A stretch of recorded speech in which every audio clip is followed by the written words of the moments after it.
So welcome friends, this tsunami sage. What if Naruto was got Conqueror after sleeping with Rias G, Grayfia L, Venelana movie?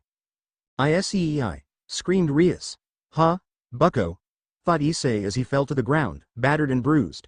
He barely made out her figure and saw that she was on the ground, screaming for him. What happened? I thought I attacked him. Thought Issei. Issei slowly turned his head and saw Riser laughing, mocking Rias for him being so weak. That's all your pawn has to offer, Rias? Riser is very disappointed in you. Riser didn't even have to use any Riser's power to defeat your useless pawn. Riser slowly started to walk towards the beaten form of Issei, ready to finish him off. Riser thinks it's time he finishes this joke. Stop. I forfeit. It's over, Riser. Rias ran towards Issei and hugged him. Thank you for trying your hardest, my cute pawn, but now you must rest, said Rias softly. The rating game is over. Riser wins, said Grayfia over the loudspeakers. 10 minutes before the wedding between Rias and Riser in her bedroom. Shush, it's okay, Rias, we will get through this, said Akeno. Akeno Himejima is a beautiful young woman with long black hair and bright violet eyes, currently wearing a velvet dress that hugged her curves nicely and showed over her creamy thighs. Currently, she is consoling Rias before the wedding starts. Sniff. No, it won't, Akeno, sniff. My life is going to be ruined and so will everyone in the peerage too, cried Rias. Rias is a beautiful red-headed woman, with green eyes that were currently bloodshot red from all the crying she had done. She is wearing an elegant, white wedding dress that defined her voluptuous body. Sniff. Go now, Akeno, I'll be fine, sniff. That's an order, whispered Rias. Akeno, knowing that Rias needed a few moments to be alone, granted her king her wish and left the room. Please. Somebody save my king, said Akeno as she left to go to the grand ballroom, tears coming down her face as she walked. Back to Rias in the bedroom, Rias slowly got up her chair and moved towards her nightstand by her bed. She opened the drawers, frantically searching for an item. Where in Lucifer is it? Said Rias as she kept on looking through her nightstand.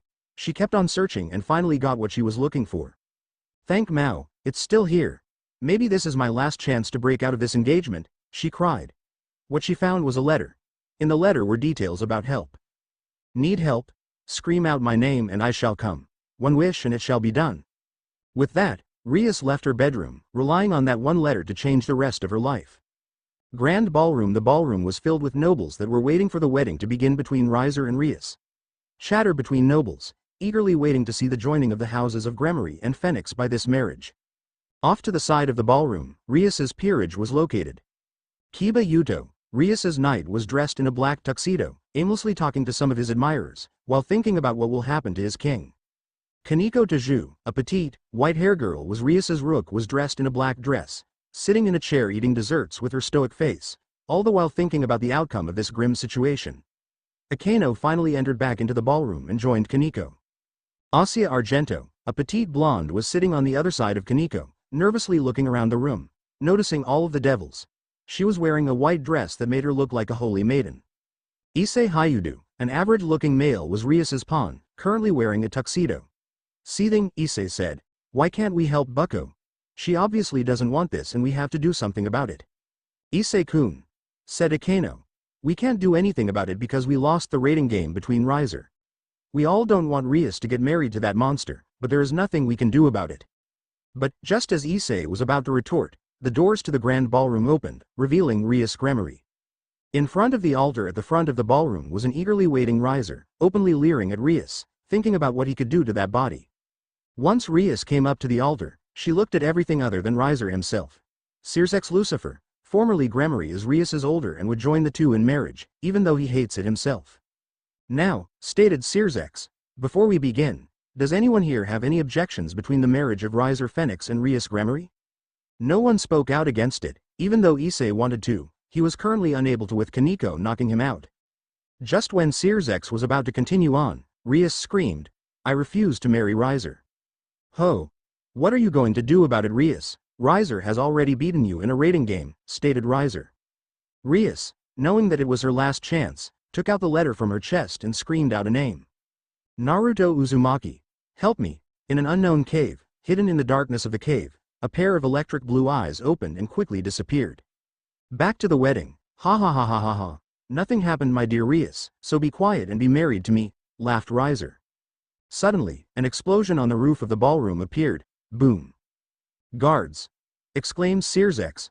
Go to the hole and figure out who caused that. Hi! Exclaimed the guards as they flew up to see what caused the hole in the roof. As the guards flew up to the roof, not even a second passed and all of the heads of the guards that flew up were suddenly falling towards the ground. Ah! Screamed some nobles as it was currently chaos in the ballroom.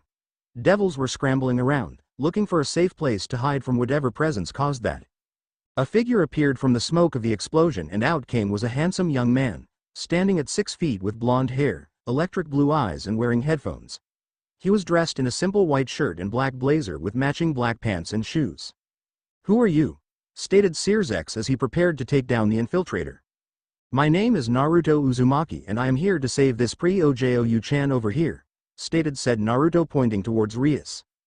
How dare you filthy commoner to come into Riser's wedding? Sneered Riser. Riser Phoenix is the third son of the Phoenix household and won against Rias during the rating game. He is a handsome high-class devil in his early 20s with short blonde hair and dark blue eyes. Currently, he is wearing a red blazer with matching red pants and red shoes, embracing the essence of the Phoenix. Guards, stop this peasant at once, he shouted. Off to the side of the Riser were multiple gasps as they saw who appeared before their eyes. Naruto, uttered Venelana Gremory. She is the wife of Zeus Gremory, mother to Sirzechs Lucifer and Rias Gremory, and formerly a Biel. Taking the appearance of a woman in her early 20s, Venelana has light brown shoulder-length hair, creamy pale skin, light brown eyes, and a large bust. She is wearing a white dress that shows off her shoulders and like Rias, it displays her large chest. Holding both hands towards her mouth, several tears fell out of her eyes as she saw Naruto. Next to Venelana, another woman did the same thing as her as she saw Naruto. Dressed in a bright red dress was a woman in her early 20s with bright blonde hair, blue eyes, and a large bust like Venelana. Her name is Raven Phoenix, wife of Raviel Phoenix and mother of Riser. He really came back, she muttered softly as tears came down her face. Back to Naruto and Riser. Do you really think guards can stop me after what I just did to some of them a few minutes ago? Said Naruto as he crossed his arms with a bored look on his face. I'll just kill them as well, so stop sending fodder towards me, okay? Guards, don't listen to what this fool says and kill him, screamed Riser. He was going to marry Rias and nothing was going to stop him from marrying her. Riser will make Rias his own and take that black-haired bitch and white-haired bitch Riser's own as well, he thought. The guards just looked between Riser, who was seething in rage, and said named Naruto, who was looking at them with a bored look. You rush towards me and you all die, calmly said Naruto. They didn't know what to do in this situation. Anger Lord from the Phoenix family or die like their brethrens. We were never told about this type of situation at guard school, they internally screamed. Don't listen to that fool and, said Riser. Just as Riser was about to force the guards to kill this commoner, he was interrupted. Now. Let's all be calm about this and sort this out, said Sirzechs as he interrupted Riser. As he stopped Riser, he turned towards a calm Naruto. Now who might you be, sir? This is a private event between the Gremory and Phoenix families, said Sirzechs feigning ignorance towards Naruto. Shut up and follow along with this act. You better have a good explanation after you disappeared for 10 years. Said Sirzechs through a mental link between him and Naruto. Naruto, knowing that now was not the time to fuck around, decided to put on a cheerful act. My name is Naruto Uzumaki and I am here to end this marriage between Rias Gremory and this douchebag over here, Datbeo, he exclaimed. I will not ACCE. Just as Riser was about to tell this commoner to know his place, he was once again interrupted. Ma, Riser-kun, why don't we have a rating between you and Naruto-kun over here? Said Sirzechs as turned his head towards him. After all, if you can beat this said commoner, then I'm sure no one else will dare to challenge you, he said. If Sirzechs-sama insists, then Riser shall destroy this filthy commoner to the ground and show him that Riser is the best, arrogantly said Riser. Hey, what an easy challenge. Riser shall destroy this fool, he thought. As he agreed, Sirzechs turned his head back to Naruto. Do you agree to this, Naruto-kun? Sure. Wait, on second thought, Naruto said as he rubbed his chin, and suddenly, a light bulb appeared over his head. How about Yakitori-san over here fights with his peerage against me? He proposed as he nodded his head as approval. Ha ha ha ha. You think you can beat Riser and Riser's peerage by yourself? I accept, Riser arrogantly said. Awesome Datbeo. Let's fight now, said Naruto smirking inwardly. Hey. What a dumbass. Get ready to get destroyed, he thought.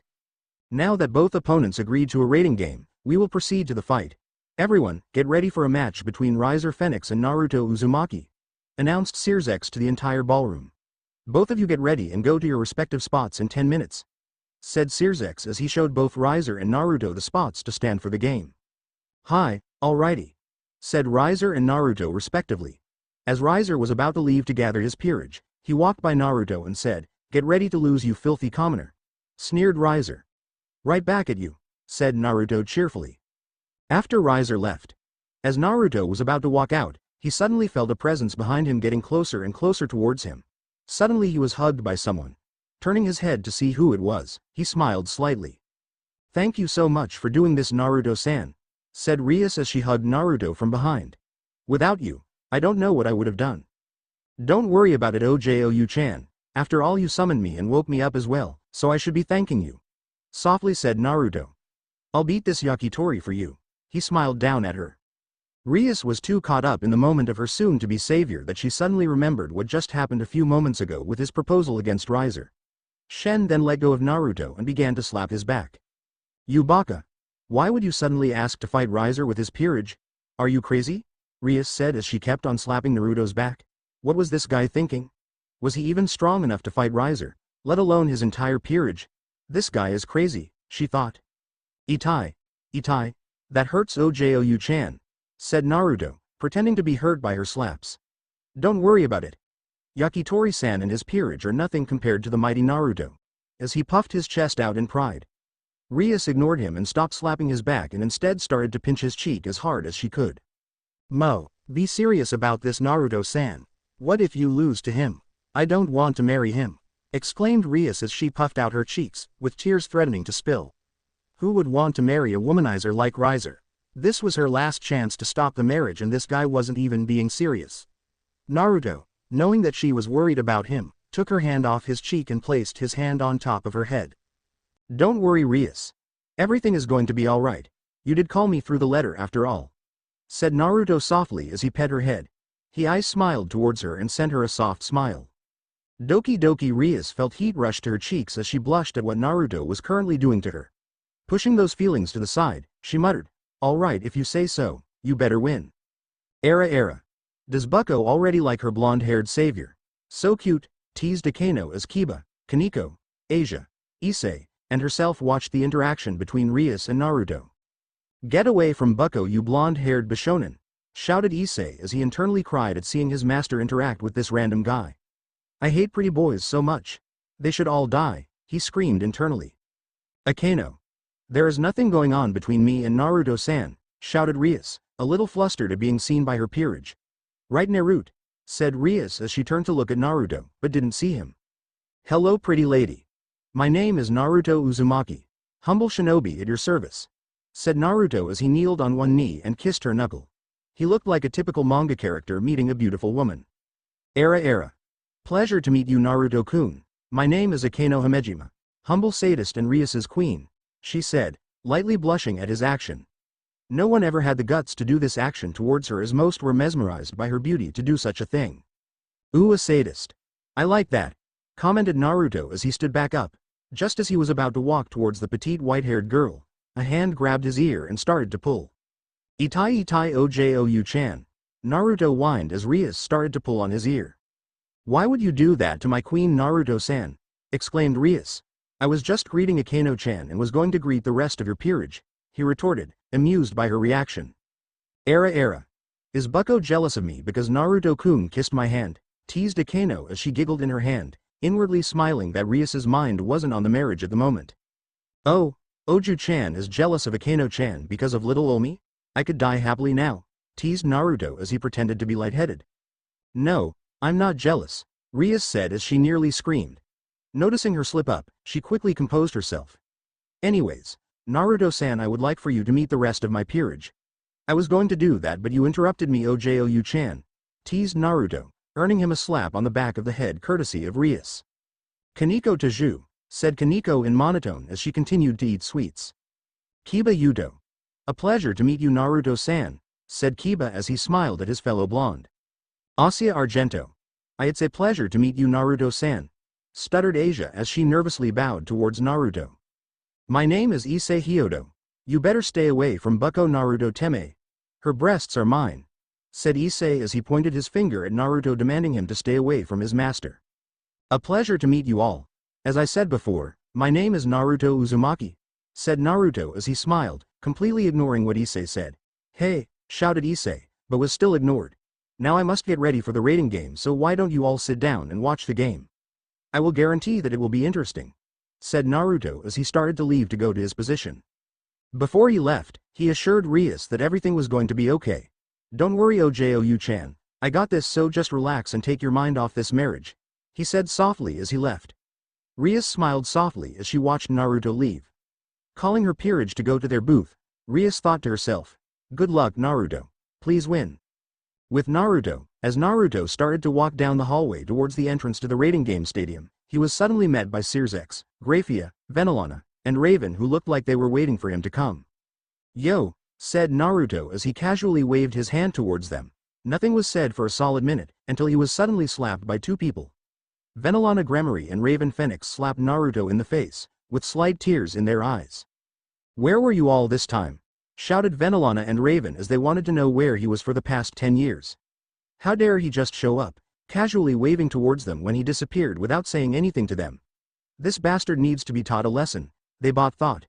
Just as they were about to slap him again for being such a fool, Naruto grabbed both their hands and hugged them. Sorry for being away, but I have a good reason for it. I swear. I promise I'll tell all of you about after the rating game, said Naruto as soothed both of them, knowing that physical contact was the only way to calm these women down. Damn women, he thought, smiling inwardly. You better?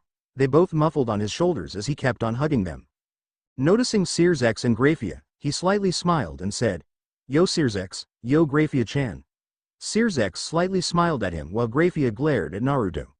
Seeing her glare, Naruto said, I'll make it up to you ladies, okay? I'm back for good this time. Softening her glare, Grayfia nodded and muttered, You better Naru. While not showing it, Grayfia was worried sick about Naruto for the past 10 years and wanted to know where he was, just like Venelana and Raven.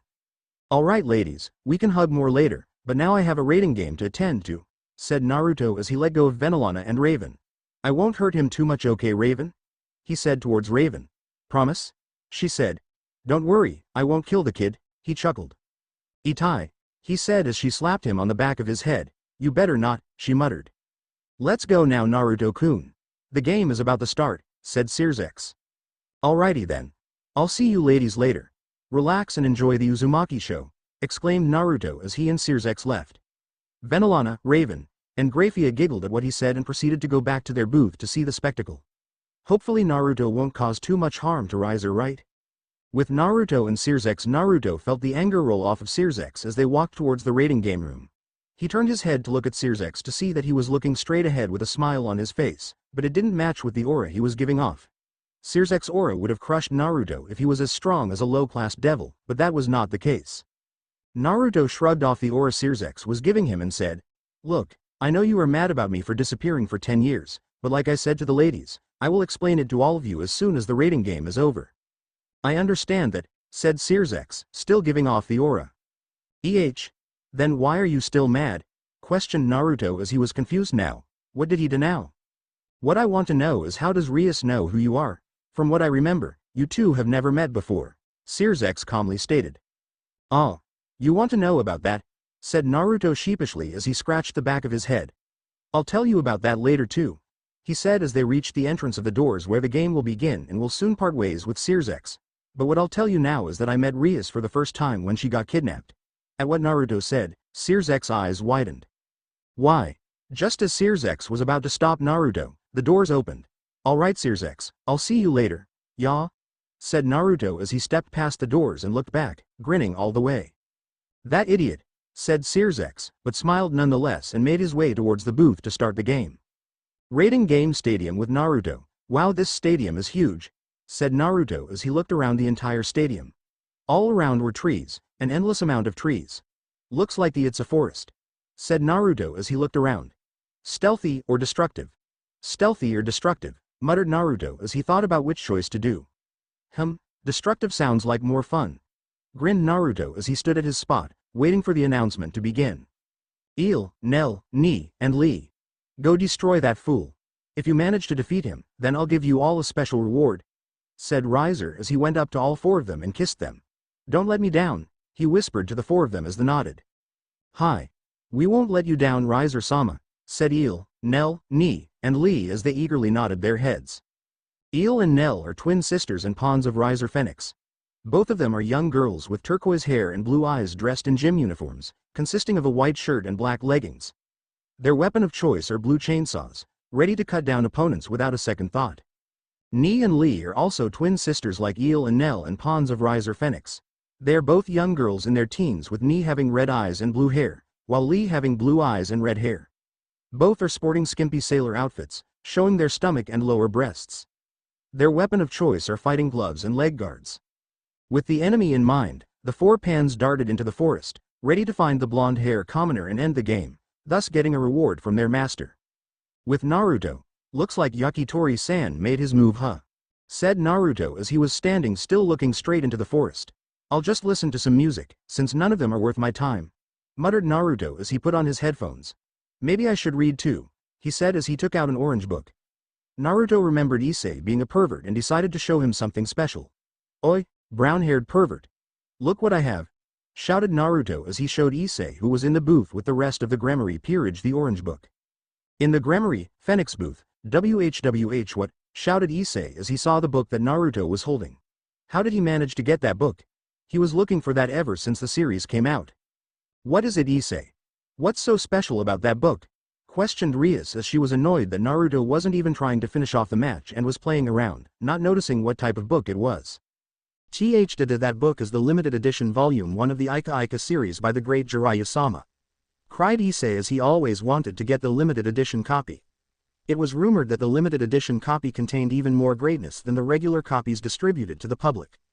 How did that Tem get a hold of that book? Stupid Bishonens, shouted Issei from the top of his lungs. Blaming Bishonens for everything was always the way to go when something went wrong.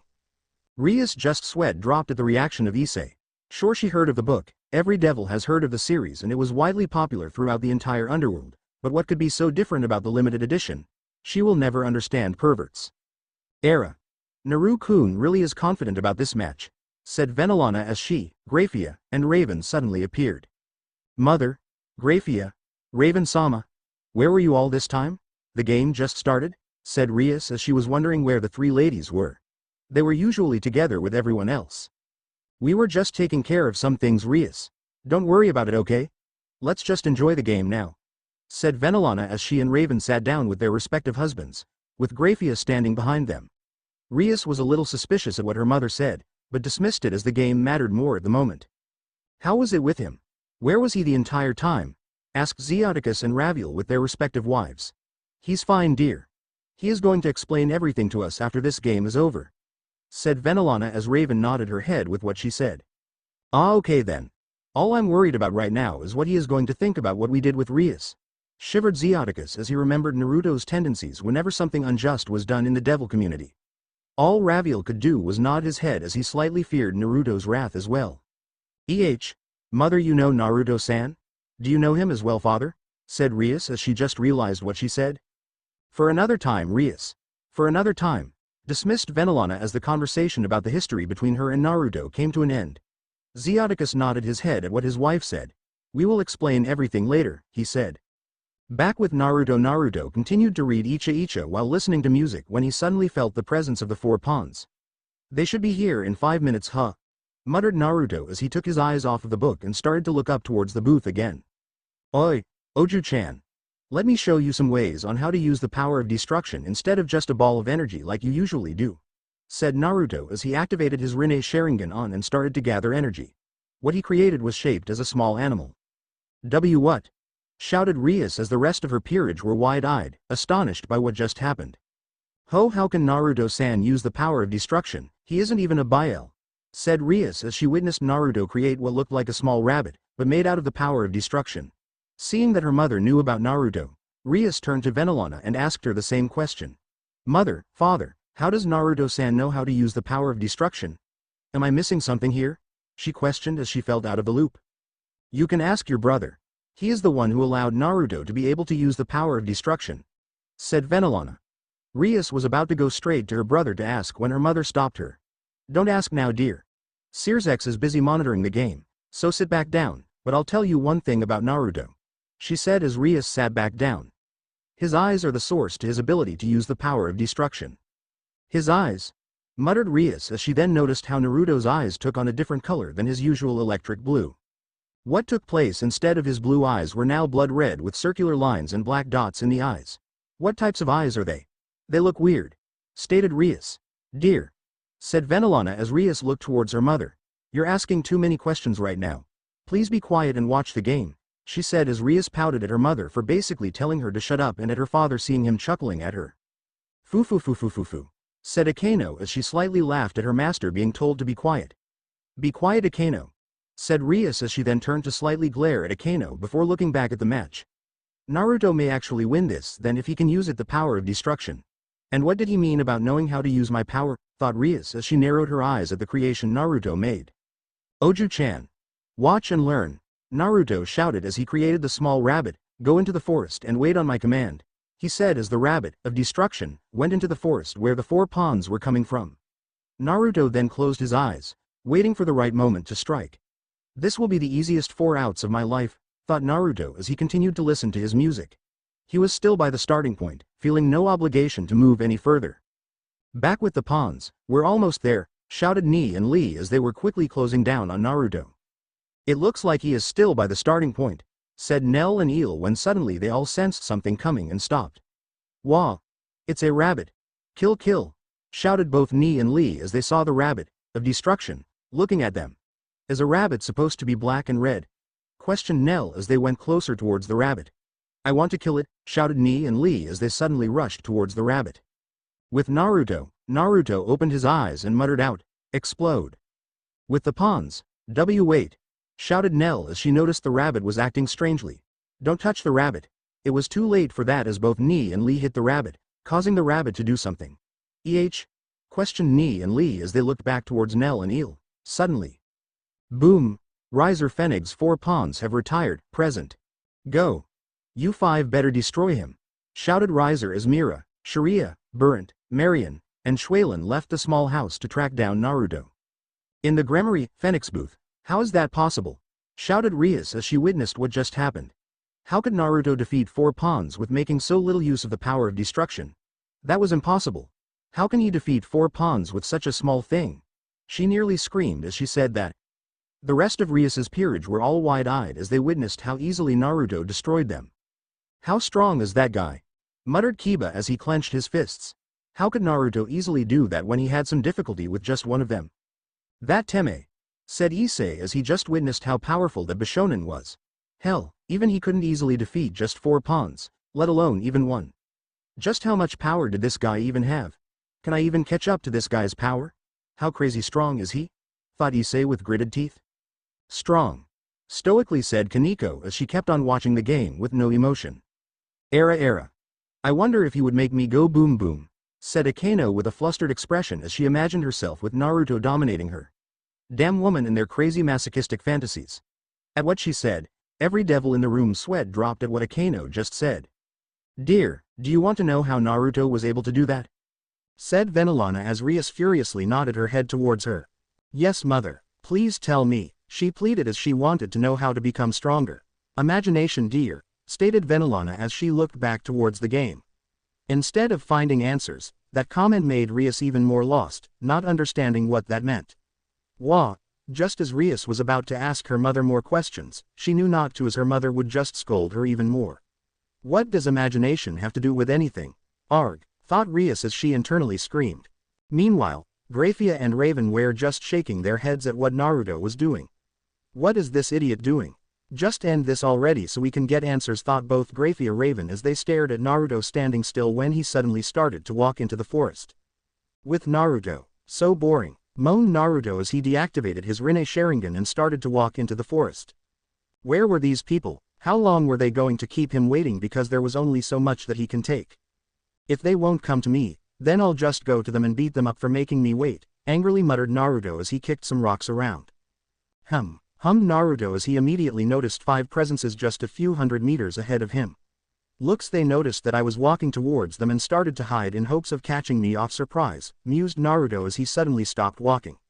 Deciding to play along with their plan, Naruto decided to continue walking through the forest, feigning ignorance of the presences nearby. Ahead of Naruto where the 5 members are. He's almost coming. Get ready to attack, said Shueilin as the rest of the members got ready to attack. As Naruto was getting closer towards them, they started to gather their powers in hopes of striking him all at once, giving him no chance to counterattack. 3, 2, 1, mouthed Shueilin, as Naruto was almost to them. Go. As Naruto was walking towards them, he noticed that they were still waiting for him to come closer to them. Looks like they are planning to attack me all at once. They're not even hiding the buildup of their energy, thought Naruto as he continued walking. Go. Finally, thought Naruto as he pretended to be shocked by their hidden attack. Shueilin, Mira, Sharia, Burnt, and Marion appeared from behind the trees and bushes and started to rush Naruto. Die for disrespecting our master, shouted all 5 of them as they all rushed towards Naruto. All of them managed to hit Naruto, causing a shockwave to occur around them. Boom! The attack caused by all 5 of them led to a buildup in dust all around them and the trees to shake wildly, clouding the 5 women and Naruto. Did we cough hit him? Shouted Mira as they were coughing from the dust and debris all around them. Cough cough, I think we did, shouted Sharia. Was that all? Boredly said Naruto as he looked at them all. I'm pretty sure that little kids can hit harder than you 5 combined, he stated as he looked at the shocked faces of the 5 women. What? Muttered Shueilin as she looked at the uninjured form of Naruto. We used our strongest moves to attack him and it didn't even do anything? Those were your strongest moves? Questioned Naruto as he was a little surprised by the prospect. They were really weak for strongest moves. You know. Let me show you what I showed those other 4 little girls and maybe you girls can see the difference between our power, stated Naruto as he activated his Rinne Sharingan again. I'll make some a little bigger for you girls this time. He smirked as he started to gather the power of destruction in his hands. I call this power the ruin of creation. How is that possible? Cried out Burnt as the other 4 were just as shocked that this blonde nobody had the ability to use the power of destruction. You're not even a Biel, shouted Mira. This was totally unexpected and they didn't expect that this guy would be powerful, but it seems that they were wrong and severely underestimated him. Don't worry about it right now girls. Let's attack him now while he is gathering power, shouted Shueilin as the rest of them got out of their stupor and nodded their heads. Attack him now, shouted Shueilin as they rushed Naruto for a second time in hopes of catching him midway of him gathering his energy. Chakra chains, muttered Naruto as chains erupted from behind his body and rushed forward, stopping the girls and effectively chaining them. What is this? I can't break free, screamed out Mira as she struggled to break free from the chains. As she struggled, the chains tightened its hold on her, hurting her even more. Arg! Screamed out Mira. Resist and it will hurt even more, said Naruto as he was deciding on what type of creation to make. In the Gramarye, Phoenix booth, what are those chains with the blue aura around it? Questioned Rias as she, along with everyone else in the booth, saw what he did to the members of Riser's peerage. Meanwhile, Kaneko widened her eyes in shock, replacing the stoic face with one of surprise and a little bit of fear. He's using chakra, said Kaneko as every devil in the booth turned to her. Chakra? Muttered Rias, thinking about what it meant to use that. Does that mean that Naruto-san knows how to use senjutsu as well? Said Rias as she turned to her mother, looking for answers from her as she seemed to know a lot about him. Who knows, dear?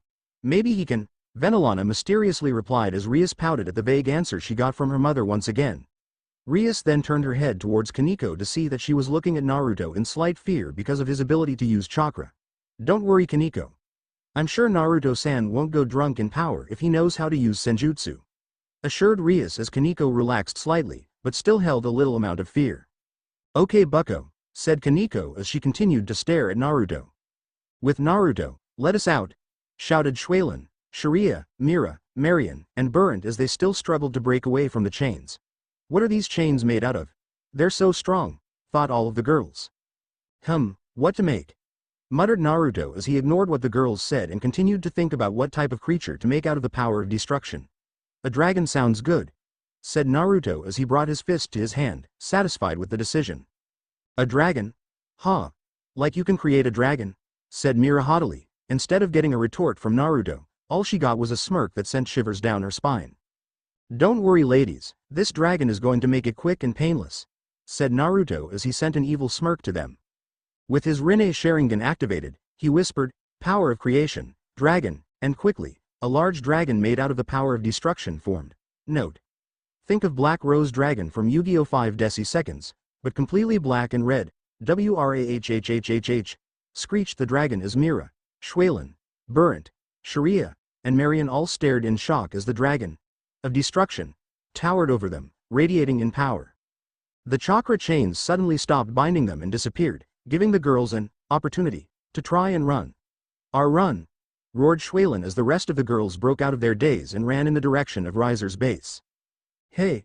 Chuckled Naruto as he watched them deeper into the forest, knowing that it was useless doing so. Attack! Strike them down now! Commanded Naruto. Rah!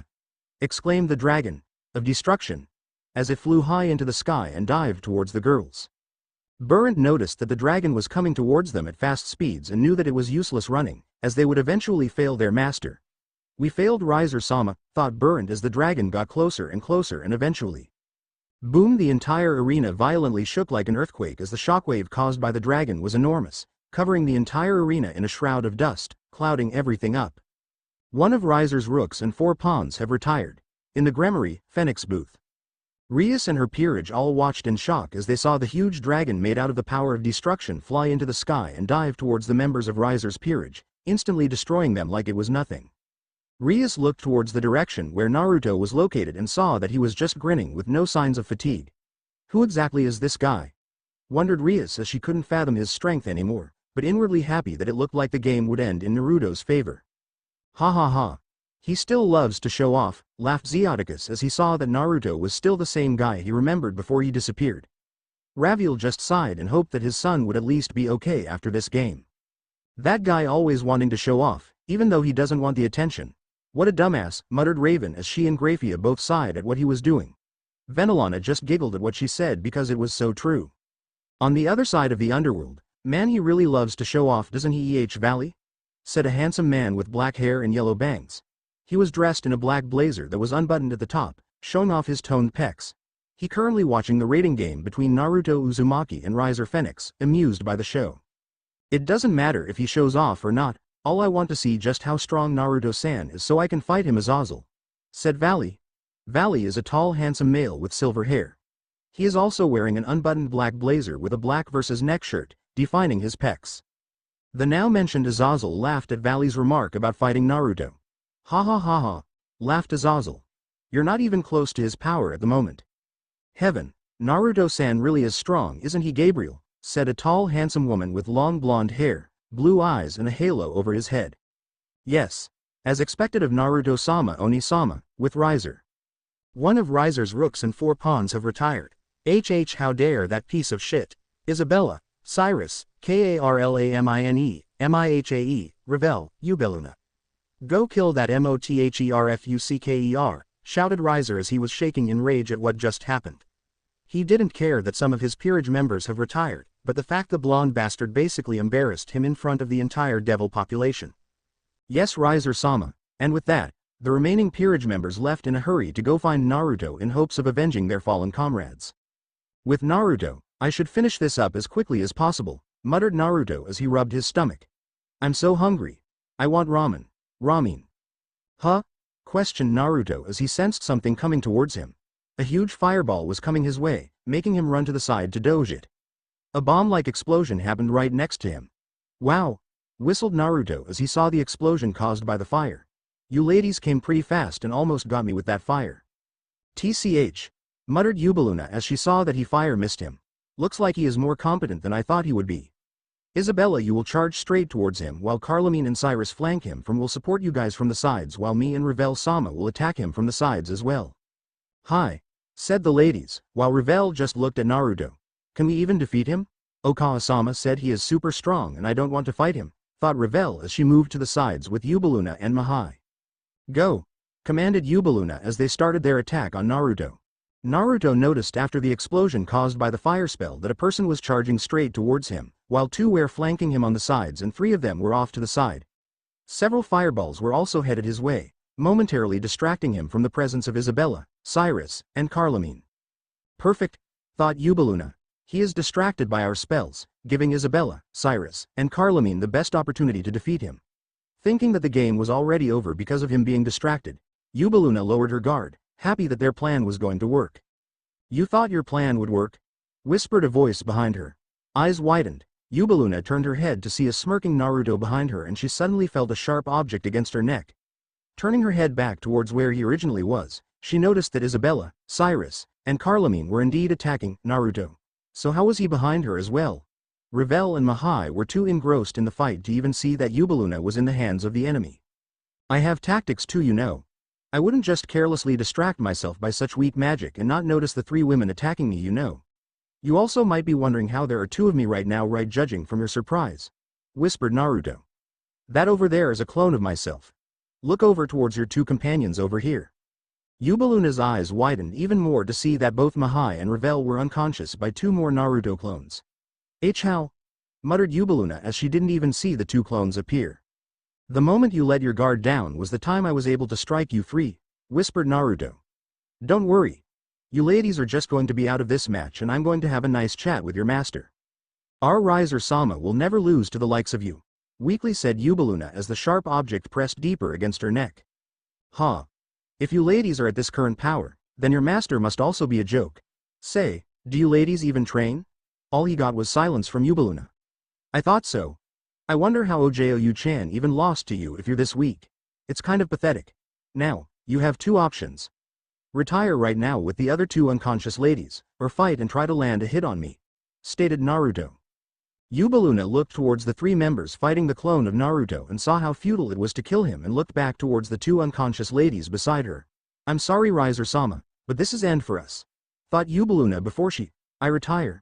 Naruto let go of her as she went towards the unconscious forms of Mahai and Revel and picked them both up. The 3 of them disappeared and an announcement was made. Riser's queen and 2 bishops have retired. Isabella, Cyrus, and Carlomene turned their heads back towards where the original Naruto was to find that the announcement was actually true. How is that bastard over there when he is over here? They thought. Boss is too strong for you ladies to defeat, so you might as well retire now, said clone Naruto as he stopped attacking the 3 of them for them to decide on what to do. Isabella, Cyrus, and Carlomene were too shocked to even comprehend what the clone Naruto just said. Their strongest member was already out of the game, and they were the last 3 remaining peerage members for Riser. Getting out of her stupor, Isabella whispered to Cyrus and Carlomene, what should we do? Yubaluna and Revel-sama already retired. Should we just retire? If this guy can take in both of them out, what chance do we have? We have to fight for Riser-sama, so I am not going to retire, whispered Cyrus with Carlomene nodding with her. With their mind made up already, Cyrus just sighed and nodded her head. Okay, I will distract him while you 2 attack him at the same time, said Cyrus as the other 2 nodded. Okay. You ladies ready to retire yet? Said Naruto as the clone poofed out of existence. Yes, I will retire, said Isabella as she walked towards him, making Naruto smile. Great. Now just get the other 2. Just as Naruto was about to continue talking, he felt the 2 knights coming at him from both sides. Activating his Rinne Sharingan, Naruto said, sleep, and before Cyrus and Carlomene could slash at him, they both fell down towards the ground. So, what will you do now? Will you continue to play games with me or will you retire? Questioned Naruto as his Rinne Sharingan was still active, scaring Isabella at the prospect of falling to the ground like Cyrus and Carlomene. I will retire, screeched Isabella as Naruto picked up Cyrus and Carlomene and threw them over the Isabella. Riser's 2 knights and 1 rook has retired, with Riser's 2 knights and 1 rook has retired. The chair that Riser was sitting on burned to a crisp as he started to walk out of the door. Slowly, the entire house burned to flames as he walked out. Anger was displayed on Riser's face as his body was covered in flames. That commoner piece of shit, muttered Riser as he glared at the forest ahead of him. Looks like I have to take care of that mongrel myself, he said as he darted into the forest, trees burning up as he passed by. Wow. He must be angry, whistled Naruto as he noticed a large presence coming his way, heat intensifying as it came towards him. At least he is stronger than the rest of his peerage, or else that would have been an embarrassment. You commoner filth, shouted Riser as he appeared and slammed into Naruto. Fire erupted all around them as Riser continuously punched Naruto. Fucking die. Die die die. He continuously shouted. Stepping back from Naruto, Riser released his wings and flew into the sky. Die you pest, shouted Riser from the sky as he launched a huge fireball towards Naruto, causing a loud explosion within the area. Boom! The trees within the area disappeared and all that was left was a crater. With smoke surrounding the area. There were no signs of Naruto anywhere as the smoke caused by Riser's fireball clouded the area, preventing anything from being seen. Ha pant ha pant ha. panted Riser as the continuous assault and fireball drained him of his energy. That trash should be down right now, as he slowly landed back on the ground, in front of the crater. Clap clap clap clap clap. Clapping was heard from within the smoke, and as soon as the smoke slowly dissipated, all that showed was Naruto standing in the center of the crater, uninjured and clapping. Wow, oh wow.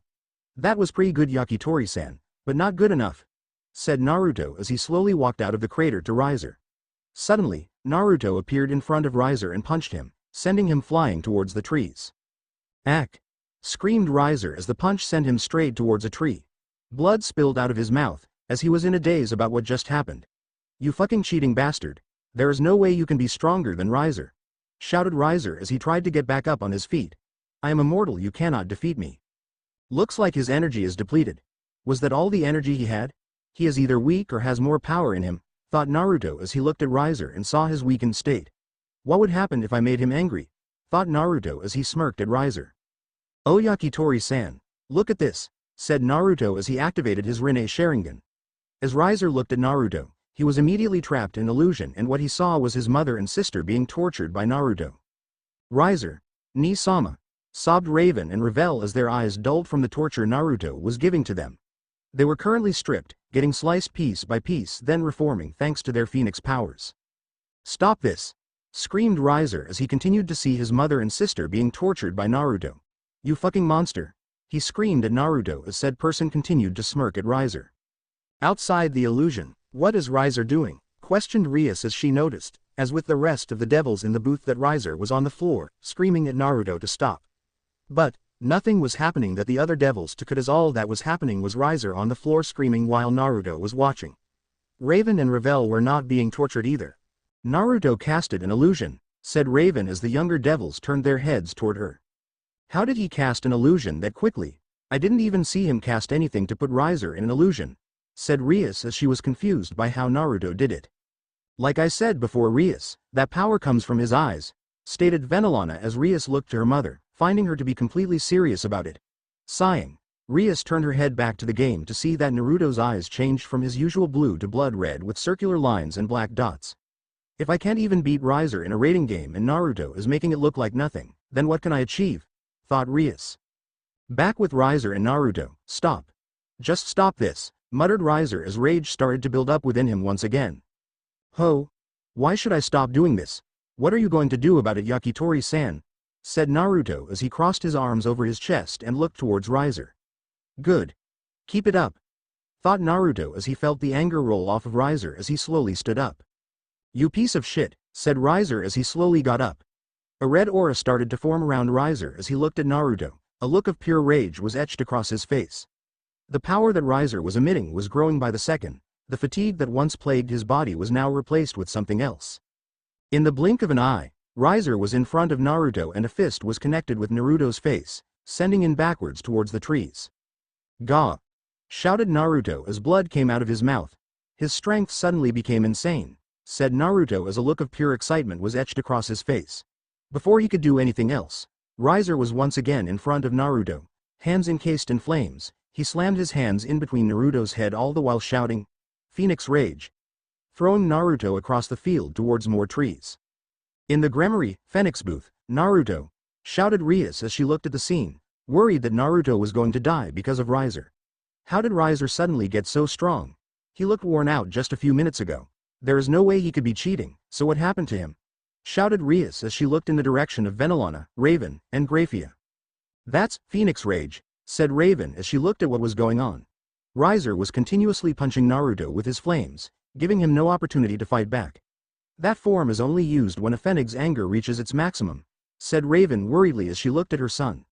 The problem with this form is that it takes a huge toll on the user after it ends, meaning that once Riser is out of the form, it could take a long time for him to recover. How strong is this Phoenix Rage? Asked Akeno as she looked at the fight. Worry was etched across her face as it looked at the moment that Naruto was losing and Riser had the upper hand.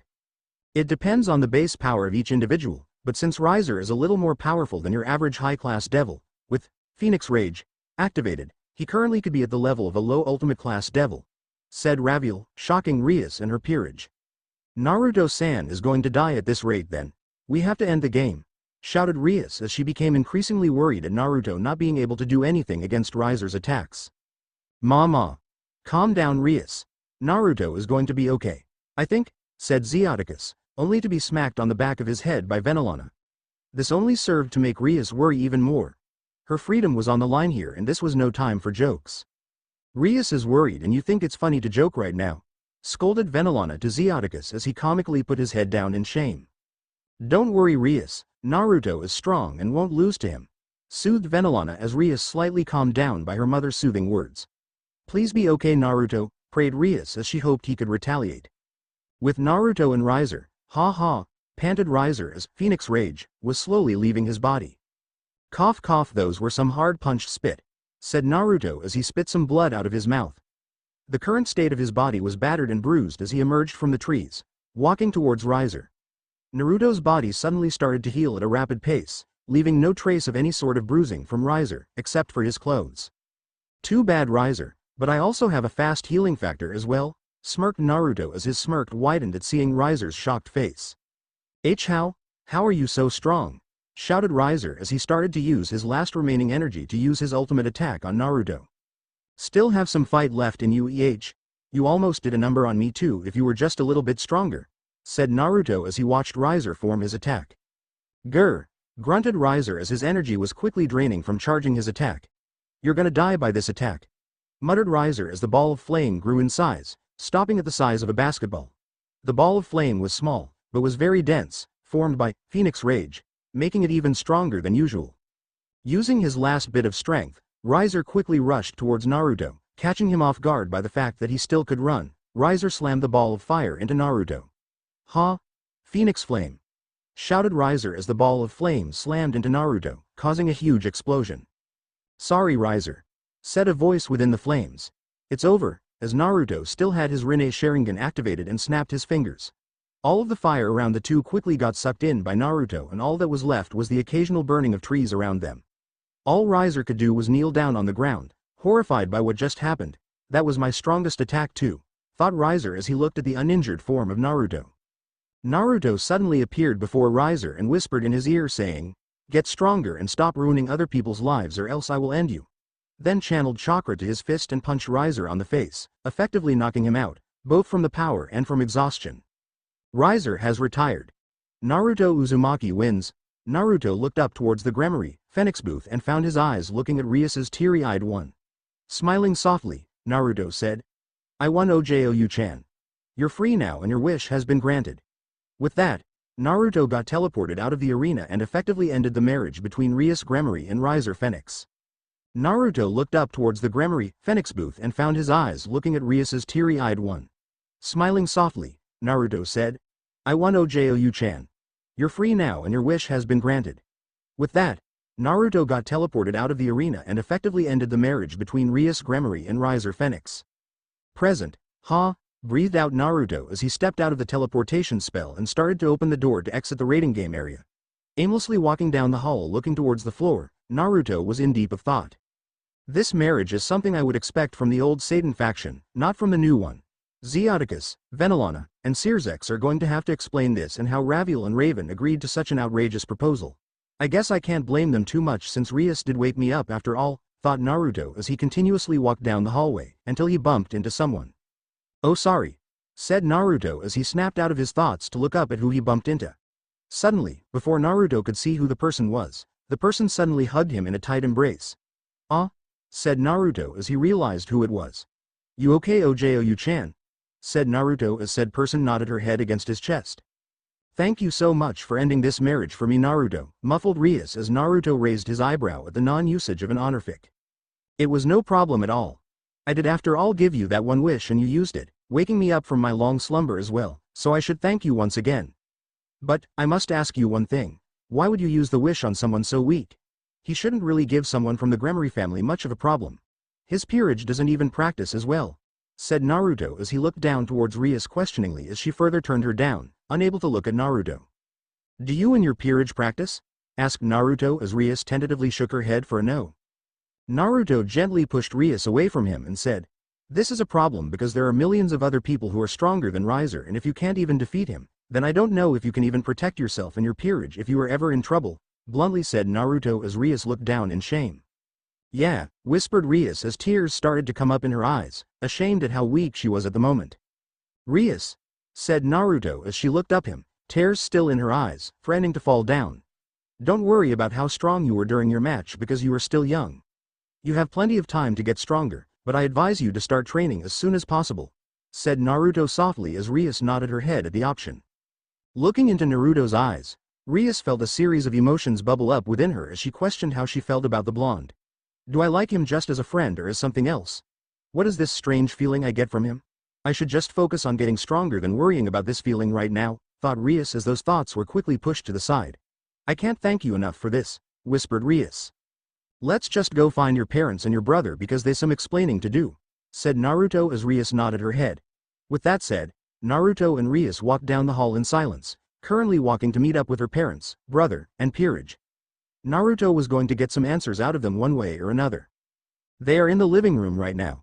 Follow me, said Rias as Naruto led her around the mansion aimlessly, searching for them until she told him where they were. Ah, is that so? My sensory is really bad, right? Muttered Naruto as he was depressed at his inability to find devils with large energy signatures.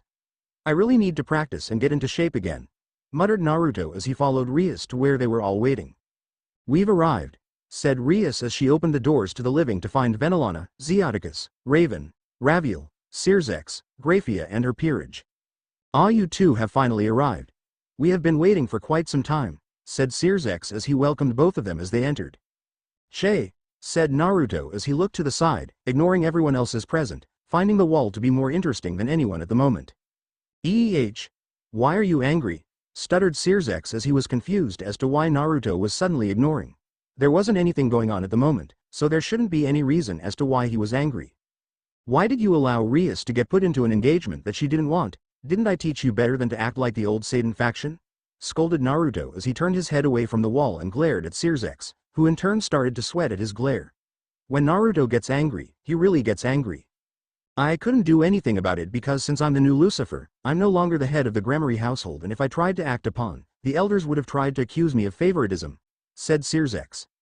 If he tried to prevent the marriage between Rias and Riser, then it would cause trouble within the devil community to see that their leader will show favorites instead of being impartial.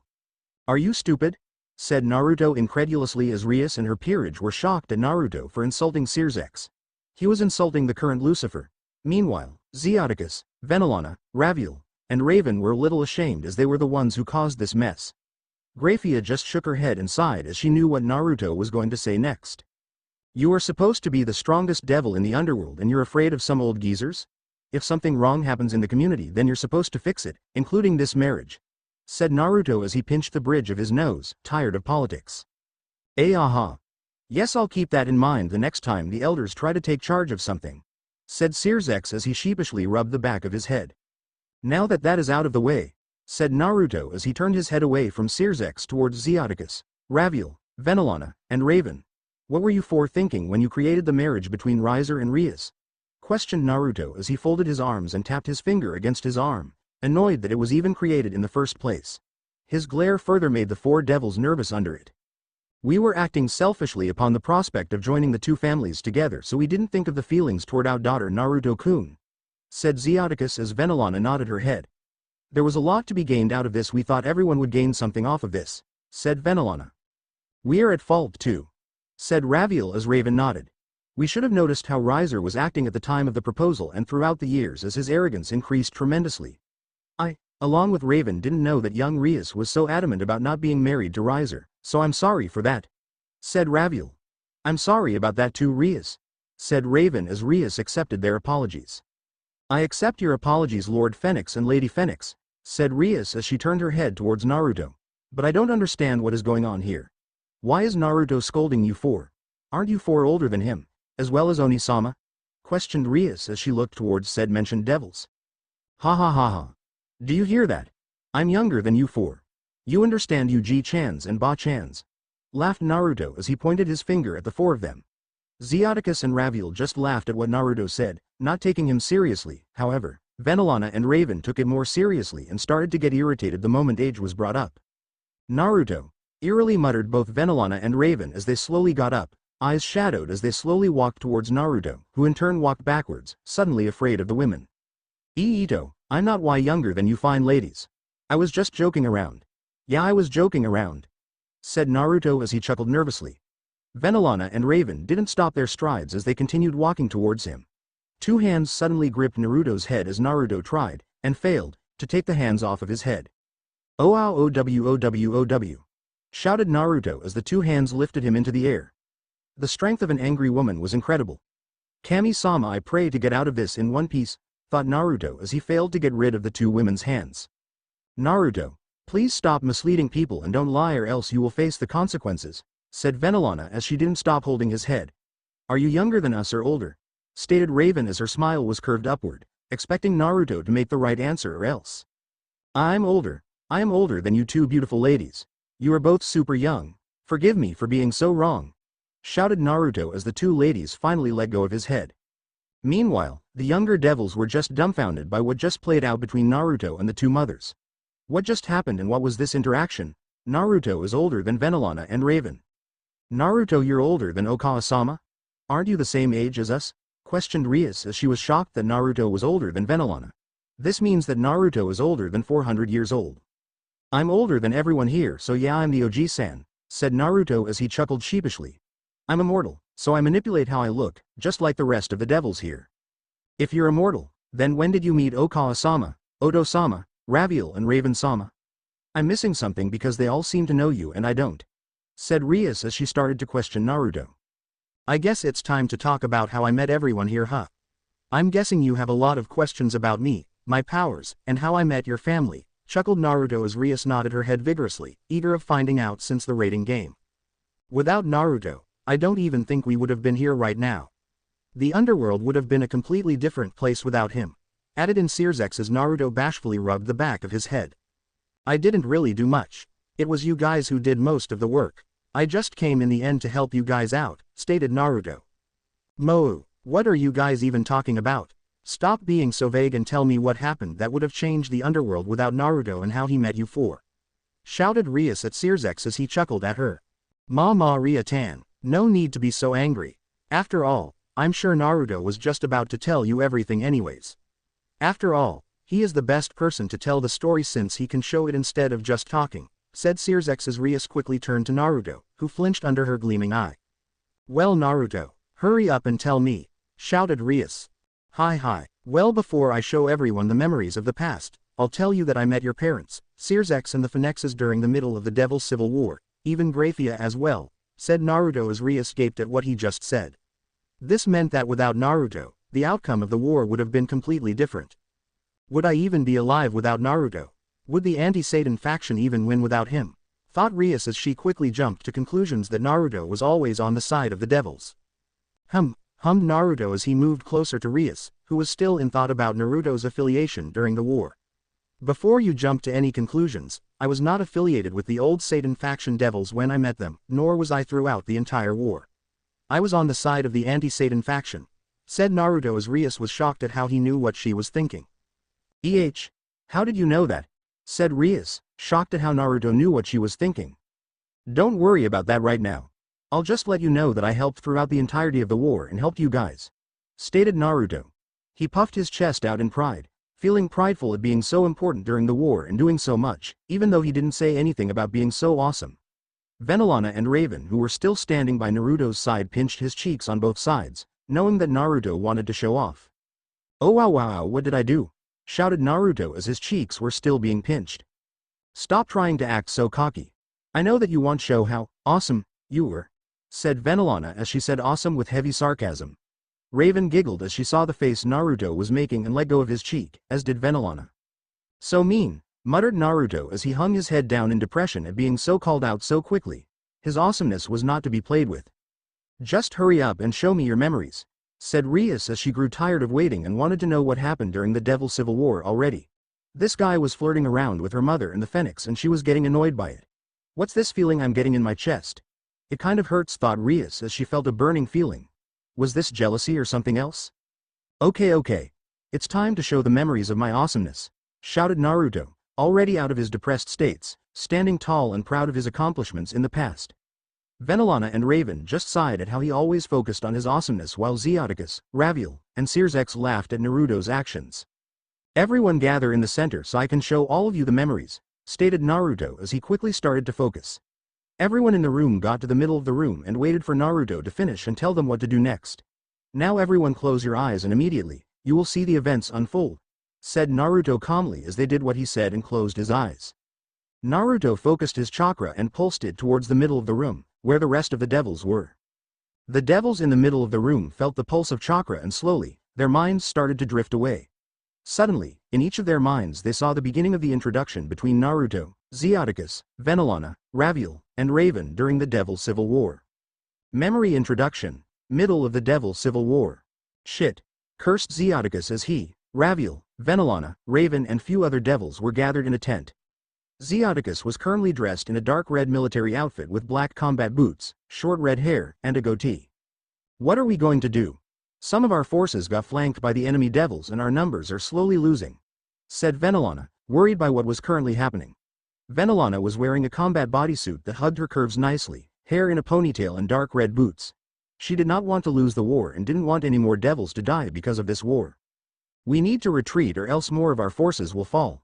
We should gather Sirzechs, Seraphol, Falbium, and Ajuka here to discuss more on what to do, said Raviel as he was in a dark orange military combat suit with short blonde hair and black combat boots.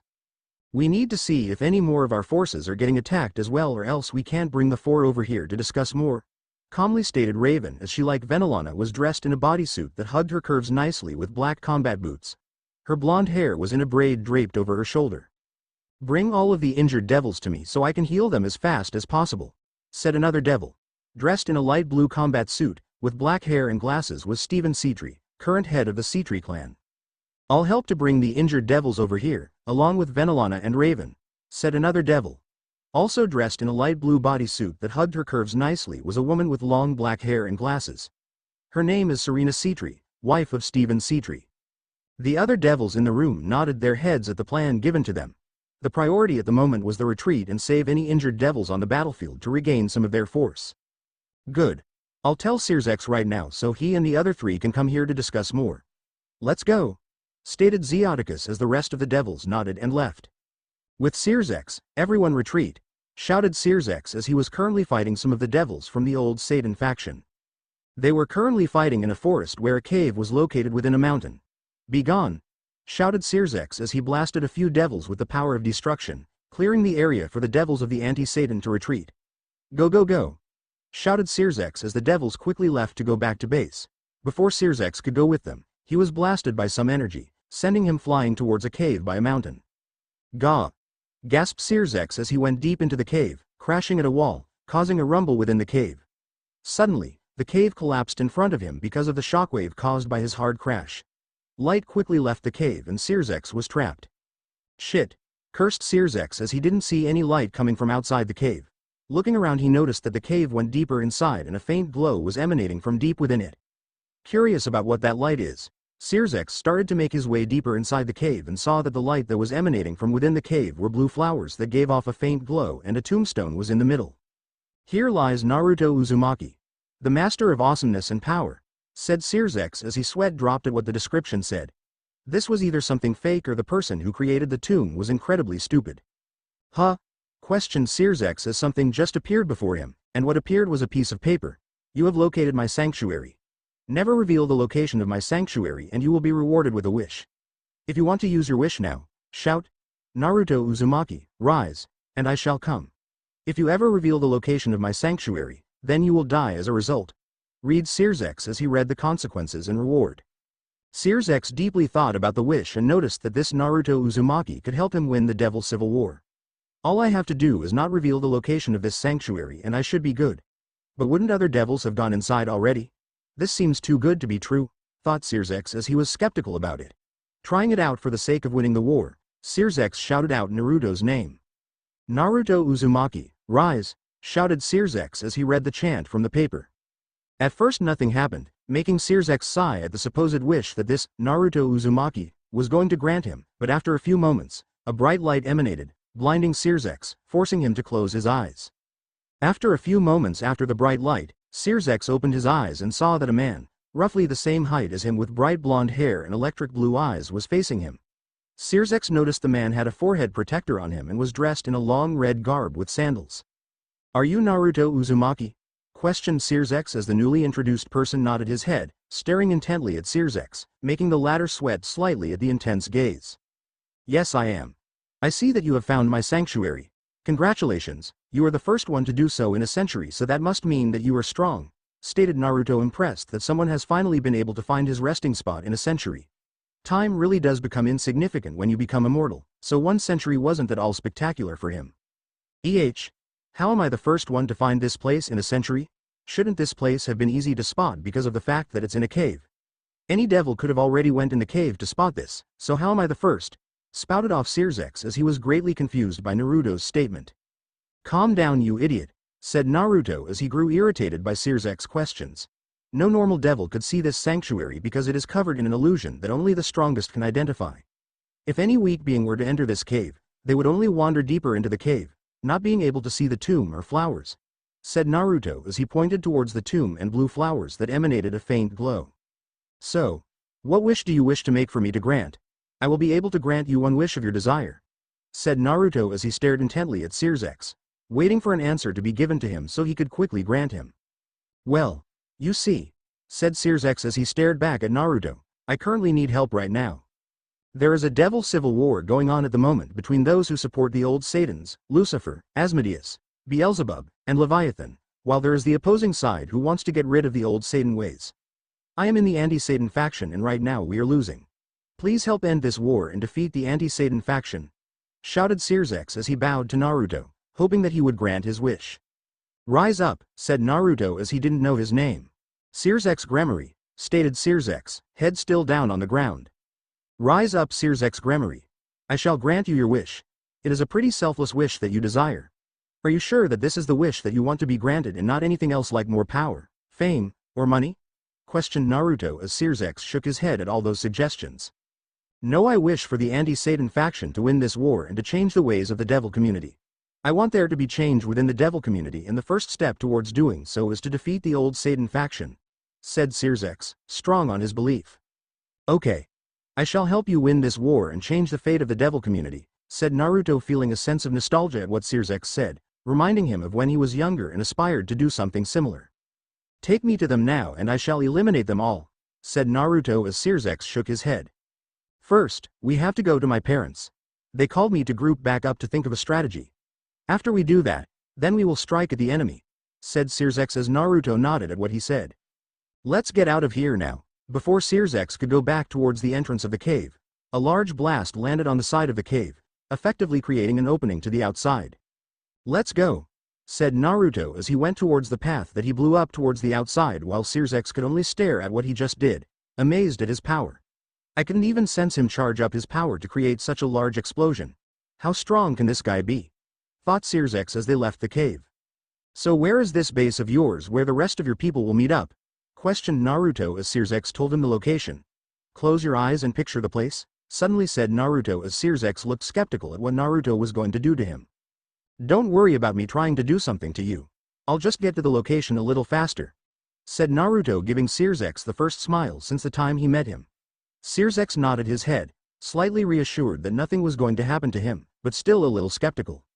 With the signal of approval, Naruto put his hand on Sirzechs and together, they instantly disappeared, out of sight from where they previously were.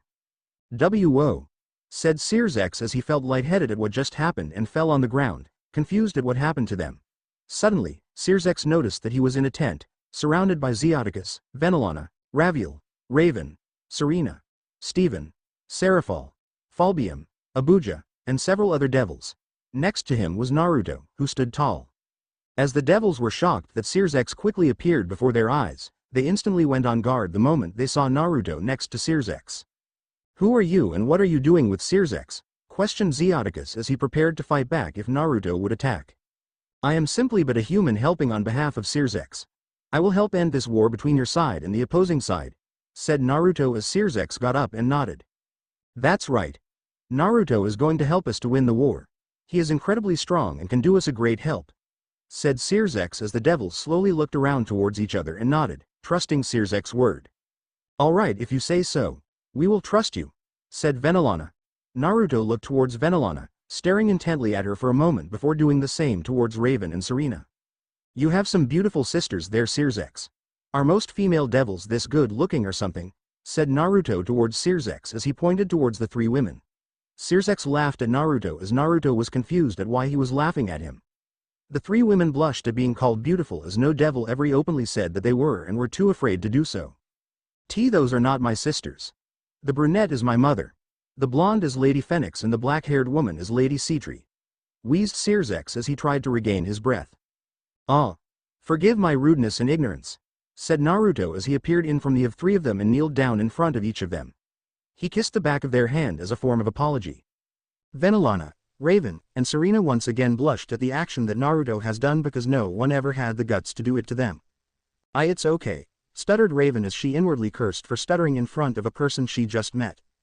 Oi, stop flirting with my mom, said Sirzechs with Seraphal adding yeah, in the back. Naruto, hearing Seraphal's voice, turned towards her, ignoring Sirzechs' remark and went towards her. I'm sorry for ignoring you, miss. Your name? Questioned Naruto as he held Seraphal's hand within his and also kissed hers, causing her to blush brightly at his gesture. It's okay. I don't really mind, stuttered Seraphal as she quickly let go of her hand from Naruto's and looked down, embarrassed at blushing because of a stranger, but also because of how handsome he was. Ha ha ha ha, you ladies are funny, laughed Naruto as he saw all of the ladies' reactions. I couldn't contain myself, he laughed as he moved away back towards Sirzechs, who sighed at what just happened. Venelana, Raven, and Serena all seethed in rage at Naruto teasing them. They thought he was a gentleman, but it looks like he is an idiot. Naruto-san, muttered the three ladies as a dangerous aura shrouded the three of them. Hair flying wildly, Naruto saw flashbacks of a certain red-headed mom doing that as well. Please come here, they slowly said as all Naruto could do was nod. One beating later. You are not to play with a woman's heart like that, you hear me, young man? Said Venelana as all Naruto could do was nod as his eyes and mouth were bruised up from the beating he received. Hi, said Naruto as everyone else in the room's sweat dropped at what just happened. I think he is older than everyone here, interjected Sirzechs as every devil looked at him in surprise at his declaration. Nonsense, that boy looks just the same age as you, if not younger, said Raviel as they nodded with his claim. I'm actually around 500 years old. I forgot, as time doesn't really matter to me since I'm immortal, said Naruto sheepishly, quickly recovered as if the bruises never appeared in the first place. Said everyone else as they were shocked by his age. This guy was really old, even for devil standards, and he only looked about 18 in front of them. Nothing happened for a solid minute as everyone was thinking about Naruto's age. Alright. Let's get down to business. We can have more fun later, said Naruto as he winked at Venelana, Raven, Serena, and Seraphal at the innuendo, causing the four of them to blush at the implication. Cough. Yes, of course, said Zeus as they all quickly moved towards the round table in the center of the tent. The anti-Satan faction is currently surrounding us on all sides and will keep on advancing at this rate since we have retreated, he said as he pointed on the map where the anti-Satan faction took over. We need to quickly gather our forces and use brute force towards the west and east so we can pincer them. Sirzechs, you will go with Naruto-san and Ajuka west while Seraphal and Falbium will east. Hi, they said as they quickly left towards their respective destinations, confident in destroying the old Satan faction. After the four young devils and one immortal left, Zeus instructed Venelana, Raven, and Serena to continue getting injured devils from the battlefield to bring to Steven, while him and Raviel went up north to stall time. Raviel and I will try to delay the forces north as much as possible while the west and east do their work for the pincer to work, said Zeus as everyone left in the tent nodded their heads and started to work. With Naruto, Sirzechs, and Ajuka, Naruto, can you quickly take us over towards west? Just teleport us straight in the defense as their devil signatures are easy to detect, asked Sirzechs as Naruto nodded and told both of them to stand still. Alright. Stand still because you will both feel a little bit lightheaded, commanded Naruto as Sirzechs and Ajuka nodded their heads. Naruto put both his hands on their shoulders and concentrated towards the west where a large concentration of energy was located. Naruto found the large concentration of energy and teleported them towards the center of it. West, where the large concentration of energy is, we will be by the anti-Satan trash in a few more minutes. Get ready to destroy them, yelled an old Satan faction general as in front of him. Approximately 15,000 devils shouted in agreement. Before the general could say something else towards his men, in the center of the army was a sudden explosion, sending all the men around the explosion flying and getting obliterated in the process. What in Lucifer's name is happening? Men, attack. We have intruders in our area, yelled the general as the remaining army that didn't get hurt by the explosion rushed towards it to stop any more damage from happening.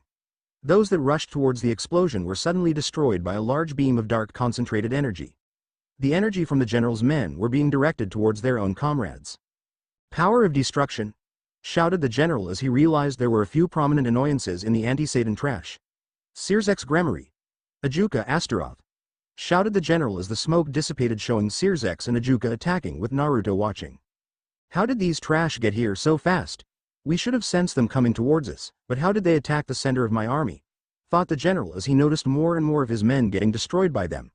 The general had no other option available other than to call in for more reinforcement. Rizavam-sama, I need more reinforcement towards the west. Our army is getting destroyed by anti-Satan trash. Sirzechs Gremory and Ajuka Astaroth. There seems to be another devil working with them. Hi Rizavam-sama, she should be capable of defeating them with me here. I will stall for time, said the general as the mental call between the general and Rizavam abruptly ended. Now, muttered the general as more devils were getting destroyed. Attack with all of your might. We are representing the old Satan faction and will not lose to some trash. Go my men and fight till the very last end, shouted the general as the remaining army gained strength from the general and rushed towards the trio. TCH, muttered Sirzechs as he and Ajuka continuously attacked devil after devil, stamina slowly draining from him. He looked towards his side to see Ajuka facing the same problem as him as their stamina would eventually run low. Reinforcements would surely arrive and they would have to eventually retreat, so preserving stamina was the utmost importance. Looking behind him, Sirzechs noticed Naruto watching them fight, doing nothing. Oi! Naruto! Help us fight them. Why are you standing around doing nothing? Shouted Sirzechs as Naruto looked at him in a confused manner. Why should I help? Aren't you guys more than able to defeat these weaklings? I mean their general is very weak as well, so this should be pretty easy for you too, said Naruto as Sirzechs and Ajuka gained tick marks from his remark. Just help us, you baka, yelled both Sirzechs and Ajuka. There are a lot of them and we have to preserve our stamina for when reinforcement arrives. They're surely to be stronger than these guys, shouted Ajuka as Naruto sighed at their justification. Hi. I'll fight these weaklings and you guys can gain your stamina back. You guys can fight the reinforcements then, said Naruto as he let Sirzechs and Ajuka continue fighting until there was a reasonable distance between them and the old Satan faction devils. Watch and learn, young devils, for I will show you the ways of my awesomeness, said Naruto in a sage-like manner while Sirzechs and Ajuka sweat dropped at his response. Naruto closed his eyes for a brief moment and opened his eyes to reveal that his usual warm electric blue eyes to be ice cold, ready to kill. Gathering chakra, Naruto held up a kunai and shouted, Kage Bunshin no Jutsu, and over 50 identical versions of Naruto appeared. Attack, said the original Naruto as all the clones vanished and started to obliterate the devils. Wow, muttered Sirzechs and Ajuka in shock as they witnessed the massacre of the devils by an army of Narutos. I didn't even sense a large amount of energy come from Naruto and he is already this strong. I wonder what his true power is like if he can do this without breaking a sweat, said Sirzechs. Yeah, muttered Ajuka as he balled his fists at what he was witnessing. He needed to get stronger and gain more stamina fast or he would never get anywhere in life.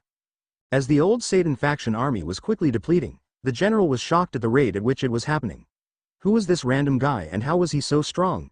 This makes no sense. How is this trash so strong? I've never even saw him before fighting with the anti-Satan faction, thought the general as he had to stall time for the reinforcement to quickly come. Now Oji-san. I think it's time for you to die, said Naruto as he killed the last remaining devil of the army and turned to face the general of the old Satan faction army. You should just come over here and die a quick death because you're weak, boredly said Naruto as he stared at the general. Grr, muttered the general angrily as he glared at Naruto, furious at him for severely underestimating him. How dare you think that I will just let you kill me, you mongrel? I will destroy you, shouted the general as he shouted and rushed towards Naruto, forgetting about stalling for time. Reaching Naruto, the general sent a flurry of punches towards Naruto's body, successfully landing all of his punches on him. Concentrating his energy towards his right fist, the general sent a large amount of concentrated power towards Naruto's face, sending him flying away from him. Ha, panted the general as the attacks drained him of his energy.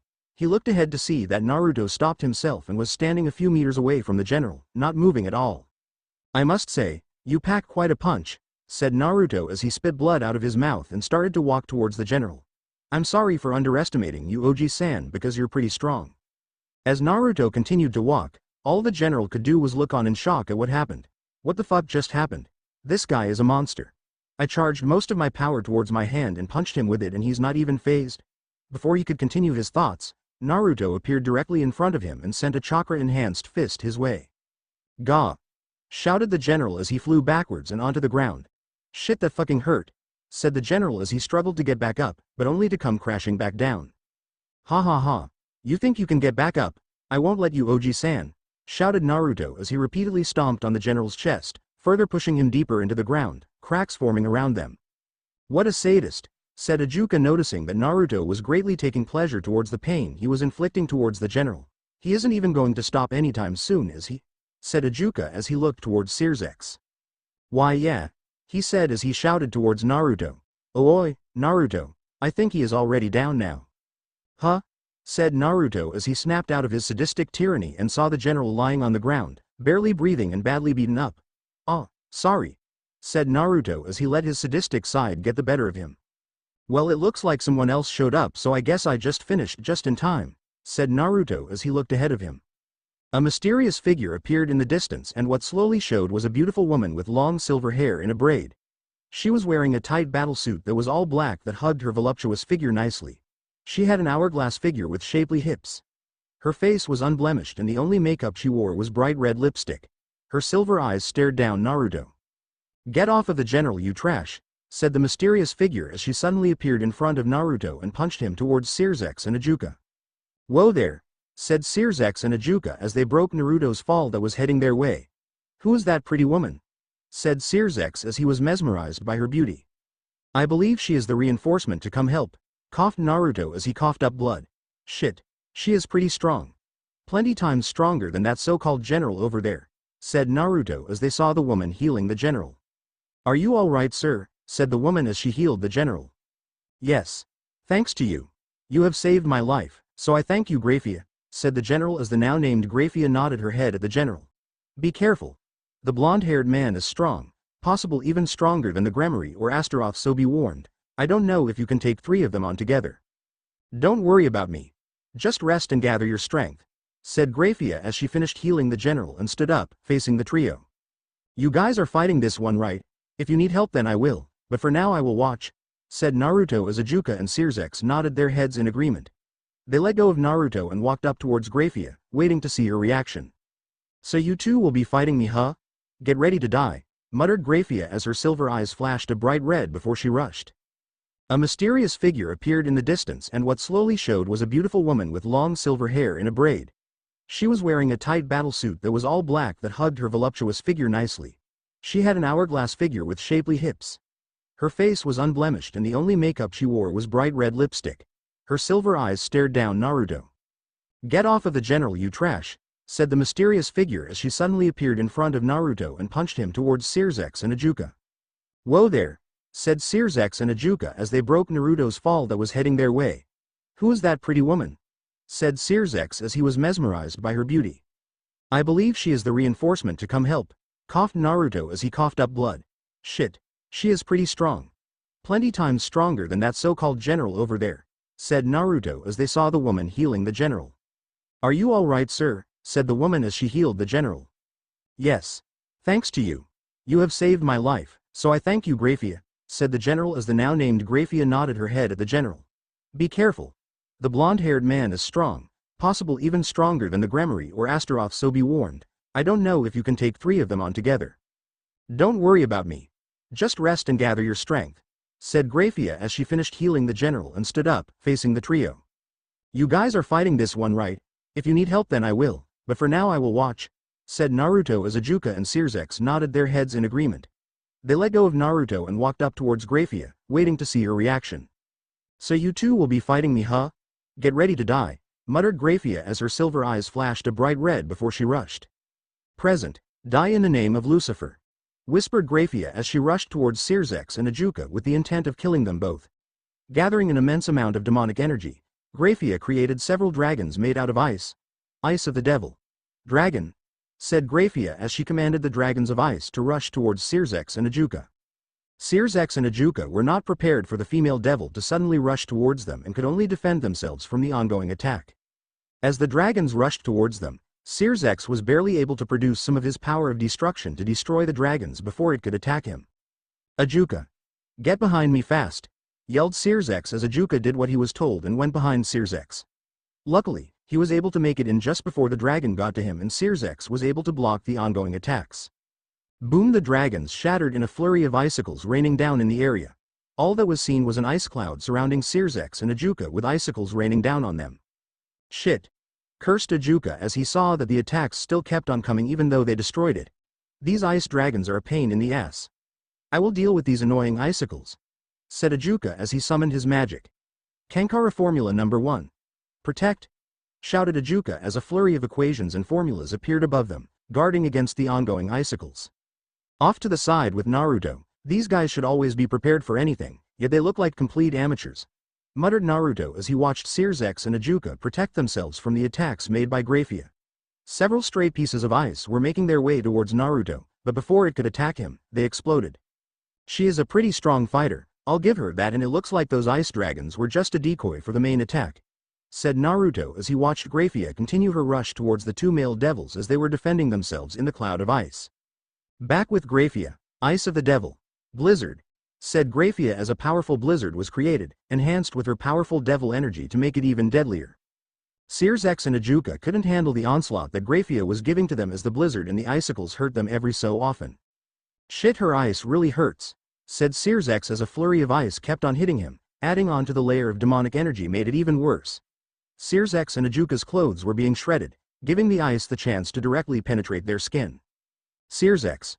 We need to retreat a little to regain some control, shouted Ajuka as he realized that they were going to get nowhere with the ice surrounding them. Let's get out of here. Before Ajuka could finish his sentence, Grayfia suddenly made her appearance in front of Ajuka and calmly whispered, Ice of the Devil. Devil's Rage. As a magic circle appeared in front of her mouth and a large torrent of ice charged with demonic energy was shot at Ajuka. Gah! Shouted Ajuka as blood escaped his mouth and sent him flying backwards towards Naruto's direction. Whoa! Muttered Naruto as he caught Ajuka, who appeared to be okay, except for the blood escaping from his mouth. You didn't get damaged from her attack, which should have shot a hole through your stomach, said Naruto as Ajuka shakily got back up. Hey! I managed to create a full-body defense formula that is capable of taking one attack before breaking. Unfortunately, I won't be able to make another one right now as it's in its prototype phase and will take a while to make, said Ajuka as he scraped the blood off his mouth and rushed back to Sirzechs. With Sirzechs, Garo, grunted Sirzechs as he was still fighting the blizzard. How the fuck is this blizzard still going on? Her magic should be draining quickly with this type of spell. This is insane, he said as he continued to struggle to find his way out of the blizzard. Having enough of this annoyance, Sirzechs gathered his power of destruction and blasted it all around him. Ha! Shouted Sirzechs as he shot the power of destruction in all directions in hopes of destroying all the ice around him. The blizzard started to slowly disappear, making Sirzechs sigh in relief of finally stopping it. If you think that you stopped my blizzard, said a voice behind him, causing him to snap around, only to find nothing. Think again, said the voice now in front of him, causing him to see Grayfia who was smirking at Sirzechs. Before Sirzechs could even say a word or fight back against Grayfia, she had already summoned her powers. Ice of the Devil. Howling Dawn, said Grayfia as a light blue orb the size of a ball appeared in front of Grayfia and shot towards Sirzechs. As Sirzechs saw the orb coming straight towards him, he noticed that Grayfia had already left from where she was standing. How the fuck did she leave so fast? Thought Sirzechs as he shifted his focus towards the oncoming orb. Quickly gathering his energy, Sirzechs used his power of destruction to try and negate the oncoming orb. Ruin the extinct, shouted Sirzechs as he shot the condensed power of destruction at the orb, causing the two to collide, ending in him being blown away from the destruction. Like a nuke, everything within the vicinity got annihilated, blowing debris all over the place and creating a large crater from where the two orbs collided. Ajuka, who was rushing towards Sirzechs at the time, quickly moved out of the way towards Naruto, who continued to watch the explosion happen. Quick! Get out of here, Naruto! The explosion is going to reach this area too, shouted Ajuka as he saw Sirzechs flying towards them. Looking around, Ajuka couldn't even spot Grayfia within the area or the general, meaning that she probably got him to safety. You worry too much, Ajuka, lazily said Naruto as he slowly got up and jumped up, catching Sirzechs who was flying towards them and created a barrier. Power of creation. God's barrier, said Naruto as he created a barrier surrounding the three. The explosion quickly made its way towards the three and as Sirzechs and Ajuka braced for impact, nothing happened. The explosion made its way around the barrier, keeping the three men safe from the explosion. All that was left around them was the small piece of land that they were standing on. Everything else within a mile radius was gone at least a foot deep. "Oh my Lucifer," muttered Sirzechs as he noticed the destruction that happened around them because of the two orbs colliding. "I expected my ruin the extinct to completely stop her orb, but instead, hers was just as powerful as mine, causing the explosion. How strong is she?" said Sirzechs as it was the first time he felt helpless against an enemy devil. "Looks like she is just as strong as both of you, but both of you can defeat her. I don't understand why both of you aren't working together to defeat her. You're allowing her to fight each of you individually," said Naruto as Ajuka and Sirzechs looked at each other before looking back at Naruto. They both were trying to help each other, but with Grayfia's abilities unknown to both of them, they didn't know how to approach her. Instead, they both got caught off guard by how strong she was and found her abilities to be quite annoying. "Well, we didn't expect her to be so strong and were caught off guard by her abilities, so we had no time to work together," said Ajuka sheepishly as he rubbed the back of his head. Naruto just looked at Ajuka with a deadpan look. Where is she now, this Grayfia woman, because before the explosion went off, she suddenly disappeared. "The general is gone too," said Sirzechs as he looked around the destroyed area. No signs of life was found within the area, only craters and debris all around them. She left to pick up the general and proceeded to take him away from the area, knowing that her attack would cause a large explosion, said Naruto as he scanned the area, activating his Rinnegan to find her and the general. "Man, you guys suck at fighting," said Naruto as Sirzechs and Ajuka gained tick marks from his blatant jab at their skills. However, they decided to keep their mouths closed because they knew the difference in their skills. As Naruto continued to scan the area for Grayfia and the general, he noticed two signatures that were a few miles away from them, consisting of one strong aura and one weak aura. "Found them," muttered Naruto as he proceeded to turn towards Sirzechs and Ajuka. "Both of you hold my shoulders. I found the two already and this time, I will fight her." "I was getting bored anyways," said Naruto as the two nodded and proceeded to hold his shoulder. Instantly the three disappeared, leaving only the small piece of land that they were standing on in the midst of all the destruction. "With Grayfia and the general, why did you save me, Grayfia-sama? You don't need to save a weak devil like me," weakly said the general as Grayfia gently laid him down on the ground after they escaped the explosions. They were currently in the forest, hiding from everything. "I saved you because you are still part of our faction and I shouldn't leave a comrade behind," said Grayfia as she gently smiled at him. "Don't worry and just rest. We still have a long way to go before we get back to Lucifer-sama. I don't intend to fight them anymore because they have strength in numbers." The general nodded at Grayfia's response, finding it to make sense. "If we do run into them again, just be wary of the blonde. He is stronger than the two that you have fought. If you do fight him, then I don't think you will make it out alive," whispered the general as he slowly drifted into unconsciousness. As Grayfia listened to the advice the general gave her, she noticed while fighting the two devils that the blonde was indeed not fighting her and instead observing from a distance.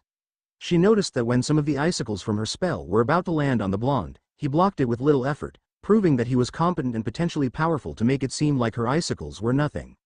Era, you sure are a strong fighter, Grayfia-chan. Do you want to have a fight with me or do you want to surrender?" whispered a voice right next to her. Grayfia squeaked in surprise as she was so lost in thought to not notice that someone was next to her. Quickly regaining her composure, Grayfia jumped back to further assess who was next to her. The general was still next to the person that she jumped from, and when she looked at who whispered in her ear, Grayfia noticed that it was the blonde and the two devils from before. How did they come here so quickly? I was sure that I hid my presence and went far enough for them not to detect me, thought a shocked Grayfia as Naruto waved his arm beckoning her to come back over. "Oi! Come back, Grayfia-chan. I was just joking about fighting," yelled Naruto as Grayfia's eyebrow twitched at the blonde calling her with such an affectionate tone. Who was this guy to be so carefree when they were in the middle of a war zone? Sirzechs and Ajuka were no different as they sweat dropped at Naruto's change in behavior when talking to the female devil. Grayfia ignored what Naruto was yelling at her and decided that her top priority was to get the general back into her possession so she could escape back to Lucifer. Charging her demonic energy, Grayfia started to cast magic spells. Ice of the Devil. Glacial Rage, uttered Grayfia as magic circles appeared on the ground near Naruto, Sirzechs, Ajuka, and the general. "Jump away!" yelled Sirzechs as he and Ajuka jumped from the vicinity of the magic circles, while Naruto just picked up the general and jumped up. As Grayfia finishes her magic spell, large glaciers appeared from the ground where the four were previously at. The size of the glaciers were very large and proved to be inefficient in hurting the three, but Grayfia had other ideas. Ice of the Devil. Devil's Rage! Shouted Grayfia as a magic circle appeared in front of Grayfia's mouth, shooting a large torrent of ice as the three were still in the air. Power of Creation! God's Barrier! Said Naruto as a barrier appeared to block the torrent of ice coming their way. Grayfia stood shocked at how the blonde easily deflected her magic attack as it was one of her stronger attacks in her arsenal. Before she could attack any further, Naruto appeared in front of her. Grayfia-chan, you have no chance of winning and I know that you want your general back so you should give up, said Naruto in a playful tone before he slammed Grayfia into the ground with one hand while holding the general over his shoulder with the other. Arg! Yelled Grayfia as the attack proved to be stronger than she imagined. Blood came out of her mouth as she shakily stood back up in front of Naruto. Quickly gathering her energy, Grayfia shot icicles towards Naruto, and knowing that he only had one hand available, she used that opportunity to jump away to gather her senses. Wow! You're smart and beautiful. What a good combination, said Naruto as Grayfia lightly blushed at the compliment, but otherwise brushed it off after. I guess you're after this guy, right? Said Naruto as he lifted the general to show her his body. Grayfia gave no comment about it being her true objective, but with the slight tense of her body, Naruto knew that she was after him. Bingo, thought Naruto as he knew what he had to do. I have a deal for you, said Naruto as Grayfia gave no comment, but didn't do anything either to show that she was listening. If you beat me in a battle, then I will surrender and let you have the general while you both can escape, he said, shocking Sirzechs and Ajuka at the absurd proposition. If he lost, then they would be the ones at the back foot. However, if you lose, then you will surrender yourself to me and me alone, so you won't have to worry about the anti-Satan faction killing you. I am not sided with the anti-Satan faction, but merely assisting a devil within it, said Naruto as Grayfia pondered at the deal. If she accepted the deal, there was a chance that she would be able to win, and if she didn't win, then she would just be with the blonde, who supposedly wasn't sided with the anti-Satan faction. How can I trust to you to not be sided with the anti-Satan faction, and will those two interfere with our fight? Said Grayfia as Naruto shook his head at her. Those two will not interfere and I will show you how serious I am about not being sided with the anti-Satan faction, said Naruto as he quickly bit his thumb and drew blood while creating a seal. Chanting a few words, the seal glowed and disappeared. That seal that I just created is an insurance for you. If I do win and turn you in, then I will die. The only way for the seal to break off is for you to submit to me to show that you don't feel threatened by the prospect. I promise that if I do win, then I will only have you serve me.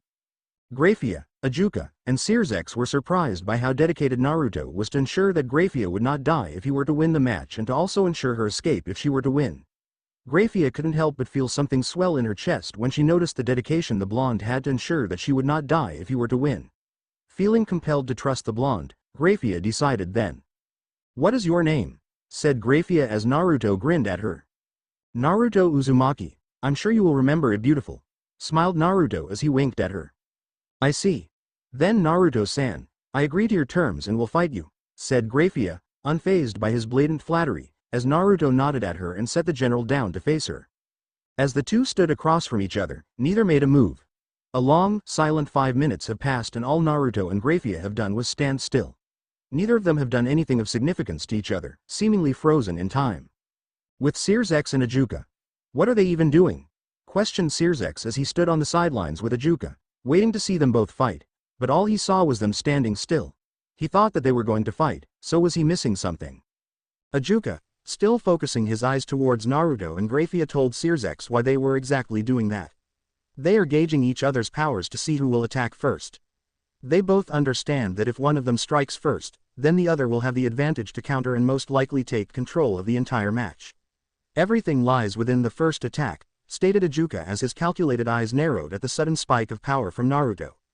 Is Naruto going to attack first? I noticed that his energy has sharply increased. Wouldn't that mean that if he attacks first, then Grayfia would eventually win? Asked Sirzechs as Ajuka sighed at his constant questioning. Not necessarily. There are many factors to this match. We still don't know who is the more powerful one in this match. It could be Naruto or Grayfia, so even if one were to attack first, they could utterly destroy the other one. I was just speculating based on if they were on equal fighting levels, said Ajuka. As he was talking, he noticed the slight change in Naruto's stance, making it seem that he will be striking soon, and looking at Grayfia, he noticed that she shifted her stance as well, seemingly understanding Naruto's intentions. With Naruto and Grayfia, as Naruto changed his stance, he suddenly rushed towards Grayfia. Amaterasu! Whispered Naruto as jet black flames rushed towards Grayfia, who in turn used her powers to try and block the oncoming attack. Ice of the Devil. Glacial wall, said Grayfia as a large wall appeared in front of her, seemingly blocking the flames. However, as little as a second passed and the wall of ice broke from the sheer force of the flames. Barely escaping in time, Grayfia jumped towards the side to escape the oncoming flames. Before she could regain her concentration of her surroundings, Grayfia felt an invisible force attack her from behind, pushing her into the ground. Slowly getting up, Grayfia noticed that Naruto attacked her from behind, even though he was in front of her just moments before. "Surprised, my dear Grayfia?" questioned Naruto as he watched her downed form slowly get back up. "My flames were just a decoy for you to get distracted and for me to attack you from behind with my Shinra Tensei. Pretty neat, huh?" he said as Grayfia got back up. "Why are you telling me this, Naruto-san?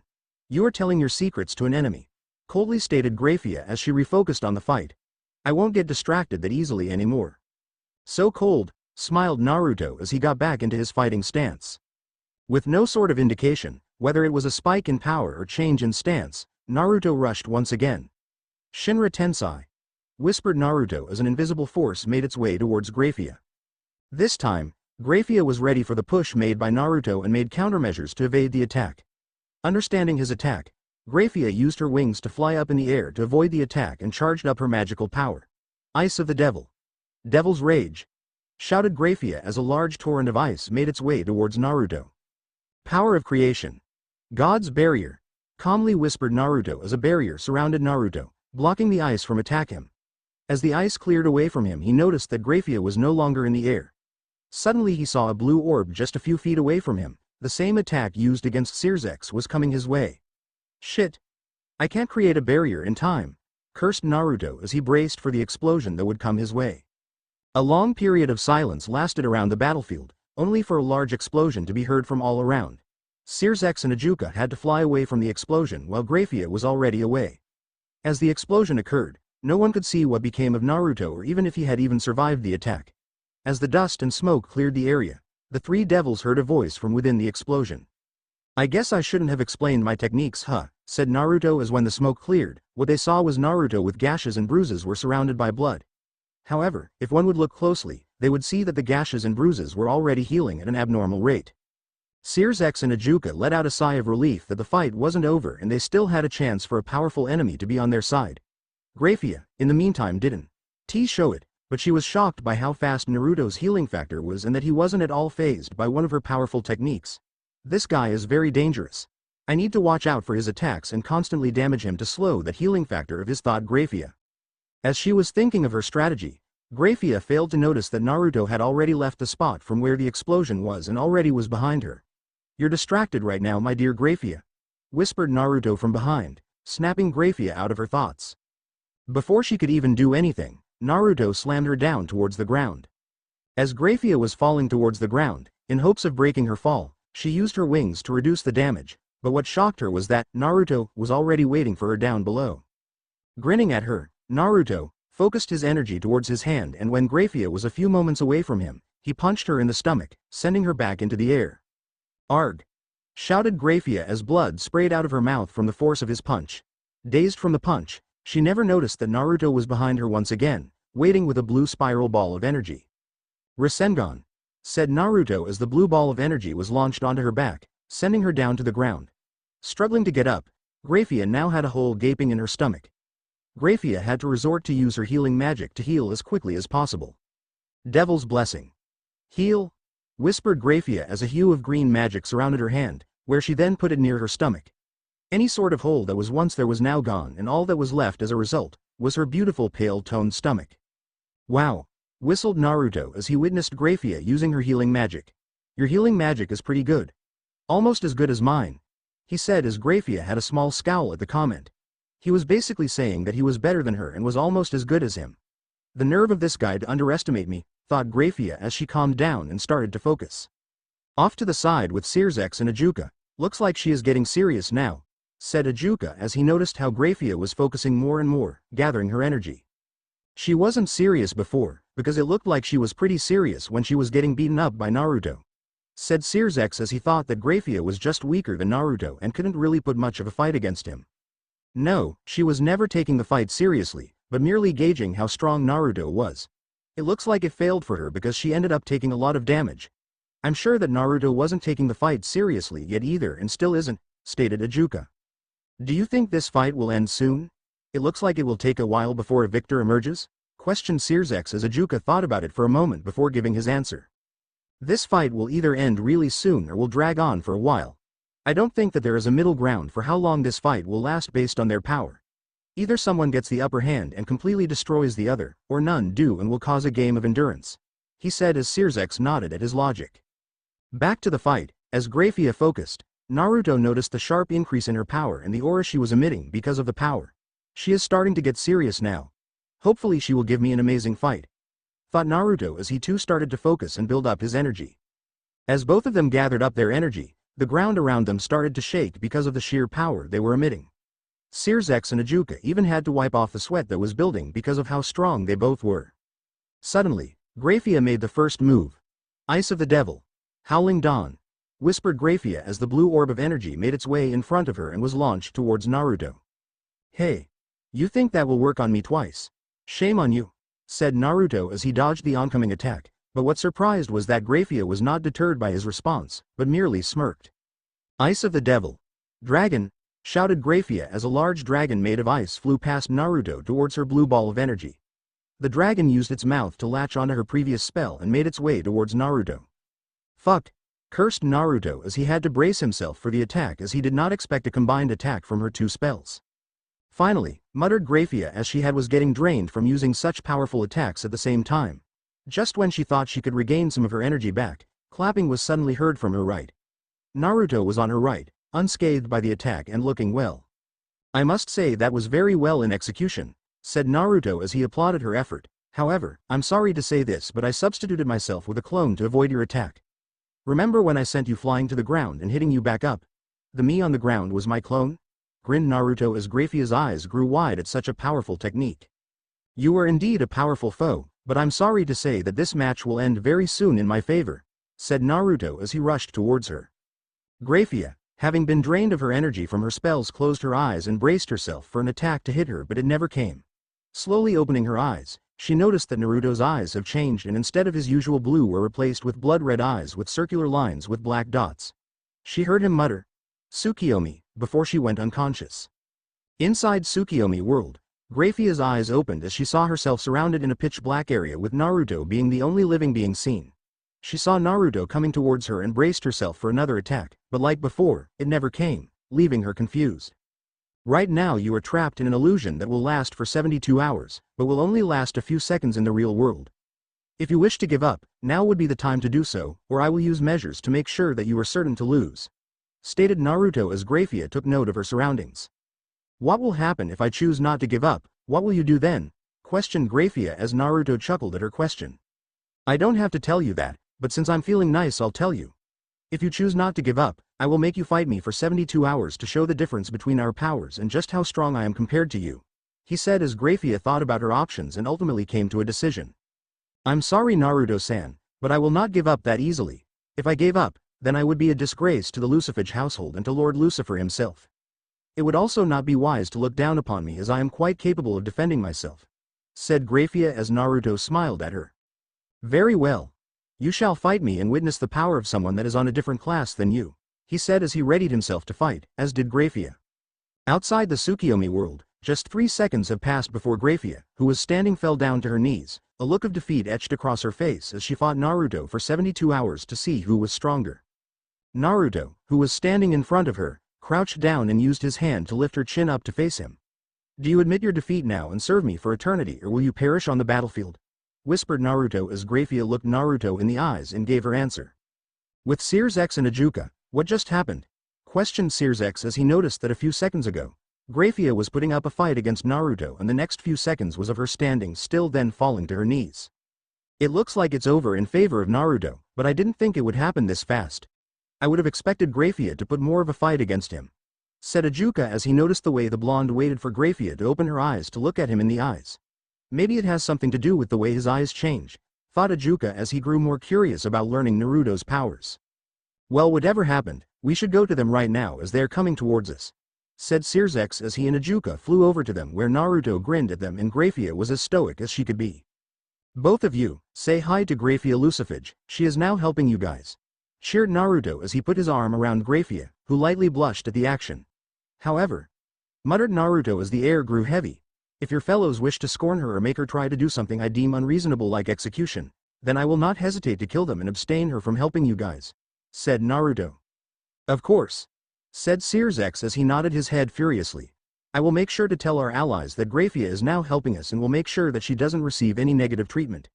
If anything does happen, please let me punish them first, pleaded Sirzechs.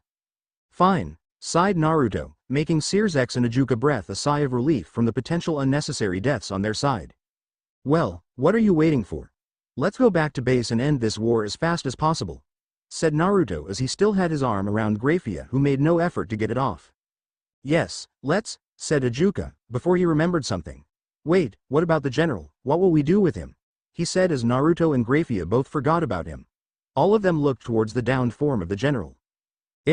I think we will have to kill him, said Naruto as he looked down to Grayfia, who was facing an inner turmoil of killing her ex-comrade. Is that okay with you, Grayfia? If we let him live, then more damage might come our way with him leading an army, he said as Grayfia nodded at his comment. Hi, Naruto-sama, you can kill him. It's for the better of ending this war earlier anyways, she whispered as he nodded his head and teleported to the general. Quickly stabbing him in the heart, Naruto closed his eyes and made his way back, officially ending an ally of Lucifer. Ajuka, noticing how Naruto finished, created a magic circle to teleport them all to the base camp. Also, said Naruto as he stood next to Grayfia, don't add the sama in my name.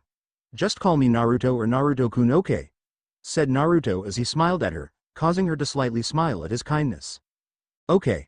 Naruto-kun, whispered Grayfia as she didn't want Sirzechs and Ajuka to hear her act so unprofessional. She did have a reputation to uphold after all, and the only one allowed to see a difference was now Naruto. Alright. Let's end this war and bring peace to the underworld, shouted Sirzechs as they all disappeared back to base camp. Hi, Naruto-sama, you can kill him. It's for the better of ending this war earlier anyways, she whispered as he nodded his head and teleported to the general. Quickly stabbing him in the heart, Naruto closed his eyes and made his way back, officially ending an ally of Lucifer. Ajuka, noticing how Naruto finished, created a magic circle to teleport them all to the base camp. Also, said Naruto as he stood next to Grayfia, don't add the sama in my name. Just call me Naruto or Naruto-kun, okay? Said Naruto as he smiled at her, causing her to slightly smile at his kindness. Okay. Naruto-kun, whispered Grayfia as she didn't want Sirzechs and Ajuka to hear her act so unprofessional. She did have a reputation to uphold after all, and the only one allowed to see a difference was now Naruto. Alright. Let's end this war and bring peace to the underworld, shouted Sirzechs as they all disappeared back to base camp. Present, base camp, as the 3 devils and 1 immortal came back to the base camp, they noticed that the older devils were all grouped up, discussing strategies on how to stop the advancement of the Satan faction. Raviel was currently talking, while Zeoticus, Venelana, Raven, Steven, Serena and some other devils listened to his tactics. As Raviel continued talking, he was interrupted by Sirzechs, who decided to announce his presence. We're back everyone, and we got a new ally, yelled Sirzechs as he smiled broadly towards the older devils. As the older devils raised an eyebrow at who the new ally was, Sirzechs' grin only widened as he pointed his hand towards Grayfia, who looked towards them with a stoic face and introduced herself to them. Hello everyone, my name is Grayfia Lucifage and I will help fight to end this war, she said as she bowed her head down. The older devils were shocked that they were able to gain such a powerful ally on their side, but were a little skeptical because of her known status of serving the Lucifer household for generations. Venelana, who was skeptical about the ordeal, decided to speak her mind about her skepticism. Hello Grayfia-san. You are a prominent figure for the Satan faction and a powerful one at that, so why would you suddenly defect to our side? Are you planning on betraying us because you have been serving Lucifer for generations? Said Venelana as she wanted to make sure that nothing bad would happen and cost them the war. Ka-sa. Sirzechs was about to assure his mother that nothing wrong would happen with Grayfia about defecting back to the Satan faction, but said person in question beat him to it.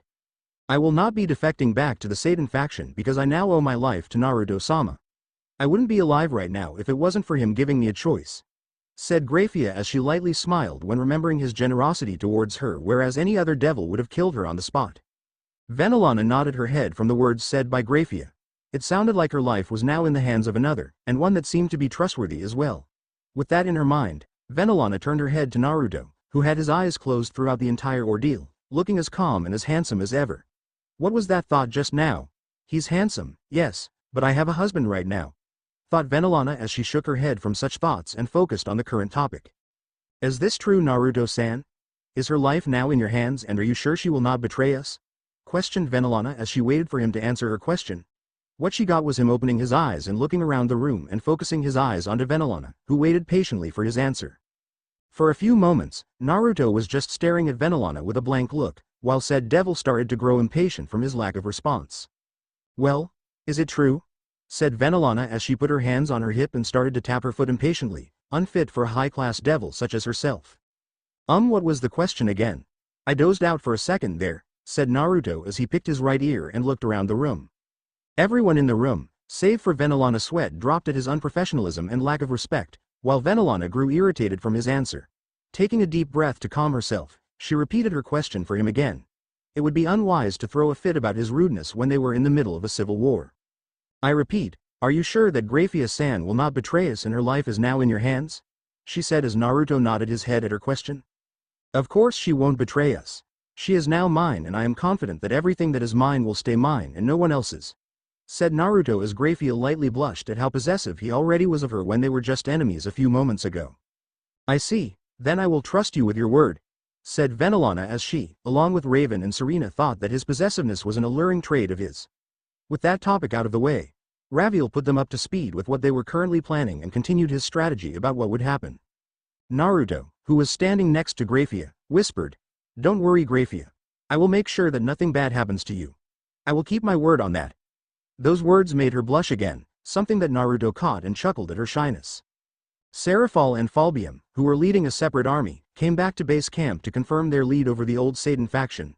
They made their way towards Sirzechs, Ajuka, Naruto, and Grayfia, where they were told of Grayfia's allegiance towards them. As Serafal listened to the strategy, she remembered the encounter she had with Naruto and blushed at the memory. What made her blush even more was the fact that she was standing next to him and felt the power coming off of him. Power attracts female devils after all. Fall. Serafal, said Sirzechs, snapping Serafal out of her stupor. Everyone was looking at her with confused looks about her lack of response, making her blush out of embarrassment. Yes, she said as Sirzechs sighed at her failing to understand the plan that they were about to execute. This plan would be the turning point in the war that will drastically change everything for them. You, along with Grayfia, will use your ice to halt the forces of the old Satan faction army, while I, along with Naruto, will obliterate them as fast as possible to drastically decrease their numbers. Ajuka and Falbium will make sure that no harm will come our way and also advance our army. Understand? It's essential that you work together with Grayfia, said Sirzechs as Serafal nodded her head and looked towards Grayfia, who nodded her head towards her. Okay. I understand, said Serafal as she turned towards Grayfia and nodded her head towards her. I hope we get along and work together, she said as Grayfia nodded her head once again in approval. Great. Now we can put this plan in motion and finally end this war, said Zeus, but before he could tell them to put the plan in motion, Naruto raised his hand. Yes, Naruto-san? He questioned. Before we fight, who is leading the old Satan faction so I can understand who we are going up against, he said as Zeus nodded at the question. The ones currently leading are the descendants of the Satans, Rizavam Levon Lucifer, Shalba Beelzebub, Croisery Asmodeus, and Cateria Leviathan. Rizavam, however, is nowhere to be seen during the entirety of the war, so we believe that he is in hiding. So, we would be fighting against 3 out of the 4 descendants of the original Satans, said Zeus. Not having Rizavam greatly increases their chances of winning the war because he is just as strong as Sirzechs and Ajuka, who both are considered to be super devils. Naruto, whose original task was to assist Sirzechs to end the civil war, understood that the war was coming to a close and that his time with helping them would be over. However, he felt compelled to stay longer with them, even after the war is over. Staying with 5 beautiful ladies is also a plus as well, thought Naruto as he looked over at Venelana, Serena, Raven, Serafal, and Grayfia and nodded his head in approval. I see. This war should be coming to an end now, with us being the victors, said Naruto as Grayfia, who was by his side, nodded her head, but was worried about meeting her ex-comrades again and facing the backlash of her defection. Alright, finally, enough talking. Let's end this war now and go, shouted Sirzechs as everyone in the room yelled in agreement. As they all started to teleport to the ally camp closest to the old Satan faction base, Naruto reassured Grayfia about her decision to defect. Don't worry about what your ex-comrades think about your defection. After all, This wouldn't have had to happen if they thought about preserving the devil race. Whispered Naruto as he seemingly read her thoughts and worries. Hi Naruto-sama. I'll try not to, whispered back Grayfia, making Naruto nod his head in satisfaction. Thinking about their encounter and fight, Grayfia couldn't help but be happy that she was not under the oppressiveness of the old Satan faction and now with a person that has been nothing but generous and kind towards her. He is a really nice person, thought Grayfia as she looked down at her hands to hide her smile. Alley base camp near old Satan faction. Okay. Now that we are here, let's make sure that everything goes to plan, said Raviel as everyone else teleported into the base camp to make sure that everything goes smoothly for them. The rest of our army should be coming in just a few moments. That means that there will be approximately 50,000 of us fighting the main location for the old Satan faction, he said. Let's keep the injuries to a minimum by grouping up. Make sure that no one is ever alone because that gives the enemy an opportunity to slowly deplete our forces, which is something that must be prevented, said Stephen, who was leading the medical unit for the anti-Satan faction. Everyone there understood how serious he was to be in groups because of how he has to deal with the injuries with his team. Shortly after his talk, the rest of the devil army teleported around the base camp to get ready for the upcoming fight. Alright, Grayfia and Seraphol, you two will be on the front lines freezing everything in our path, while Sirzechs and Naruto will destroy afterwards. Me and Falbium will continue leading the army to make sure that no ambushes come our way, said Ajuka.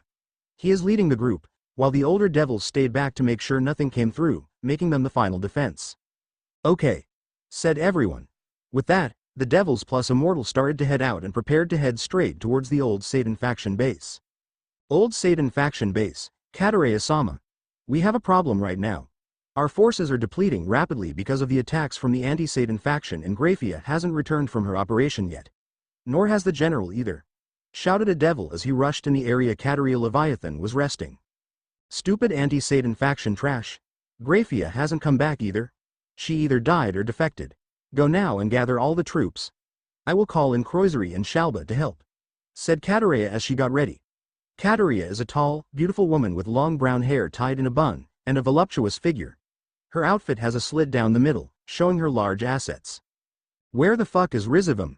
He should be helping us out with this shit, cursed Kataraya as she called Croisery and Shalba to help attack.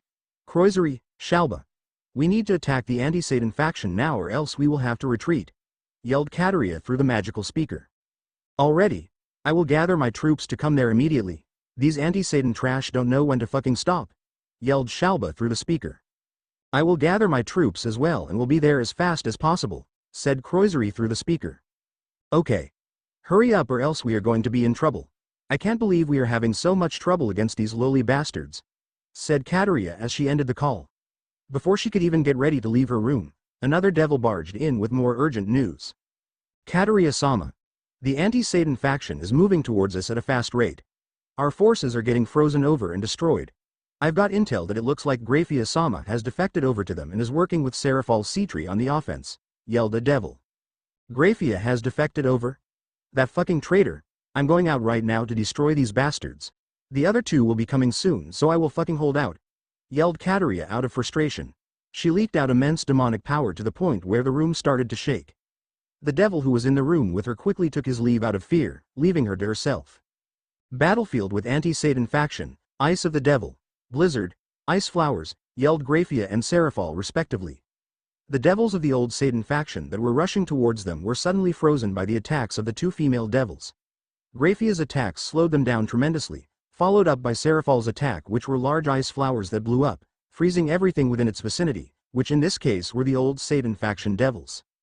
Power of destruction. Rain, yelled Sirzechs. The devils encased in ice were all destroyed by the rain made out of the power of destruction, clearing the area in front of them instantly. The rest of the army from the old Satan faction were shocked by how quickly their offensive force got obliterated, and only 3 of their enemies were attacking them. If only 3 of their members were able to clear a large chunk of the army, what would happen when all of them attacked? The only thing the soldiers from the old Satan faction could do is stall until 3 out of their 4 leaders come to save them. While the old Satan faction were frozen in shock by what just happened to their offensive force, Sirzechs was have a one-sided argument with Naruto, who was not listening to what he was shouting about at all. Naruto. How could you not attack with me? We are supposed to clean up together. I'm not supposed to do all the work together, shouted Sirzechs, while Naruto picked his right ear, looking at anything else other than Sirzechs for a moment, until he stopped to look at him. Sirzechs, you were perfectly capable of doing the attack by yourself. Grayfia and Serafal worked together perfectly, instantly destroying those fools, so there was no need for me to waste my energy on them right now," said a straight-faced Naruto. Sirzechs grew irritated by how lazy he was, while Grayfia and Serafal blushed lightly from his praise. "Stop being so lazy and work together. If I recall, aren't you supposed to help me defeat the old Satan faction? That was my wish after all, so you have to work together with me," argued Sirzechs, causing Naruto to sigh at his stubbornness. Grayfia and Serafal, who momentarily forgot about the war, were confused about why Naruto exactly would be obligated to listen to Sirzechs. Grayfia, who was curious, asked Naruto, "Naruto-sama, why are you listening to Sirzechs-san command?" Serafal nodded at the question as well, curious because as far as the both of them could tell, Naruto was stronger than Sirzechs by a large margin. "I am working for Sirzechs because he found my place of rest and awoke me. I said I would grant one wish within my power to the person who awoke me, and Sirzechs was the one who found me. He wished for me to help end the war," explained Naruto, who noticed that the old Satan faction started to push. "What happens after you grant his wish? Where will you go then?" asked Serafal, as she was unsure if she wanted the blonde to leave just yet. His presence was comforting and his actions made her feel strange. Grayfia was also worried that she wouldn't be with her master anymore if he completes the wish. "Don't worry about that right now. I'm still deciding about that. I will give my answer after the war, okay? Right now let's focus on winning this war because they're moving towards us right now," said Naruto as he pointed ahead of them, where the old Satan faction army was moving. Right, let's move," said an embarrassed Sirzechs, while Grayfia and Serafal could only nod in embarrassment about forgetting that they were currently fighting in a war. As the four started to refocus, Ajuka shouted at them, causing them to halt. "Hold on," yelled Ajuka, causing the four to look behind to see him moving his hand, telling them to come to him. They listened to his command, as he was the current leader, and rushed back towards him. I sensed another presence that arrived on their side. It is vastly stronger than any of the other signatures there, so I assume that it is either Kateria, Shalba, or Croisery," explained Ajuka. Naruto, who nodded his head at the observation, raised his head and explained who he thought was there. "I think that it is Kateria. I can sense the aura around a person." He decided to leave senjutsu out of his explanation, and see that it resembles a woman. "Man, you female devils have some insane genetics. Your bodies are very sexy," said Naruto, while giving a thumbs up to Grayfia and Serafal. Grayfia and Serafal, in turn, slapped Naruto in the back of the head, calling him a pervert, both blushing at his shamelessness. "Well, let's just have Grayfia and Serafal do the same thing as before. Naruto, please work together with Sirzechs this time. The faster we end their army, the better. We need to end Kateria before Shalba and Croisery come to help her. The three of them fighting together could prove to be very troublesome, and potentially increase the duration of the war. Fulbium and I will continue to lead the army," said Ajuka, ignoring Noro's previous statement about female devil genetics. "Okay," shouted the four as they went and prepared to defeat the old Satan faction. With the old Satan faction, Kateria-sama, thank Lucifer you are here now. We don't know how long we would last without your help. The enemies are currently distracted by something, so we should attack now," shouted a devil general. "No, we must wait for Shalba and Croisery to arrive. For now, just push to assert our dominance.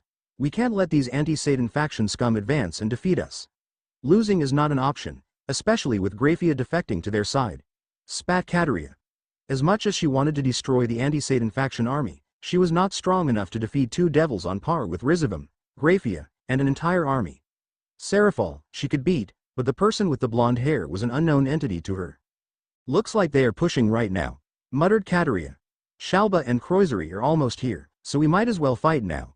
I can stall for time with my defensive abilities," thought Kateria. She might as well fight now and stall for the other two to come to help her. "Devils, for the sake of our race and for the preservation of our fallen leaders, we must give everything and fight. Let's destroy these scum," yelled Kateria, getting a cheer from her army. They in turn started to rush towards the anti-Satan faction in hopes of crushing them. With Grayfia, Serafal, Naruto and Sirzechs, looks like Kateria riled them up, said Serafal, hearing the female devil shout to her army. The fast pace coming from the enemy army was also another indication that she did something to fuel them up. "Get ready to use some of your strongest attacks. We need to get rid of them as fast as possible and focus on Kateria," said Sirzechs.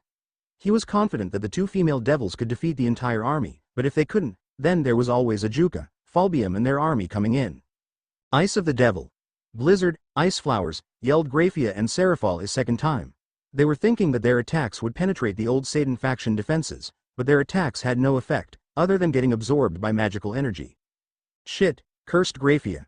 She had a feeling this would happen, as Kateria was there to defend them. This was Kateria's work. She is known for her defensive capabilities and must have known that we were going to attack first. Let's attack all at once. I'm sure that Kateria can't absorb all the attacks at once, said Sirzechs. Their army was still on standby. If Kateria is able to absorb all of their attacks, then he would be forced to signal Ajuka to attack with them. Let's attack now, muttered Sirzechs. He didn't want the enemy to hear him and instinctively defend. They needed to shock them. Ice of the Devil. Blizzard, ice flowers, power of destruction. Rain, said Grayfia, Seraphol, and Sirzechs. Naruto waited a bit for the attacks to shoot, before muttering his. Raijin, muttered Naruto. Kateria, who saw their attacks, prepared a larger absorption hole to defend her army. It didn't matter how strong her enemy was. This defense is her strongest and is able to absorb multiple super devil attacks. Grayfia, Sirzechs, and Seraphol hoped their attacks would penetrate Kateria's defenses, but sadly, their attacks got absorbed into her hole. But what shocked them afterwards was the massive amount of concentrated electricity that broke through Kateria's barrier and destroyed the front line of her army. They turned their heads towards Naruto, who looked unfazed by his attack, and looked at them. Well, said Naruto. Let's push. Sirzechs, tell Ajuka and Falbium to attack with us. Let's just end this, I'm getting tired. His response caused the three of them to just nod their heads. If this guy was so overpowered to destroy a barrier that the three of them combined couldn't, then why didn't he just end it already? Why don't you just end this war? You're clearly on another level than us, so why don't you quickly end it? Questioned Sirzechs. All he got was an eyebrow raise from Naruto. Why would I fight your wars? I only said that I would help you win the war, not do it for you. This is your own war to fight, and all I will do is assist. If I was to end this war now, then you would clearly learn nothing and gain nothing from this, other than unwarranted arrogance. Learn to fight for yourself and don't rely on others for help. Berated Naruto. He also didn't want to do so much work either, but they didn't need to know that. That makes sense, muttered Seraphol, as she understood how important it is to not overly rely on others for help. She was spoiled by her parents when growing up and saw how some other devils weren't as fortunate as her. Relying on her parents would just make her a selfish brat. All right then.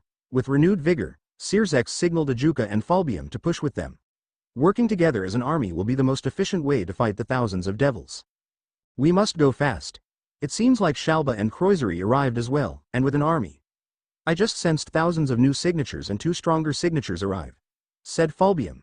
He wanted to make sure that their side would sustain minimal casualties, but it seems like their chances of minimal casualties is gone. Let's go then. I'm tired of waiting around. This is our chance to win.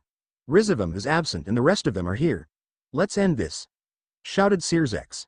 He wanted to hype up everyone, and it indeed worked. He was also tired of hearing the same thing repeatedly as well. Their army shouted in support, and Grayfia, Seraphol, Falbium, and Naruto smiled. Old Satan faction during Naruto's attack. Oh, how did that attack destroy my ultimate defense? Whispered Kateria in shock. This blonde proved to be more troublesome and dangerous than she thought. Just as she thought it would get any more worse for her, Kateria felt the presence of her 2 allies, causing her to smile slightly at the silver lining. Shalba Beelzebub is a relatively handsome man with brown hair that reaches all the way down to his hip. His long brown hair covers his right eye. His outfit consists of black armor that covers his entire body, except for his head and a black cape. Croisery Asmodeus is another good-looking man with pale skin, pointy ears, and his hair tied up in a ponytail. His outfit consists of a black and red garb, similar to that of a shinobi, a black cape, and black boots. Kateria, you can't even protect your army from an attack. How pathetic, said Shalba, immediately causing Kateria to scowl at his ignorance and arrogance. Just for your information, I was able to block Sirzechs, Seraphol, and Grayfia's attacks combined, but the blonde over there was somehow able to penetrate my defense and destroy the front of my army with his lightning attack. He is a very dangerous enemy, so I will warn you about him. Shalba didn't take her warning very seriously and laughed at her, while Croisery was a little skeptical about it. Ha ha ha ha. You are very funny, Kateria. Let's just get this over with and fight. I don't want to hear your jokes anymore, he said. Kateria scowled at his words, but didn't say anything because she wanted to end this war and needed him to fight together with her. Soldiers, yelled Shalba, getting the attention of the entirety of the old Satan faction army, which was about 35,000 devils. Get ready to fight. With me here now, we will win, shouted Shalba, getting shouts from the army.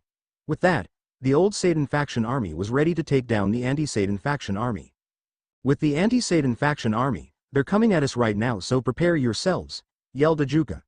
This fight was going to be brutal and he wanted to make sure everyone was ready for it. Ice of the Devil. Dragon, ice explosion, yelled Grayfia and Seraphal. Their attack almost landed on the enemy army, had not it been for the defense Kateria erected just before it happened and absorbed both attacks. TCH, said both female devils. Thinking the same thing, they both shouted, Naruto, destroy the barrier. We both will go attack Kateria head-on, while Ajuka and Falbium will attack Croisery. Shalba after you destroy the defense. Kateria's defense wouldn't be able to defend against his attack, and it would take a while before she would be able to create another one as well. Nodding at them, Naruto prepared to use the same move against them. After all, since it worked the last time, it would work again. Gathering natural energy, Naruto muttered, Raijin. A large concentration of electrical energy thundered down upon Kateria's defense, but before it reached the defense, a figure stood in between the two and blocked the attack. Shalba, who noticed the importance of the defense, jumped in to take on the attack head-on.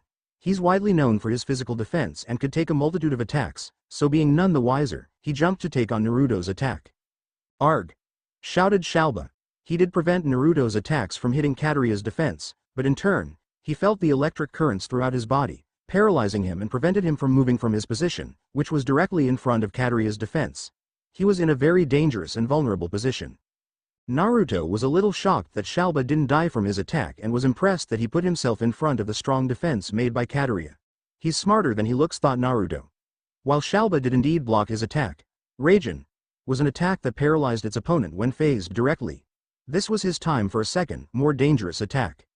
Amaterasu, whispered Naruto. Jet black flames quickly engulfed Shalba, Kateria's defense, and the area around it. His attack killed thousands of enemy devils, destroyed Kateria's defense, and left Shalba writhing in agony. Arg! Screamed Shalba, as he felt his skin melting from the intensity of the flames. It was very hard for him to think of anything at the time other than getting the flames around him extinguished. Beelzebub defense. Expel! Screamed Shalba. A cloak of pure demonic energy surrounded Shalba, and attempted to expel the flames around him by force. However, his move did nothing, but strengthened the intensity of the flames. Meanwhile, Grayfia, who quickly witnessed the move that would have hit her, had it not been for her dodging the attack, was shocked by how even Shalba's physical defense, which he was known for, couldn't extinguish the flames. Amaterasu is an attack that creates flames that last for 7 days and nights. It is extremely difficult to extinguish, other than by the user, or by some powerful magic. Said Naruto through a mental link to Grayfia. Grayfia was none the wiser to the oncoming voice of Naruto and momentarily froze. She had to quickly dodge Kateria's attack that was about to hit her. Naruto-sama, please warn me the next time you talk to me through telepathy. I did not know you had that ability and it's a little disturbing. We are going to have to talk about this afterwards, said Grayfia through the mental link Naruto established with her. Sorry, said an unapologetic Naruto, before he closed the clink between the two. Back to Shalba, who had no way of extinguishing the flames, was quickly deteriorating, and had to force himself to submit to get help from another member. Croisery, hurry up and come help me extinguish these flames, bellowed Shalba. Croisery, who was currently fighting both Ajuka and Falbium, inwardly cursed at the problem. If he were to go help Shalba, that would mean he would be vulnerable from their attacks. However, if he left Shalba to die, then they would be severely wounded and have a high chance of losing the war. Seeing that Croisery was distracted, Falbium let loose his attack. Offensive mode. Release, shouted Falbium. All of the stored of demonic energy he received from his attacks was let loose into a single beam of charged demonic energy. Aiming it towards Croisery, it resulted in a large explosion around the area, sending devils from both sides flying. As the smoke cleared, all that was left was floating particles in the air. Shit. That was a fucking clone. He probably created one before the attack hit him, cursed Ajuka. He noticed that Croisery was doing nothing to block the attack, and as soon as the beam hit and the explosion occurred, his energy signature disappeared instantly. However, even Ajuka thought that he died from the attack. Off to the center of the battlefield where Shalba resided, Croisery was also there, healing Shalba and extinguishing the flames. Asmodeus recovery. Dispel, said a labored Croisery as he concentrated a large amount of energy to wrap Shalba in a shroud, stopping the flames from burning him, and effectively burning it out. The shroud was healing up Shalba at a fast rate, only lasting a few seconds before disappearing, relieving Shalba of his burns. The toll it took from Croisery was tremendous because he had to time his escape perfectly, creating a clone out of pure demonic energy to escape before the beam hit him. This spell took a large amount from his reserves and he also had to heal Shalba as well. Both of the spells effectively rendered him useless for a short period of time, making him unable to fight Ajuka and Falbium. Shalba, wheezed Croisery as he finished healing him. I can't fight for a few minutes right now. My reserves are very low because of their attacks and my healing spell. You have to fight them as well, he said before he disappeared, finding a place to heal without anyone fighting him. TCH. Fucking useless. I have to do this all by myself. Fine. I'll show them not to mess with Shalba Beelzebub. Sneered Shalba as he focused and gathered a large amount of demonic energy. With Ajuka and Falbium, shit, I can't sense Croisery anywhere. He must have left to fill up his reserves, said Ajuka, as he tried to sense his energy signature, but failed to find it. We should help the others right now. You go fight Kateria with Grayfia San and Seraphol, while I'll help Naruto and Sirzechs, commanded Ajuka. Nodding at his command, Falbium set off to help the two female devils. Noticing a spike in demonic energy, Ajuka quickly turned his head to see Shalba looking like he's never been scratched. He was currently surrounded in a dense cloak of demonic energy, showing that he was not playing around anymore. Shit. This just cannot get any worse, can it? Said Ajuka as he quickly flew over to Sirzechs and Naruto, who were about to unleash attacks on him. Power of destruction. Explode. Great fire annihilation, said Sirzechs and Naruto respectively. Sirzechs' attack was a condensed ball of the power of destruction when landed, created a massive explosion. Naruto's attack was a giant fireball and the impact was as strong as an earthquake. Expecting Shalba to be injured from both attacks, both of them were a little shocked to see Shalba still concentrating and not even fazed by both attacks. His defense is almost legendary in itself and that cloak of demonic energy that's surrounding him right now is protecting him from almost any attack, said Ajuka as he landed next to Sirzechs and Naruto. He is pretty much invincible when he focuses like that, so we must attack when he starts to attack us, said Ajuka. Just as he finished explaining Shalba's defense, the man in question opened his eyes, looking as calm as ever and confident as ever. With his newfound energy, he charged towards the three men. With Grayfia, Seraphol, Falbium, and Kateria, an injured Kateria was currently panting as Seraphol and Grayfia were unscathed from the battle. Give up, Kateria, and your death will be a painless one, said Seraphol as she readied to give another blow to Kateria, intent on obliterating her. Kateria, give up now or else we will be forced to defeat you, said Grayfia, as she also readied her attack. Falbium nodded at both of them and readied to attack as well. Shut up, especially you, you fucking traitor, bellowed Kateria as she charged up more demonic energy and shot it towards them. Grayfia, Seraphol, and Falbium easily dodged her attack, but before they could regather their energy, Kateria was suddenly behind them, hitting all three of them on the back. Leviathan offense. Piercing howl, shouted Kateria. A stream of demonic energy was raining down behind the three devils, sending them crashing into the ground. That was a lucky shot, panted Seraphol as she got back up and flew back, as did Grayfia and Falbium. They gathered together and stayed a distance away from Kateria, not giving her a chance to attack them alone. TCH, said Kateria as she was slowly losing energy from continuous attacks and defending. She would not be able to last much longer and needed Croisery immediately. Quickly looking around, she couldn't find his presence and inwardly cursed at the problem, that bastard leaving us. How dare he? I can't last much longer and need him. Falbium noticed Kateria distracted and quickly told Seraphol and Grayfia the plan. Using her distracted state as an opportunity, they decided to give it their all in a combined attack on her. Quickly flying towards Kateria, Seraphol and Grayfia charged their demonic energy and launched their attack upon her. Ice of the Devil. Bellow, Ice Beam, Offensive Mode. Release, shouted Grayfia and Seraphol respectively. A large torrent of ice, a beam of concentrated ice, and a beam of demonic energy shot towards Kateria. Having no time to dodge, Kateria was forced to take the attacks head-on, launching her into a group of fighting devils and froze everything within the vicinity. Arg! Screamed Kateria as blood shot out of her mouth and the hole created in her stomach. With no devil capable of healing her, she had no choice but to flee the scene and abandon the army and Shalba. Quickly creating a magical circle, she shouted, I'll be fucking back, you shitty devils. Next time, I'll end all of you and relish it. Especially you. You fucking traitor. Screamed Kateria as she pointed at Grayfia one last time before quickly escaping. Grayfia and Seraphol let out a sigh of relief, while Falbium let out a tired breath. A large threat was out of their way for the time being. Looking around, the only powerful figure left was Shalba Beelzebub since Croisery left to recover, probably indefinitely. And Kateria escaped. Looking at each other, they decided to clean up on the remaining enemy soldiers to reduce the injuries. They were confident that Ajuka, Sirzechs, and Naruto could finish off Shalba together. All of them together would just be pointless. With Shalba, Ajuka, Sirzechs, and Naruto, Shalba in his enhanced state was proving to be a difficult opponent for the two devils, while Naruto was not helping much. Sirzechs and Ajuka were having a difficult time working together because Shalba was not giving them an opportunity to work together. Beelzebub offense. Raging bees. A large concentration of bees appeared out of a magic circle and shot large amounts of demonic energy at the three men. Shalba was also attacking as well, making it even more difficult for them to work together, as they were constantly dodging. Naruto. Focus on the bees while me and Ajuka will focus on Shalba. Hurry, shouted Sirzechs. He knew that Naruto would not help them in fighting Shalba because Naruto wanted them to gain more experience. The bees were the only option that would distract Shalba for a moment, giving Ajuka and him a perfect chance to attack. Oh no you fucking don't, shouted Shalba as he momentarily left Sirzechs to go straight to Naruto, who was currently destroying the bees. As he was rushing at Naruto, he was suddenly forced to stop because of being in a bind. Ajuka, who saw Shalba rushing towards Naruto, trapped him in a bind with one of his most powerful spells. Conqueror formula number 10. Eternal prison, shouted Ajuka. A formula created string and trapped Shalba, effectively stopping all of his movement. Shalba desperately tried to force his way out of the bind using his demonic energy, but it only served to tighten the bind, strangling him even more. Both of you attack, shouted Naruto.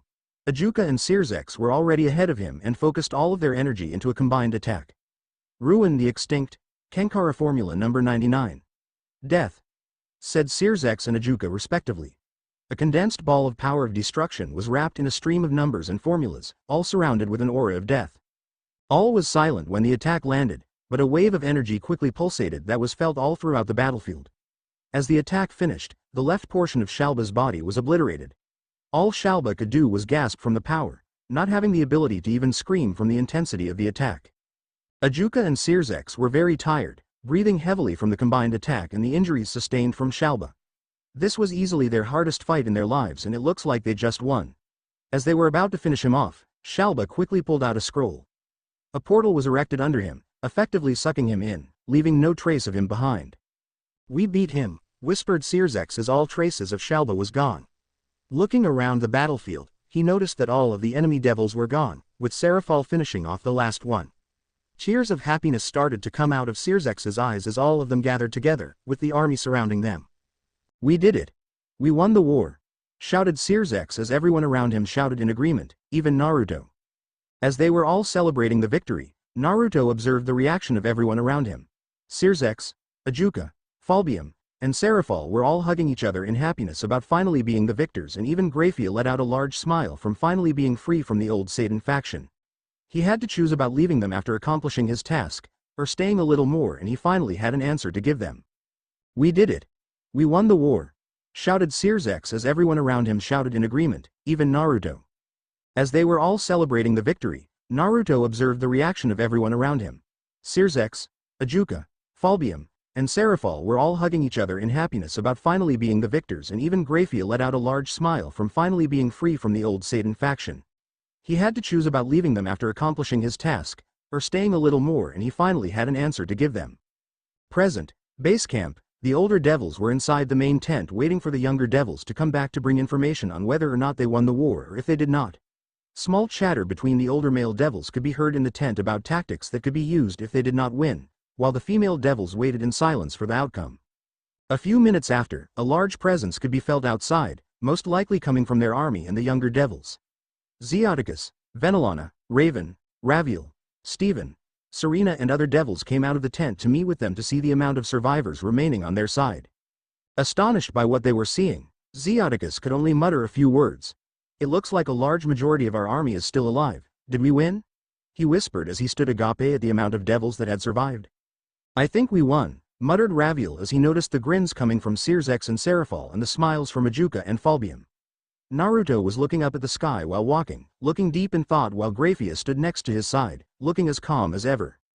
We won, shouted Sirzechs as he approached the older devils, causing them to gasp in surprise by the announcement. Shouts of excitement and happiness could be heard in the base camp as all the devils celebrated in victory of the war finally ending in their favor.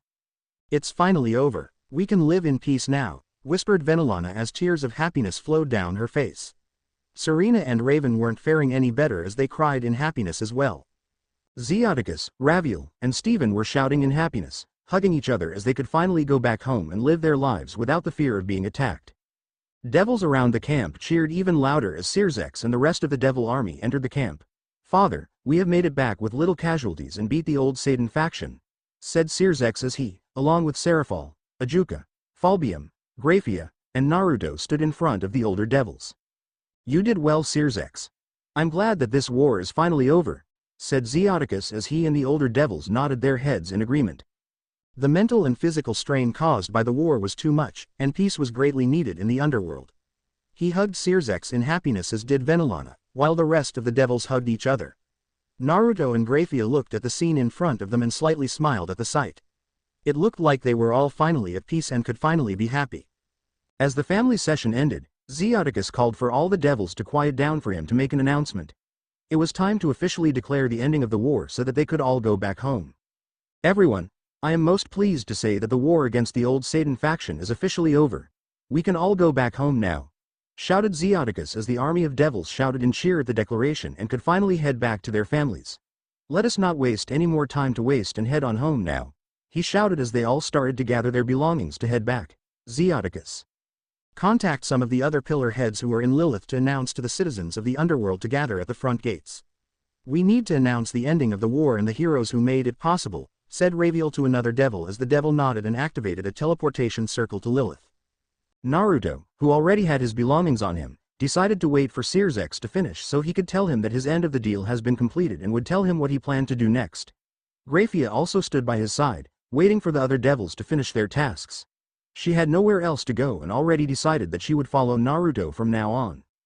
"Sirzechs," said Naruto as he noticed that said devil finished gathering his belongings and headed towards his way. "Naruto, I can't thank you enough for helping me and everyone else win the war. A lot of it was thanks to you for helping fight back against them. Please come with us back to the capital of the underworld, Lilith, for a celebration," said Sirzechs as he hoped that Naruto would join him and be hailed as a hero as well. "No thanks, I have done this because it was my debt towards you and now that debt has been cleared," said Naruto as Sirzechs nodded his head at the answer, although disappointed that he would not join him. Before he could ask Naruto anything else, said person interrupted. "Before you ask anything else, I have decided that I would go back with you to your home, but not to your capital. I do not wish nor need to be hailed as some sort of hero, for it is all your deeds. Fame is not needed for me and I don't want any of that attention," said Naruto as he scratched the back of his head, not knowing what else to say to him. "Ah, I see," smiled Sirzechs as he was happy that Naruto wouldn't leave just yet after completing his task for him. Even though it was Naruto's job to help the anti-Satan faction, Sirzechs still wanted to repay him for his tremendous effort in the victory for them. Maybe he could help Grayfia since she was a prominent figure for the old Satan faction. A few moments later, all the devils had gathered their belongings and started to teleport just outside the capital of the underworld. If thousands of devils suddenly teleported inside the capital, then it would cause a lot of issues for security reasons. "Grayfia, stay with Sirzechs when they teleport to their capital. Since you are known as being part of the old Satan faction, it would assure the other devils there that you aren't a threat," said Naruto as Grayfia nodded her head, before asking a question to her master. "What about you, Naruto-sama? Where will you be going?" asked Grayfia as she was a little concerned about not being by his side. After all, she wanted to follow him. "Don't worry about me. I will be hiding from the crowds, but will be watching from a distance until we get to Sirzechs' place," smiled Naruto, patting Grayfia on the head to reassure her. With those words, Grayfia moved towards Sirzechs, who in turn nodded his head at her and back towards Naruto. All the devils in the base camp teleported to the front of Lilith to celebrate the victory of the war. Front gates of Lilith. All the devils teleported to the front of Lilith, meeting with some of the pillar heads who were waiting for them to show up. "Is it true? Did the war finally end?" questioned a pillar head, as he along with some other heads were eager for the result. "Yes, the war has ended and we have won. Let us go to the center to announce it to everyone in the underworld. Make sure to have it announced live to those who could not make it here," said Zeus as some of the pillar heads cheered and nodded. The gates opened to Lilith and Zeus along with the other prominent devils stood in the front, while the army was in the back. It was time to stop living in fear and start living in peace. Devils from all sides of Lilith welcomed and cheered for the return of the devils as they all screamed in excitement and joy of the army. Zeus and the rest of the devils continued to march towards the center of the capital, all the while smiling and waving their hands at the devils who welcomed them. Grayfia stood by Sirzechs, who was waving at the citizens. She did not want this much attention towards her, and she could feel the gaze of some of the citizens who questioned why she was even there. "Isn't that silver-haired woman part of the old Satan faction?" whispered a devil as another nodded at the question. "I think that is Grayfia Luciphage who served Lucifer," whispered another as they continued to look at Grayfia. Sirzechs, who noticed the whispers of some of the devils, looked at Grayfia and reassured her. "Don't worry about them, Grayfia. I will make sure to clear up any problems that the devils have about you being an ex-member of the old Satan faction," said Sirzechs. Grayfia nodded her head at his answer, a little satisfied by his response to the whispers but still on guard. There are always some devils who would disagree, and she couldn't afford to get hurt by them. After all, she had to get back to Naruto and be strong for him. Meanwhile, while the devils were celebrating the return of the army, Naruto was watching above from the rooftop of houses to make sure that he wasn't seen, but could see what was happening down below. Zeus and the rest of the devil army were making their way towards the center to officially announce the victory, so Naruto made his way over rooftops to see the center of the capital. Stepping onto the stage, Zeus, Venelana, Raviel, Raven, Serena, Steven, Seraphol, Falbium, Ajuka, Sirzechs, Grayfia, and some military general leaders stood on stage to announce their victory. "Everyone," shouted Raviel as he stood in front of the stage, "we have come to announce that the war has ended and we came out as the victors," shouted Raviel as every citizen in the capital screamed in happiness and joy. Devil society could now go back to normalcy and peace has been ensured. As the devils were cheering, Zeus moved up while Raviel stood back. Sirzechs quickly whispered something in his father's ear and stood back. He motioned for the devils to quiet down, and after a few moments, they did so. "Now, I will announce that, without these heroes, we would have not been able to win this war. They tore through the battleground to be able to get to the enemy base camp and destroyed the old Satan faction leaders," said Zeus as he motioned towards Sirzechs, Seraphol, Ajuka, and Falbium. "These 4 devils have been at the forefront of the battlefield, and without them, we would have lost. I announce them to be the 4 heroes of the Civil War," shouted Zeus as the 4 devils bowed their heads down in respect, while the citizens of Lilith roared in applause. As Zeus continued his speech, Venelana moved closer to Sirzechs and asked him a question about why only 4 of them were announced. "Sirzechs, why weren't Naruto and Grayfia announced to help us?" she whispered as Sirzechs sheepishly smiled at her. "Well, Naruto said that he did not want any sort of fame from this war, and I wish to respect that. After all, he said that it was his task to help win the war and nothing else is needed. However, he said that he will wait so he can visit our house. I'm sure Grayfia shares the same sentiment, and I also need to announce that she is not a threat to us," said Sirzechs. As Venelana nodded her head at his explanation, she was also a little happy that Naruto would be visiting their home after this. Finishing his speech, Zeus motioned for Sirzechs to step in front while he moved back. "Thank you to everyone who has supported us during this war, and I know that it is not easy, but please accept this woman here," shouted Sirzechs as he motioned his arm to Grayfia, who moved up a little and bowed her head down. "She has also been an important factor for us to win the war because she defected from the old Satan faction to our side. Her strength greatly helped us win the war, so please accept her with welcome arms," shouted Sirzechs, as the devils shouted in applause for Grayfia. Up on the rooftops, Naruto smiled at Sirzechs for being able to integrate Grayfia into their devil society by basically declaring her a hero as well. He would make sure to thank him for doing that for her. All he would do now is watch the celebration in Lilith and then go to Sirzechs' home. Grammary Estate, teleporting, Sirzechs, Grayfia, Zeus, Venelana, Raven, Raviel, Serena, Steven, and Seraphol teleported back to the Grammary Estate after the celebration ended and parted ways with Ajuka, Falbium, and some pillar heads.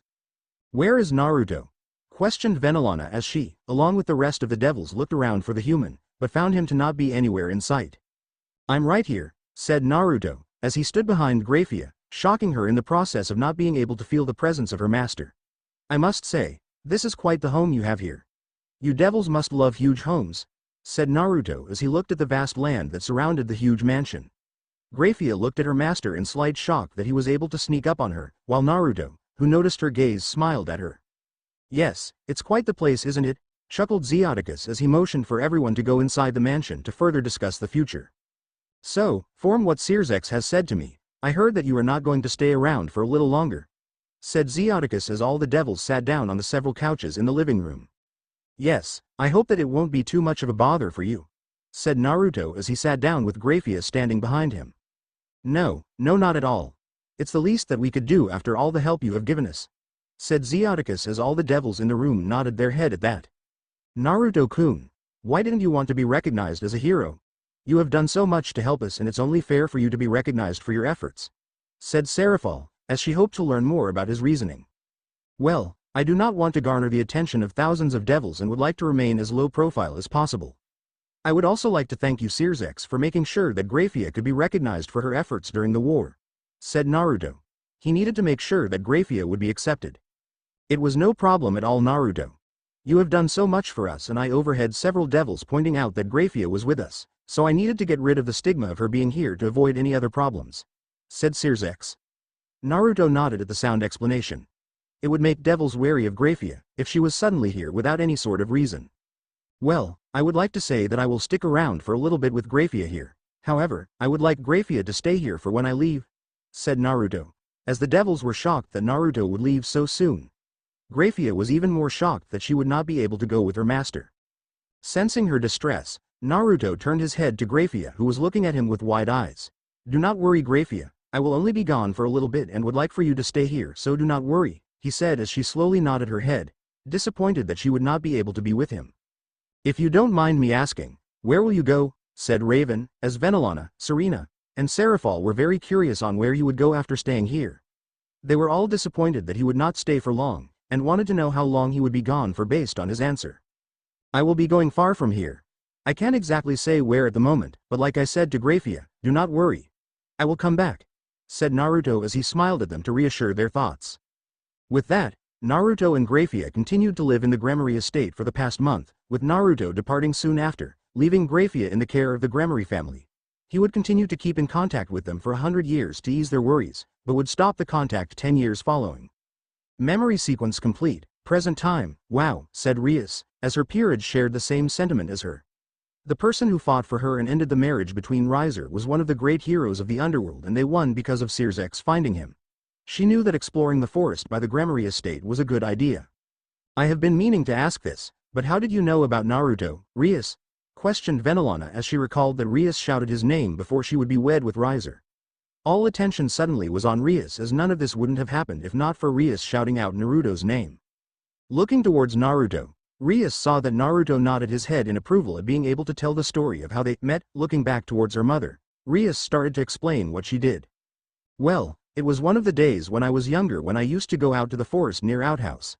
I ran off from Soji, Sirzechs' knight, and ran into the forest to play and look for anything interesting, said Rias as Venelana along with Zeus slightly glared at her for always being so mischievous during her younger days. Cringing a little from her parents' glares, Rias continued to tell her story. I kept on running through the forest and suddenly, I heard a growl and to my left was a rabid wolf. The wolf was glaring straight at me and rushed me. What I did was run and hope that someone would find me. Zeus and Venelana exchanged glances, remembering the time that Soji came rushing back to them, saying that Rias was missing in the forest. If Rias was telling the same story, then they remembered the fear of her dying the forest full of beasts. I kept on running and I suddenly saw a cave.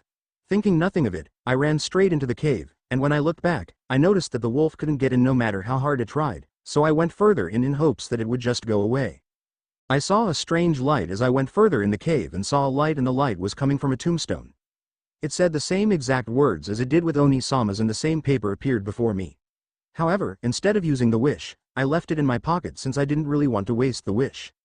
You didn't want to use the wish to try and find a way back home? Questioned Akano as she wanted to know why she would save it. During that time, I was just recently engaged to Riser and all I could think of at the time of getting the paper was to use it as a last resort if fighting him in a raiding game failed, said Rias as she was really happy that she decided to use it against Riser and not for anything else. Sirzechs, who was listening to Rias's explanation, turned to Naruto to ask him a question that was nagging him. Naruto, didn't you say that only the strongest could find your tomb? While I'm not saying Rias is weak, but she was young when she found you and didn't have much magical power at the time, he said as Naruto chuckled at his question. Well Sirzechs, I sealed myself in the tomb to make it so that any Gremory, Phoenix, or sea tree that entered the cave would be able to find me and unseal me. Grayfia could have also found me as well. Since I met you devils during the war, I knew that all of you had good intentions, so if any of you found my tomb, I could trust you with granting a wish. Also, I was actually surprised when Rias found me so quickly, said Naruto. So where were you for the past 10 years? I understand that you were in contact with us 100 years after the war, but you suddenly stopped all form of contact 10 years after it? Questioned Raven. She was fine with him being away for 100 years since he still contacted them every few times a year, but the 10-year time span that he didn't greatly worried her. Well, I sealed myself back in my tomb, said Naruto as he nervously chuckled at them and scratched the back of his head. He couldn't think of any other way to say that he couldn't contact them because he was sleeping for 10 years. Rias, if my memory serves me right, you went missing in the forest when you were 10, correct? Said Venelana as she also remembered that they introduced Rias to Riser when she was 10 years old. They couldn't introduce them earlier because they were too distracted with finding the whereabouts of Naruto and momentarily forgot about the arranged marriage for a couple of years. Rias nodded her head at her mother, remembering that she was 10 when she found the tomb, and that was also during the time of the meeting with Riser. So, that means that Naruto sealed himself 2 years prior to the meeting with Rias. All this time you were in the forest near our estate and didn't bother contacting us to find you before you sealed yourself? Lowly said Venelana as she glared at Naruto for not doing so. The other older female devils also glared at him for not doing so. They were worried sick and he was near them the entire time. All I could think of at the time was rest, and the only place I knew where I would be found relatively quickly would be the forest near your estate. I'm very sorry for not contacting you before my sealing, but I had little time and needed rest, he said as he bowed his head down to show his shame. Why did you need rest badly? What did you do to make you so tired? What happened? Questioned Raven as she was nearly out of her seat from the barrage of questions she wanted answered. Yes. I believe that you should answer those questions for us, Naruto-sama. You said you would tell us what happened after all. Spoke Grayfia as she decided that she would speak to show that she wanted answers and would not take silence for an answer. Taking a deep breath, Naruto knew that he had no choice but to give them the answers they wanted. Long story short, I was traveling around the world at the time and was simply caught off guard. A few powerful beings suddenly surrounded me when I was my most vulnerable and attacked me all at once. I would have been able to defeat all of them, but they sealed some of my movement. The only thing I could do then was to teleport somewhere else, and the only secure place I could think of was the forest near the Grammary estate. I have made some powerful enemies and won't name who they are for the time being. If I explained all that happened during then, it would take a while, so let's just keep it at this for now, okay? Said Naruto as he expressed that he no longer wanted to say anything else on the matter. Before Venelana could retort, Sirzechs interrupted her. No worries. All that matters is that you're back now and you are going to stay, right?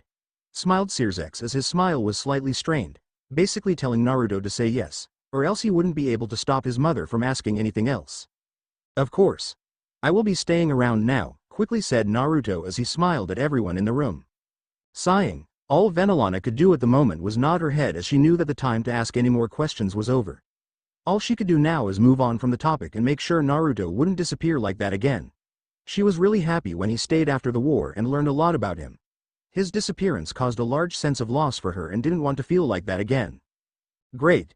Now that this is all settled, why don't we all just go and eat some dinner? Naruto, your room is still with Grayfia, so you can get settled and meet us in the dining room in 10 minutes. We should all settle too after all that happened today, said Sirzechs as everyone nodded their heads. They all needed a little break after all that happened today. As they were getting up, Venelana and Raven passed Naruto and lightly touched him while smiling, causing him to slightly shudder at the touch.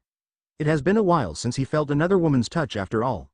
He smiled to Rias and her peerage as they left the room, which in turn caused them to smile as well, though Rias and Akeno were blushing a little from it.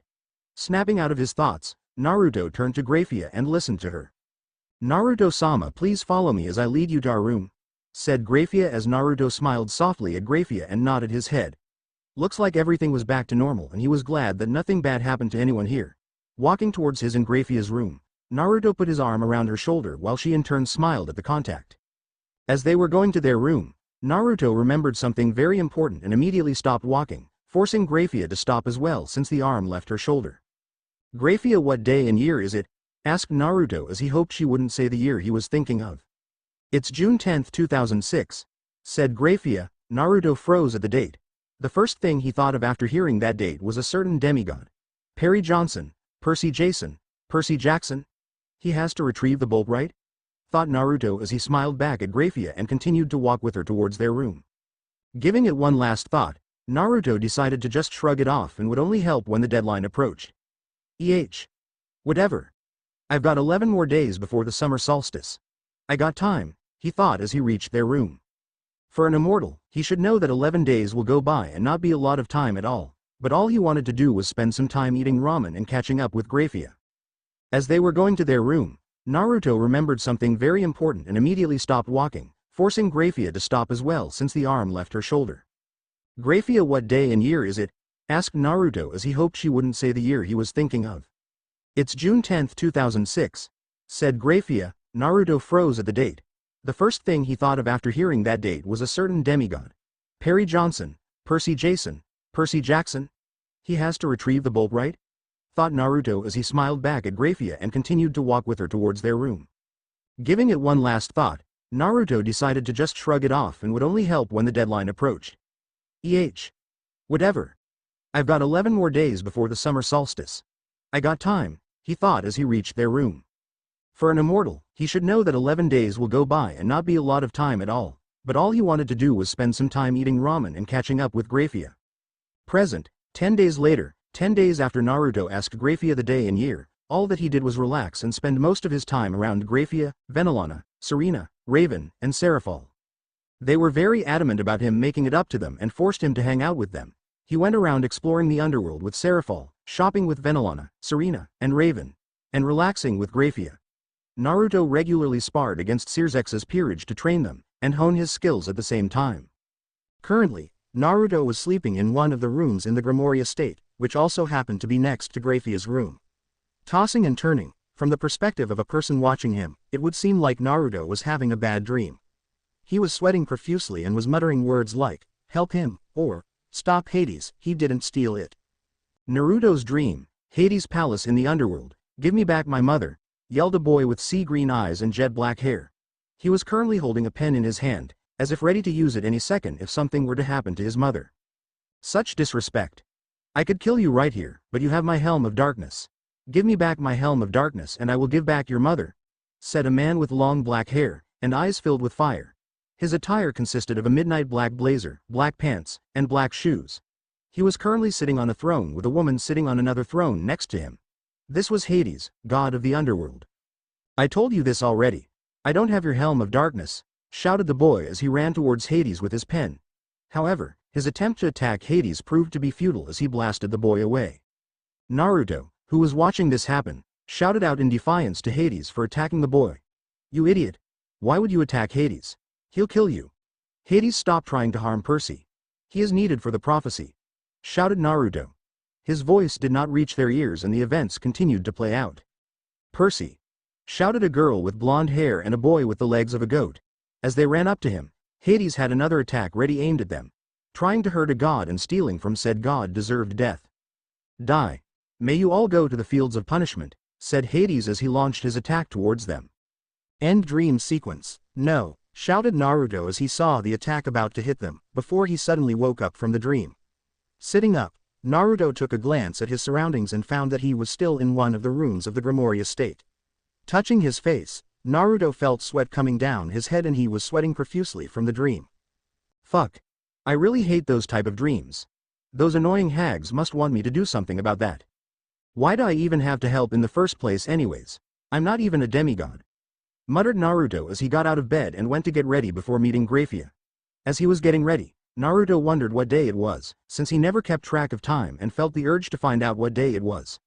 A knock on the door snapped him out of his thoughts as he finished cleaning himself up and opened the door to see Grayfia standing in front of him. "Naruto-sama, are you ready to eat now?"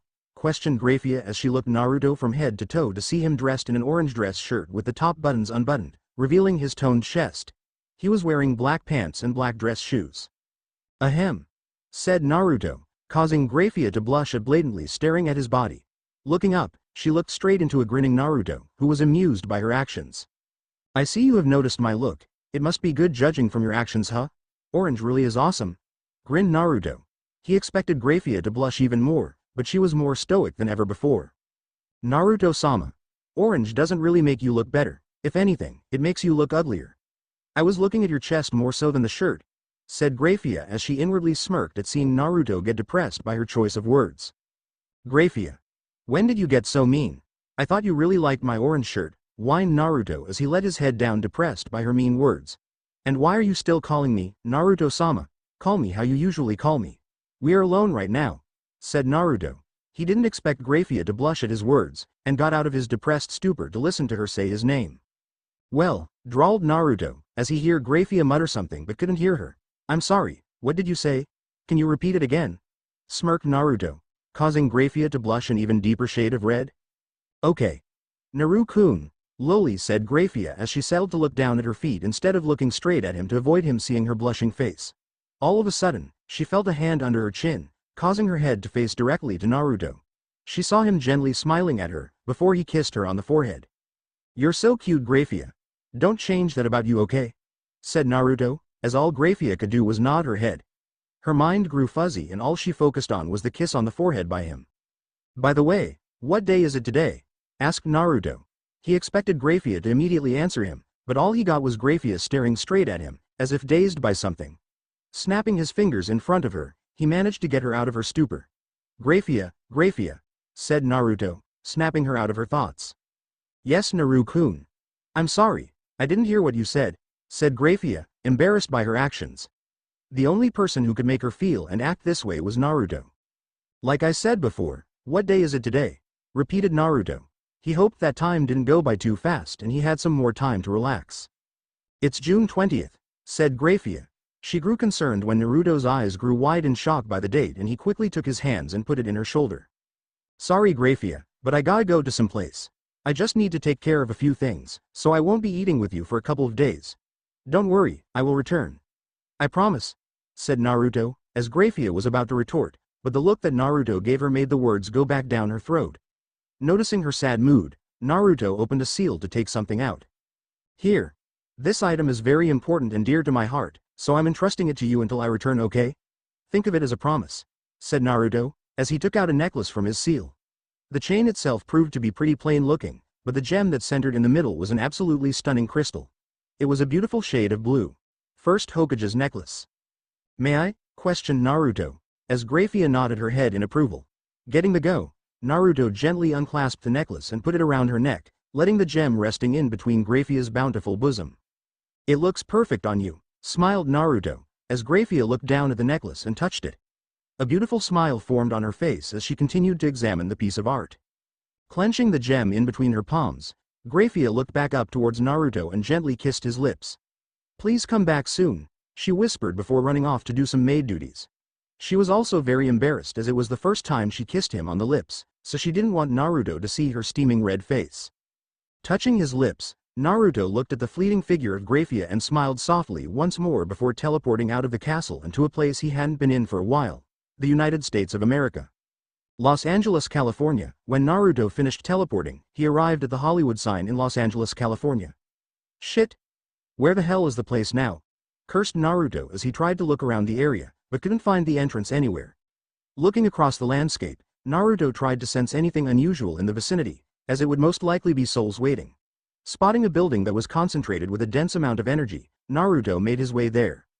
DOA Recording Studios, muttered Naruto as he looked around the area to see that this was the only building. The rest of the buildings that he could see were at least a few miles away, making it very odd.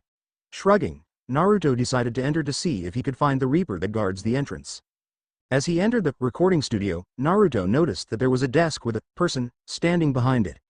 The person was dressed in a fancy Italian suit that made him look more regal looking even though he acted like a regular guard. There were seats lined up against the sides of the building with people sitting in them. As he looked around the studio, Naruto noticed the gloomy and depressing atmosphere, as the people were all depressed, as if they lost something. Walking up to the desk, Naruto addressed the guard to ask him a question. Greetings, Karen.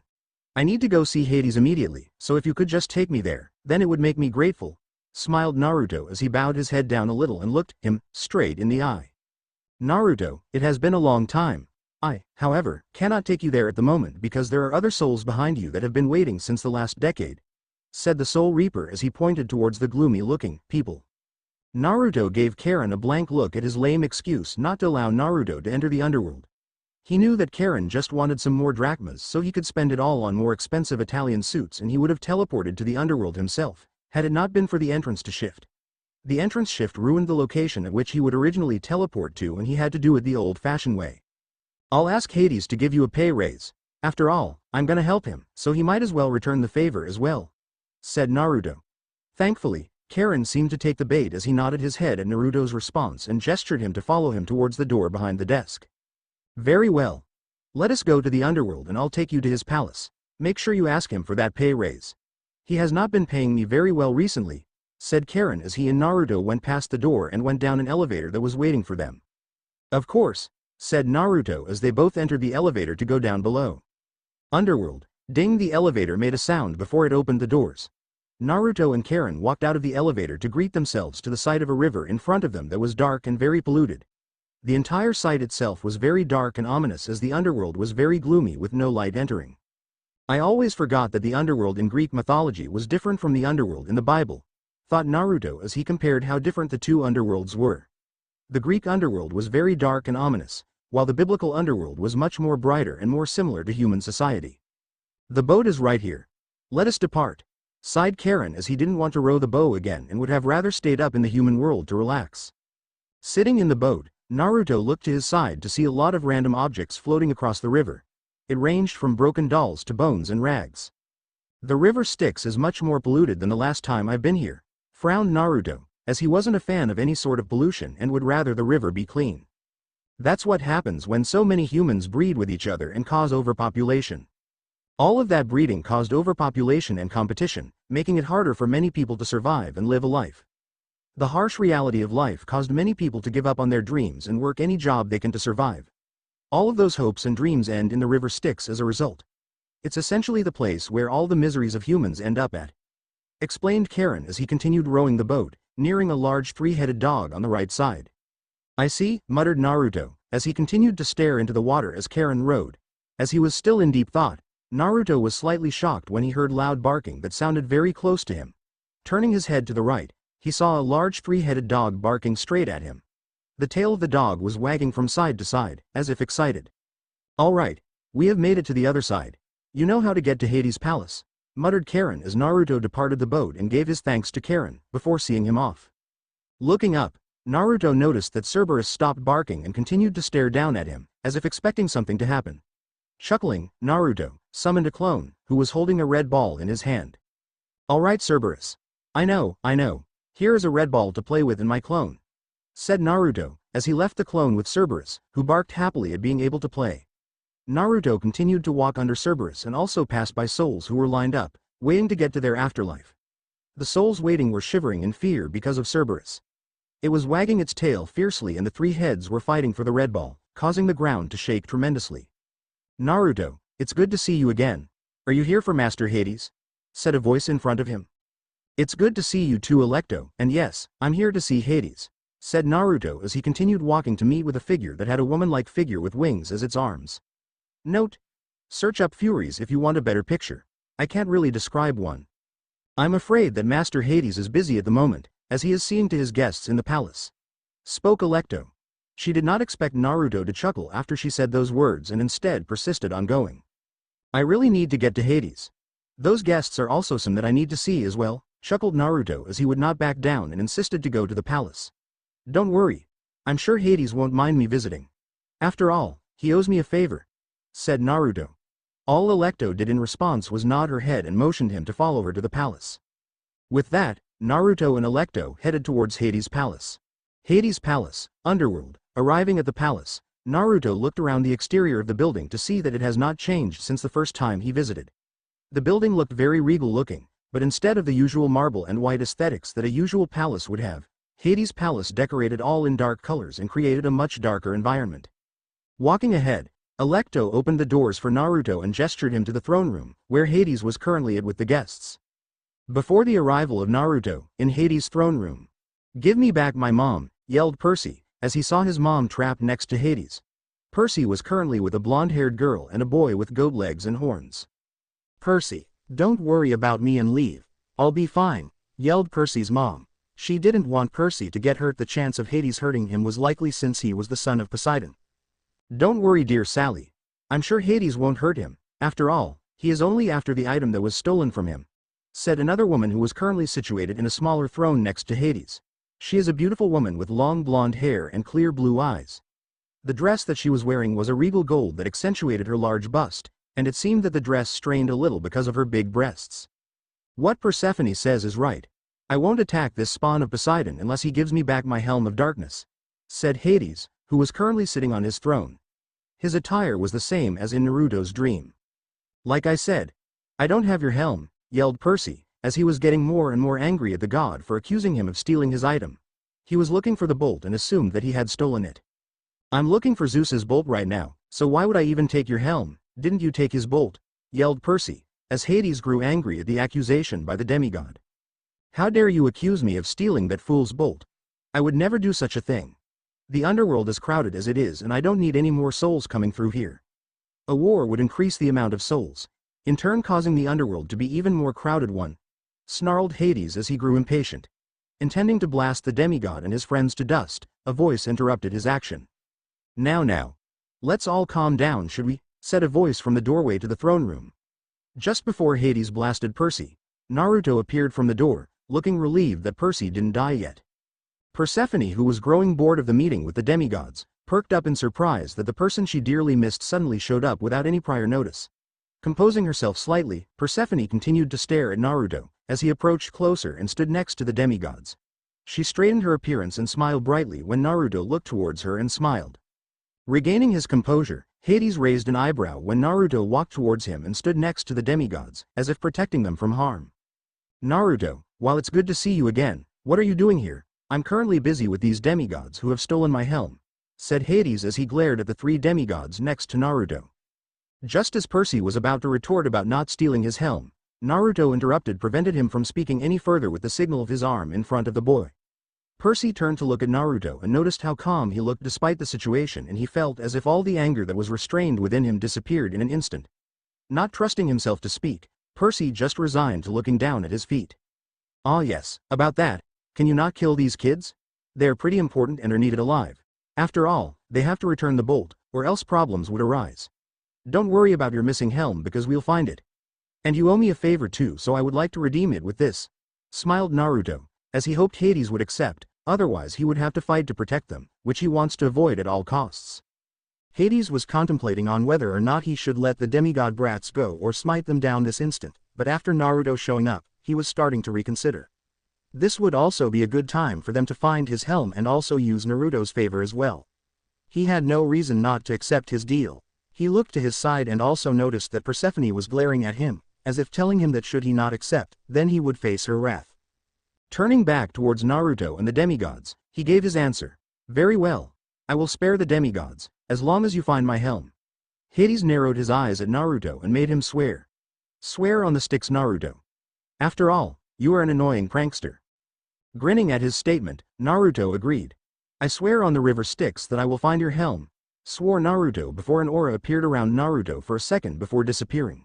Seeing this, Hades confirmed that he swore on the Styx and allowed them to leave. "Wait," yelled Percy. He noticed that his mother was still trapped by Hades and was yet to be released. "Release my mom, she has nothing to do with this." "I will release your mother when I get my helm back. After all, I still suspect that you have something to do with my helm missing. All this time, I noticed something powerful emanating from your backpack and it was the Zeus's bolt the entire time. You are the lightning thief. So tell me, thief, where is my helm?" accused Hades as Percy quickly checked his backpack to see if he was right, and there it was. The lightning bolt. "What? How did this get here?" Percy nearly screamed. He quickly recalled the events he went through and the time that he got this backpack was from Aries. Aries gave this backpack to him. "That traitorous god," muttered Percy as he put the bolt back in the bag and looked back towards his mother, thinking of another way to escape with her. He remembered that he had 3 pearls gifted by his dad and thought about using it to help his mom escape. Hades, who noticed that Percy deeply thinking, read his mind and lightly smirked when he read what he was thinking. "Pearls, huh? Take them out, demigod." Taking out the pearls, Hades mockingly told Percy how pitiful it was to not have enough. "You have only 3. Such a shame. How will you all escape?" he mocked. "Don't worry, Percy. Just take your mom with you, don't worry about me," urged the blonde-haired girl next to him, as the other boy with the goat legs refuted her. No, leave me here, Percy, and you 3 can go to the surface. I'll be fine," blurted the goat boy. Percy, who didn't want to leave his friends behind, turned to Naruto, who was currently picking his ear, while staring off into space. It looked like he didn't even know what to do and was just waiting for something to happen. Naruto, right?" Getting a nod of approval, Percy continued. Could you help us out and do something about this?" You apparently met Hades before and seem to be friends, so can you convince him to let my mom go? He questioned. Naruto turned to Percy and looked him straight in the eyes, as if staring into his soul. Getting a little freaked out by the piercing stare, Percy tried to regain his composure and asked again. Please? The lame response caused Naruto to blink his eyes and laugh. Sorry.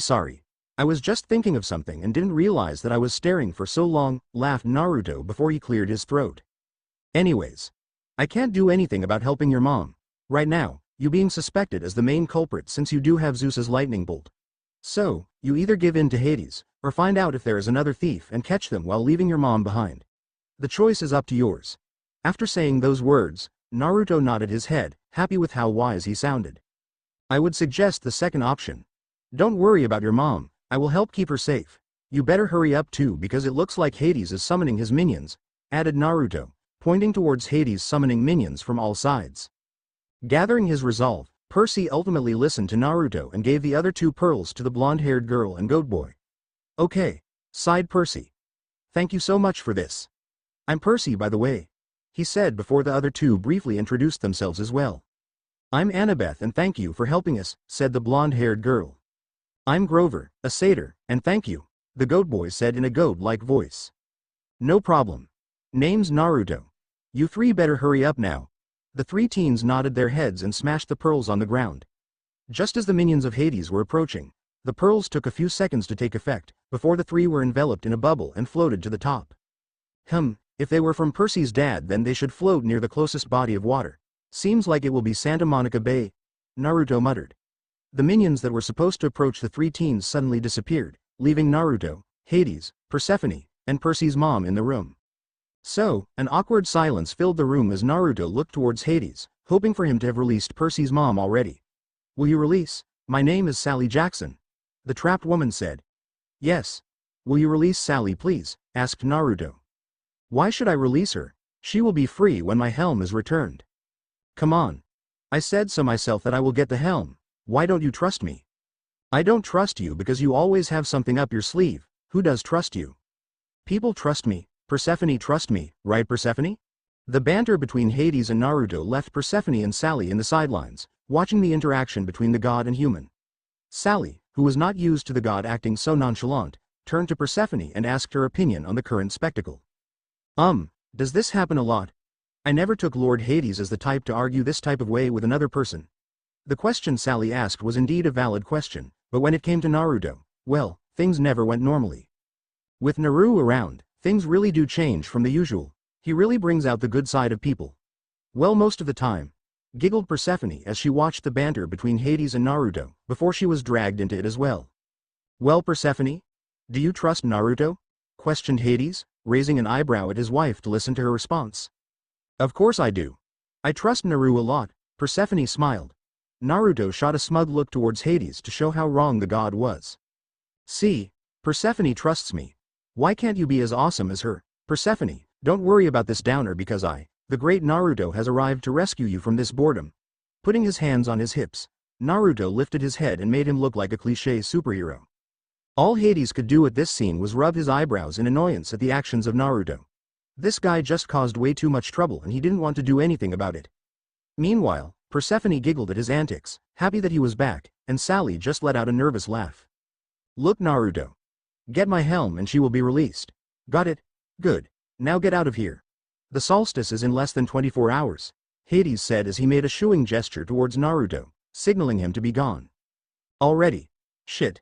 I gotta go help those kids. Searching for their energy, Naruto looked for the energy that greatly resembled the sea and indeed, the 3 teens were by the Santa Monica Bay. However, what he didn't expect to sense was a godly energy with them and it was clashing with Percy's energy. What is a god doing with them? Aren't they not allowed to interfere with the quest? Unless, shit. The other 3 in the room merely raised their eyebrows in curiosity when they noticed Naruto muttering curses to himself and suddenly turning to them, as if something urgent came up. Okay. All of you stay here. I believe I found the thief and will return with your helm shortly. Giving a 2-finger salute, Naruto saluted the 3, not before giving Persephone a wink, and poofed. Ah, it's good to have him back, longingly sighed Persephone, while Hades merely rubbed his eyes in fatigue because of the eccentric blonde. He represented the underworld, a place characterized as dark and gloomy, while Naruto represented the light and bright side. It really was tiring interacting with him. With Percy, Annabeth, and Grover, why did you steal the lightning bolt and try to frame me by leaving it in the bag you gave us? You were the actual lightning thief, weren't you? Percy yelled. He and the other two teens were currently confronting a tall, muscular man on a motorcycle with a black biker jacket, jeans, and black aviators. They were currently talking to the god of war, Aries. You stupid brat. Why couldn't you have just died by Hades? That way, Poseidon would have gotten angry at Hades and Zeus would still be pissed with his missing bolt. An amazing war would have been produced if you had just died. Growled Aries, taking off his shades, showing his blazing green eyes, filled with fire. And I also didn't steal the bolt, someone else did, but I won't say who. Percy groaned at what Aries said and decided to think a little, using what his vast knowledge of Greek mythology. Any other subject would have just flew over his head. He guessed that Zeus sent Aries to find the thief and most likely succeeded, but seeing as he was the god of war, he would naturally side with the group that would cause one and let them continue their plan. Looking at both Grover and Annabeth, Percy whispered to them about Aries not being the thief and it being something else, something that they both agreed to. I think you're right. Aries is not smart enough to think of a plan so thoroughly. He is all muscle and no brains, whispered Annabeth, which Grover nodded in agreement to. Speaking of Aries, the three turned to see why the god didn't interrupt their talking session to see that he was slightly spaced out, as if listening to another voice. Percy felt as if Aries was being controlled by someone else because of his momentary lapse of judgment. He sometimes had the same situation happen to him because someone recently was talking to him in his dreams and thought something similar was happening to Aries as well. Are you being controlled by someone else, like the voice in the pit? Asked Percy. Maybe someone else was having a similar situation as he was having, and he himself was not going crazy. Expecting a nod of approval, the opposite happened, with Aries growling in anger at the accusation. Stupid brat. I do not take orders from anyone but myself. None of this is happening in my dreams either. He growled, before he noticed the slip. The three teens grew wide-eyed at his last sentence and it was confirmed that Aries was not the lightning thief and someone was orchestrating it from the shadows. You stupid brats. Just for that you will die here. I will not allow you to give the bolt back to Zeus. Summoning a wild-horned boar, Aries commanded it to attack Percy. However, they were by the water, and Percy gained some experience to easily take care of the large predator. Telling Annabeth and Grover to stay out of the way, Percy ran towards the beach before stopping near the water. The wild boar that was charging straight towards the young demigod didn't get a chance to react as the demigod quickly ran straight towards it and sliced its horn off. An uncapped sword was in Percy's hand and the horn flew onto the sand, leaving the boar closer to the water and Percy further away from it. While the boar was distracted with its horn cut off, Percy concentrated deeply, summoning a wave to crash upon the boar. Roar! The boar screamed in agony as the wave enveloped it, leaving no trace of it ever being on the beach. Phew! Percy took a sigh of relief that it was over and Percy looked away from the water to face Aries, who was standing a few meters away from him. It's going to take a lot more than simple waterworks to take me down, brat. Aries was walking towards him before halting when Percy yelled at him. Wait. How about we make a bet? If you win, you could turn me into anything that you want and also get the master bolt, but if I win, then you leave and also give me back the helm because I know you also took it. Smirking at the deal, Aries nodded his head in approval. Very well, I will agree to these terms. I will gladly turn you into something miserable when I win. Walking closer, Aries stood a few meters across from Percy, with the waves washing on the beach from the side. Annabeth and Grover were watching from the entrance to the beach, closer towards where Aries' motorcycle is on the sidewalk.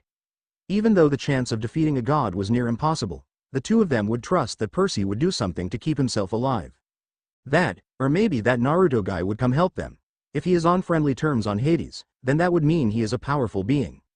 Back to the standoff on the beach, Percy was trying to think of ways to hurt Aries, and the only idea he had at the moment was to use the powers of the sea to his advantage. Before Percy could even gather some water, Aries ran straight towards him and slammed the flat side of his blade to Percy's side, launching him away from the water. Arg! Screamed Percy as he roughly landed on the sand. Getting up, he could feel the pain that Aries caused to his side, most likely causing some of his ribs to break. Nice try, brat.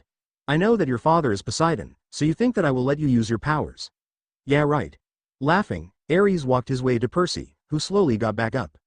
The pen that was in Percy's hand was uncapped to form a medium-sized sword.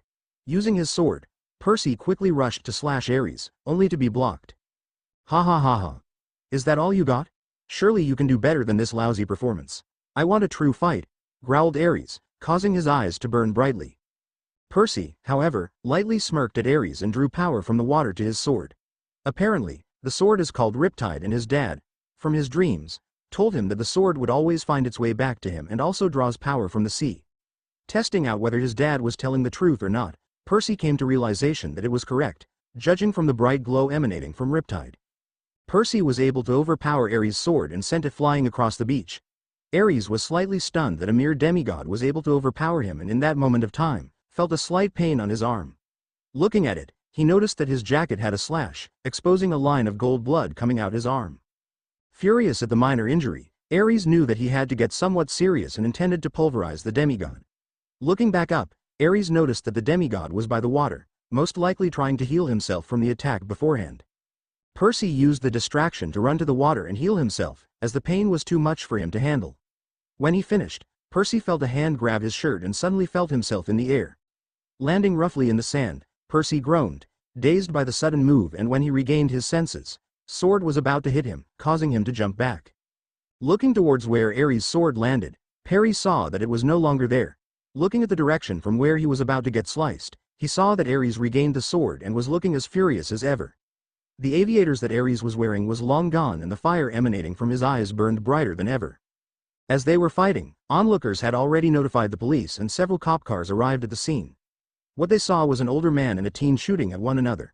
They did not see the swords the two were holding, since the mist altered the vision of mortals. Aries, noticing the mortals watching their fight, quickly put an end to all of it by burning all of the cop cars that have arrived. The crowd quickly noticed the blazing inferno behind them and quickly dispersed. None of them were ready to die yet.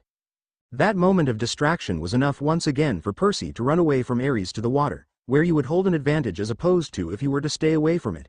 He was given enough time to concentrate on creating a large wave, and when Aries noticed that Percy was by the sea, it was already too late. A large wave crashed onto Aries, knocking him to the ground.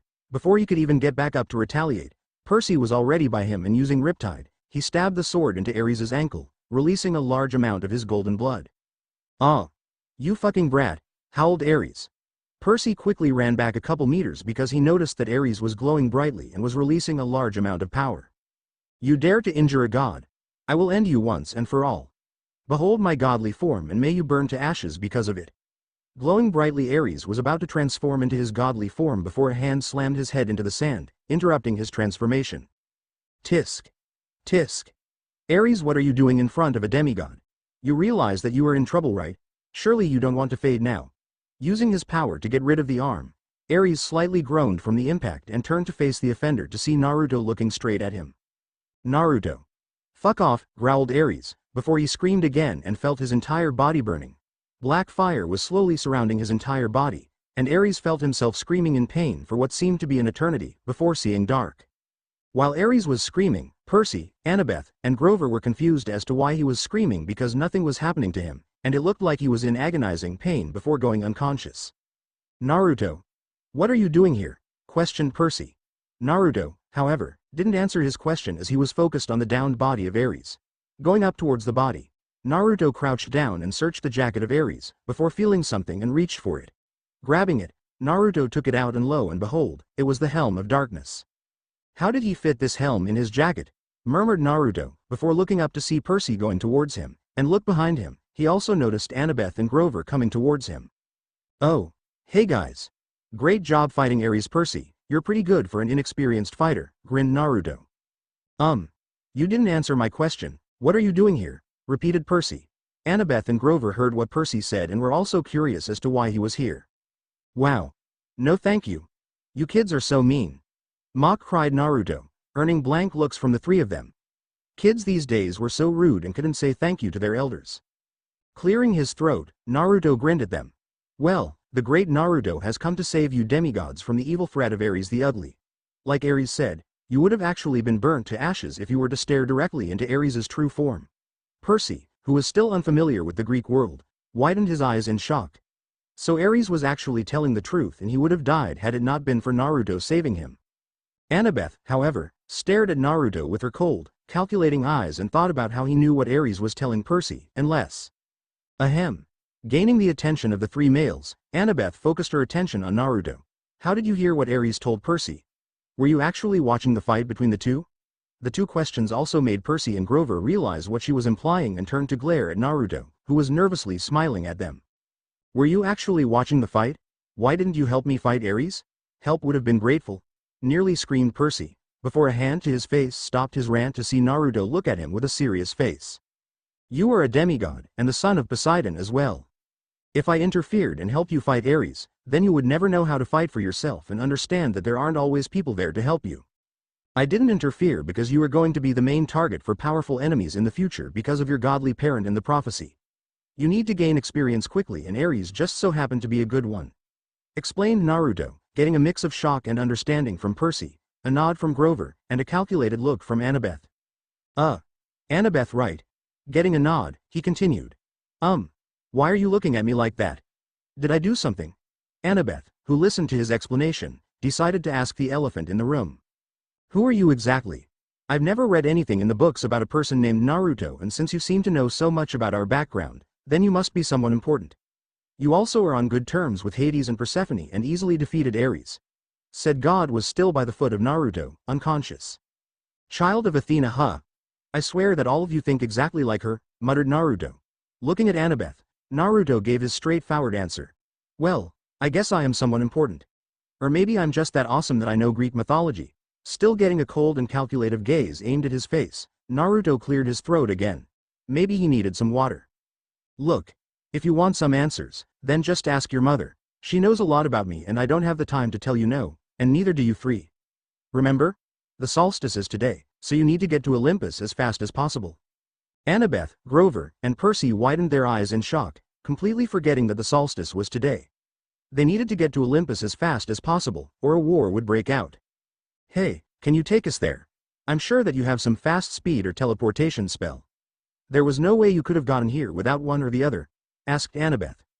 Grover and Percy could only nod along as they didn't even think of that option. Naruto, who still held the helm of darkness, nodded his head. Sure, just tell Zeus, Poseidon, and Athena that they all owe me a favor, or else I will not help their children if they do not grant me that, he said, earning a tentative nod from Annabeth. How was she supposed to tell three powerful gods that some guy owed them favors? Judging from the grin that Naruto displayed, she assumed that it was her fault for asking too many questions about him. Great. Where is Olympus located again? He figured that he should be safe than sorry and didn't want to take the risk of teleporting them to a different area. The Empire State Building in New York City, said Annabeth. All right kids, hold on tight. Concentrating, Naruto teleported the three demigods to the Empire State Building. New York City, Empire State Building. Teleporting inside the building, Grover, Annabeth, and Percy were dazed by the quick mode of transportation. After a few seconds, they regained their senses to find themselves in a room with white tiles, stalls, and sinks. Where are we? Asked Grover. Was this really the Empire State Building? It looked more like a bathroom than a nice building. Empire State Building. More specifically the ground floor bathroom, said Naruto, earning shocked looks from the three. Already? It seemed like we were at the Santa Monica Bay just a few moments ago, shouted Percy. How could they get here so fast? It didn't seem possible. Also, what happened with Aries? I'm sure he was still unconscious in Santa Monica, asked Annabeth. Yes Percy, I'm awesome, that's how we came here so fast. Also, Annabeth, don't worry about Aries, he is already back in his temple, chained up and resting, said Naruto before poofing out. The three were still shocked by his ability to teleport so quickly, before leaving the bathroom and getting to Olympus. Underworld, Hades' palace. Teleporting into the throne room, Naruto saw that Hades, Persephone, and Sally were still there, waiting for him to show up. Well? Asked Hades, before Naruto raised the helm of darkness, causing his eyes to gleam in excitement at seeing his precious item back. Expecting Naruto to give his helm back, he was somewhat surprised, yet expecting Naruto to refuse. Oh no, I want a favor for helping you find the helm. Also release Sally like you said, and Karen wants a raise. As a bonus, I'll help you next time with whatever you want. It may come with a fee though. Naruto quickly glanced at Persephone when saying those last words, something that she noticed and smiled seductively at. Hades was about to retort about the unfairness, before getting a sharp hit to the side, courtesy of Persephone, who glared at him, beckoning him to not refuse the offer. Sighing for the umpteenth time, Hades accepted. He did not want to argue with his wife as it was too troublesome. Fine. I owe you a favor and Sally Jackson will be released. I will give Karen a slight raise. Naruto brightly grinned at Hades and threw him his helm. Hades caught the helm and made sure to seal it away for safekeeping. He never wanted it to be stolen ever again. Now, Let's watch what happens on Olympus. I'm excited to see most of them all again. How do they get into Olympus again? Let's see if they are still in the lobby, said Naruto, before going towards Hades and Persephone and created a screen, showing Percy, Annabeth, and Grover. Naruto leaned his head against Persephone's throne, while said goddess wrapped her legs against his body. Hades, meanwhile, didn't seem to care and continued to focus on the screen. Turning his head towards Sally, Naruto raised an eyebrow. Sally, do you want to watch? I can take you back to your home after this ordeal is over if you want. Sally, however, shook her head. I'm sorry, while I would love to watch, I still have to get back to my shop. I'm sure the workers are worried about me not showing up without a reason why. Nodding his head in understanding, Naruto summoned a clone, shocking Sally in the process, before asking her where she wanted to be dropped off. You can take me to the Empire State Building. My shop is very close to it. Don't worry, I'm still Naruto. Just a clone, said Clone Naruto, teleporting Sally to the Empire State Building. Looking at the screen, Naruto noticed them going up to the guard by the elevators and realized that they would get there by elevator. Cool. Empire State Building with Percy, Grover, and Annabeth. Okay. We just need to ask the guard. He is the one that guards the entrance to Olympus, said Annabeth. The three made their way towards the guard, who absent-mindedly flipped through the morning newspaper. Excuse me, said Percy, earning an eyebrow raise from the guard. Yes? Can we please go to the 600th floor? Asked Annabeth, before getting a snort from the guard. 600th floor. I'm sorry kids, but you must be dreaming or something. There is number 600 floor of this building. The highest is 102nd floor. Please go back to your parents if you're lost, said the guard before looking back towards the newspaper. Look, taking out the lightning bolt, Percy slammed it onto the desk, startling the guard in the process. Thankfully, no other mortals seemed to notice and continued with their business. New Yorkers would never care anyways. I have Zeus's lightning bolt, and if we don't get to Olympus, then you might not even be here after today. So please let us get to the 600th floor, said Percy. The guard slowly nodded his head, slightly dazed by seeing the master bolt, and pressed a yellow button under the desk. Signaling to the open elevator door apart from the other elevators, the guard told them to go in there. Go in that elevator. That will take you to Olympus. Thank you, the three said and entered the elevator to Olympus. Underworld, Hades Palace, damn.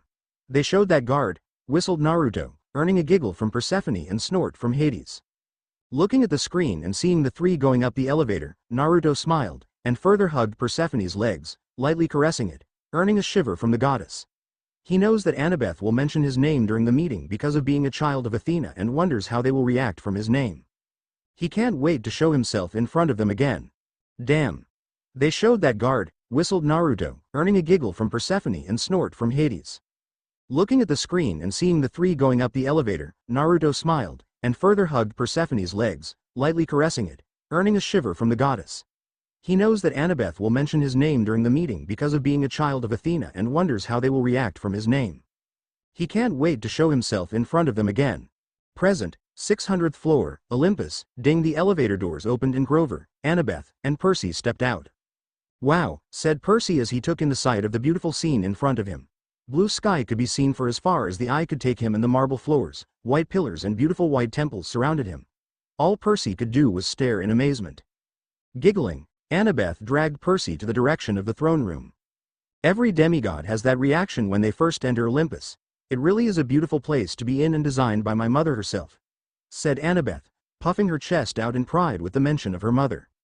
Let's just get this over with and return the bolt back to Lord Zeus, whined Grover as he was eating all of his aluminum cans he stored in his bag.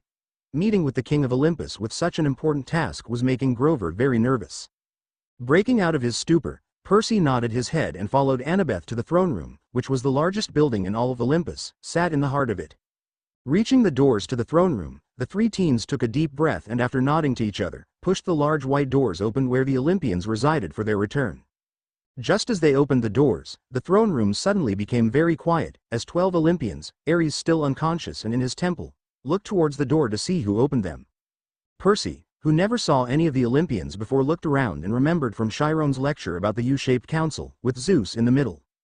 Zeus, sitting in the middle, is a handsome god, dressed in a striped tuxedo with a red tie with dark gray, silver hair reaching the back of his shoulders, and his beard prevented his neck from being shown.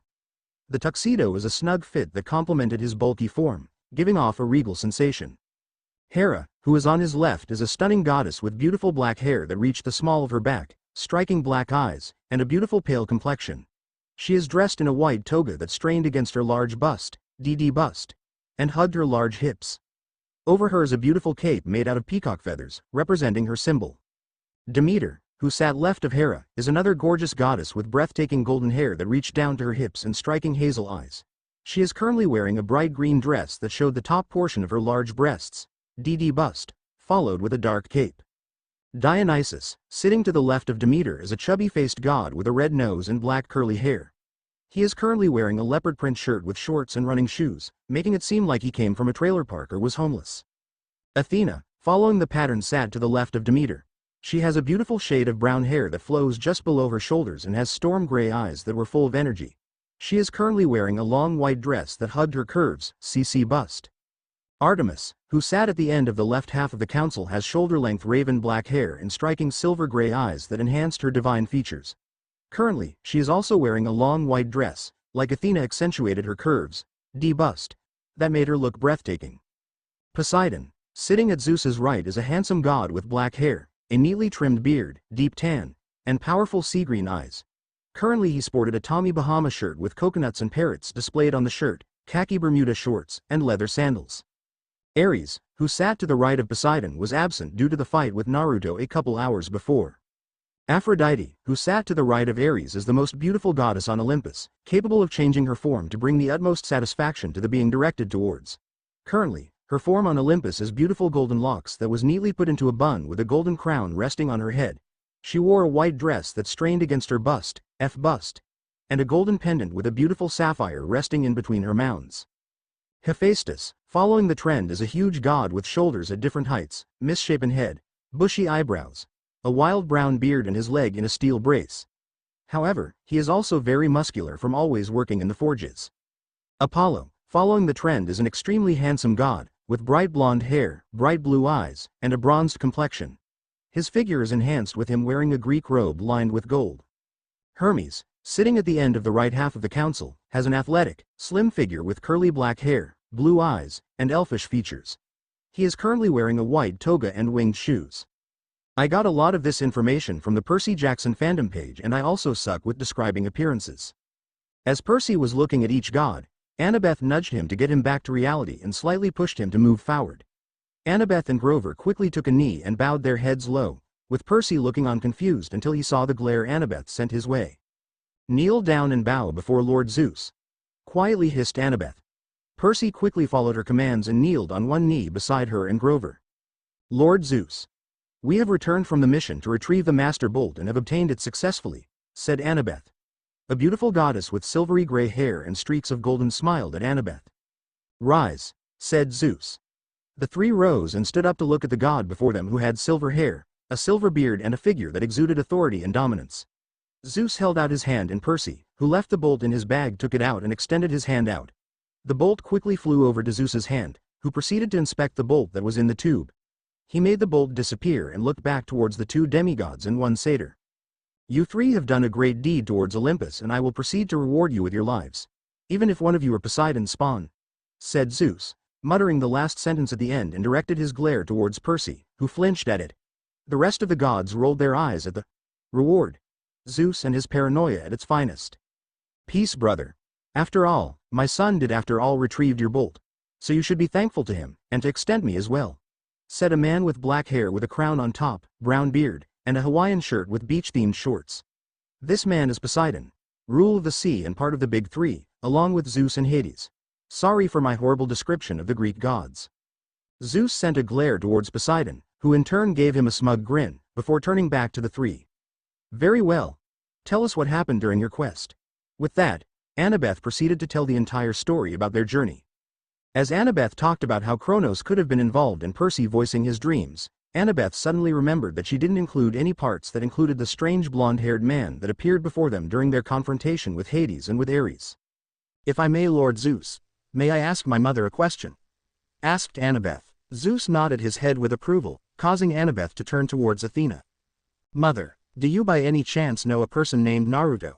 When Naruto's name was mentioned, all the eyes of the Olympians grew wide, shocked by what she said. Annabeth, Percy and Grover were bewildered as to why the gods looked so shocked by the mention of the blonde. "Annabeth dear, where did you hear that name from?" said Athena gently, but her body expression said otherwise, as she was shaking slightly, be it of fear or excitement was unknown to Annabeth. "When we were in Hades' palace, a blonde-haired man named Naruto suddenly appeared before us and somehow managed to convince Hades to let us leave the underworld to find his missing helm. He even ensured that Percy's mom would be safe." At the mention of Sally, both Percy and Poseidon silently thanked the blonde for saving her from death. Also, when Aries was about to transform into his divine form, Naruto suddenly appeared again and prevented him from doing so. Aries was also knocked out unconscious as a result. "When I asked him who he was, all he said was to ask you," finished Annabeth, as Drew took in a breath and looked straight into her mother's eyes for an answer. Athena's eyes slightly watered before quickly wiping them away and smiled at her daughter for bringing it up with her. After the blonde idiot disappeared without a trace for a decade, she couldn't come to terms that he simply died. He was too smart to die too soon and too powerful as well. Her eyes slightly narrowed at the other factor for Naruto leaving, and it had to do with her paranoid father, as most things do. Zeus narrowed his eyes at the prospect of the blonde appearing again and cleared his throat to garner the attention of the council, as they were all too engrossed in conversation about Naruto coming back. Ahem. If what the girl said is true, then it seems that Naruto is coming back, but I will not allow him to come back. For all we know, he could be plotting with Kronos against us to bring Olympus to ruin. That's absurd, Zeus, and you know it, shouted Hera as she glared at Zeus for his idiotic response. All the other gods, except Dionysus, who didn't care about the topic, nodded their heads in agreement with Hera. Zeus's paranoia is something that became infamous and ruined many promising prospects for Olympus, and the topic concerning Naruto had been one of the most outrageous things to happen. Poseidon was prepared for Zeus to say something like that and made a proposal that he knew would get passed immediately, and if Zeus tried to retaliate against, then he was sure the entire council would be against him. "Brother, frankly I don't understand why you're so against Naruto stepping foot on Olympus, as he had never done anything negative for Olympus and he had helped so many times. I say we vote on the matter on whether or not Naruto is allowed to be on Olympus." "No, I am rule of Olympus, and what I say," before Zeus could finish his sentence, Poseidon, Hera, and Demeter stood from their thrones and summoned their respective powers and aimed it at Zeus. "Zeus," calmly stated Poseidon, "we will vote on this matter, and if you disagree on voting, then we will gladly end your reign as ruler of Olympus. The reason why we have tolerated your paranoia was because we simply didn't want to handle the problems after, but after your decision with Naruto, we all agreed that this has gone on for too long. You will either agree with voting or you won't have to worry about being king anymore."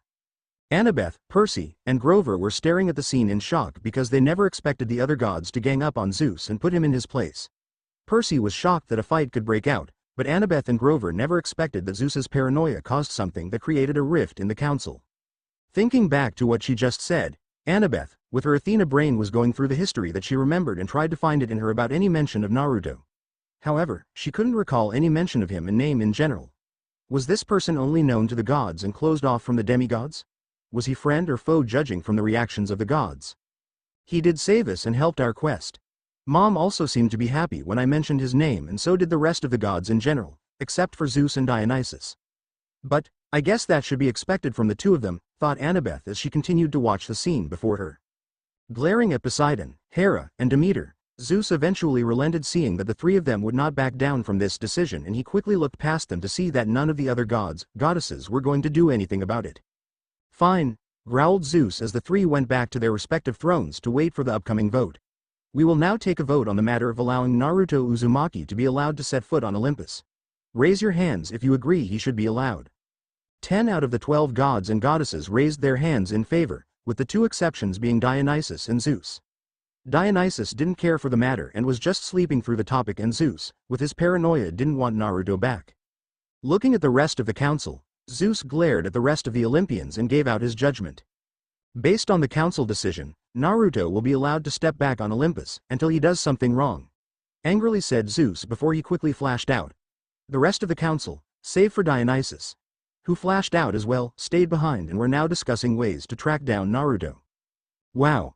That was some crazy," said Percy as he saw his dad shrink into mortal size and was walking towards him. "Percy. Thank goodness you are okay. I'm glad that you were able to retrieve Zeus's master bolt, even though it was unlikely that you were the thief in the first place." Poseidon quickly brought Percy into a hug, happy that Percy was okay. Smiling, Percy returned the hug. With his ADHD, Percy was still taking in the information that was just said a few moments ago and voiced out his thoughts to his dad, hoping that answers would be given to him. Pulling away after a few seconds, Percy asked what was on his mind. Dad, who exactly is this Naruto guy? I mean, it's thanks to him that we were able to retrieve the Master Bolt and all that, but I never heard about him from the lectures that Chiron gave back in school and in camp. He must be someone important to also cause what just happened before as well. Grover, who was by his side, nodded his head, hoping to find some answers on the mysterious blonde, and Annabeth, who was still in thought, quickly turned her head towards the three at the mention of Naruto. Yes, Lord Poseidon, who exactly is Naruto and how does he know all of you? What was this banishment that Zeus was talking about, and why were the rest of the gods so against banishing Naruto? How come I've never heard of him in the textbooks? Said Annabeth in a rapid manner. All these questions were going through her mind and she needed answers. Meanwhile, the rest of the gods stopped their chatting and quieted down as Annabeth was talking, and they all shrunk down to their mortal forms to walk towards the four. Hestia, who was tending the fire, also walked over to them, quietly grabbing something that was in her sleeve. Annabeth, my dear. Slow down the questions. All will be explained in due time, chuckled Hestia as she walked towards the four, the rest of the gods chuckling at the daughter of Athena, used to the action from said goddess herself when curious. As the rest of the gods, goddesses made their way, Poseidon nodded his head towards Hestia to explain to the three, who nodded back, used to doing so. I will keep it short and simple, as doing so will allow you free to process the information as best as possible without taking too much time, and don't worry, all of your questions will be answered during my explanation as well, said Hestia, as Annabeth, Percy, and Grover nodded their heads. We have known Naruto for a little of a century, and we met him the first time when Artemis called a council meeting with him in tow. She had met him in the forest in upstate New York and fought with him because of him being an unknown entity at the time. Artemis, from what she said, got overpowered by Naruto after a while of them fighting and eventually surrendered, seeing that Naruto also did not want the fight to continue. Lil, sis was probably getting toyed with by Naruto. I remember that day well when she had a look of defeat, chimed Apollo, only to get a punch in the stomach courtesy of Artemis. Shut up, Apollo, and I'm not your little sister, I was born earlier than you, shouted Artemis. You did not deny it though, added Hermes, only to get a glare from Artemis and a few chuckles from the other gods, goddesses. Continuing on, smiled Hestia. When Naruto showed up, as usual, Zeus was paranoid about whether Naruto was friend or foe and wanted to kill him, but surprisingly, Artemis came to his defense and proposed that he was indeed not an enemy, but merely a neutral party. Who knew that Artemis, legendary man-hater, would opt to keep a male alive? Added Apollo, only to get another punch in the stomach, causing him to fall to ground, groaning from the pain. He could have killed me when we were fighting at the time, but instead chose to let me live. Fighting is also the best way to determine if the person is friend or foe, and when we fought, Naruto had no intention to kill me, but merely wanted to pass by. He was even thinking about ramen when we fought, said Artemis, muttering the last part at the end. Ramen is his favorite food after all, mused Hera, smiling slightly, remembering the times she made ramen for him. I'm jealous that he loves yours, Ray's, and Hestia's ramen the best. Ramen is so difficult to make, muttered Aphrodite. All the times she tried to make ramen for Naruto always ended up in a disaster. Even though Naruto always ate all the ramen she made for him and told her it was delicious, she knew that it wasn't good, having tasted it herself. I can give you tips on how to make ramen later, Aphrodite. I'm sure Hera is also willing to help, said Hestia, getting a nod from Hera. Over the last century, with the presence of Naruto, Hera had been increasingly kind towards the other gods, goddesses, making bonds towards the goddesses especially. Must have been the divorce with Zeus that helped.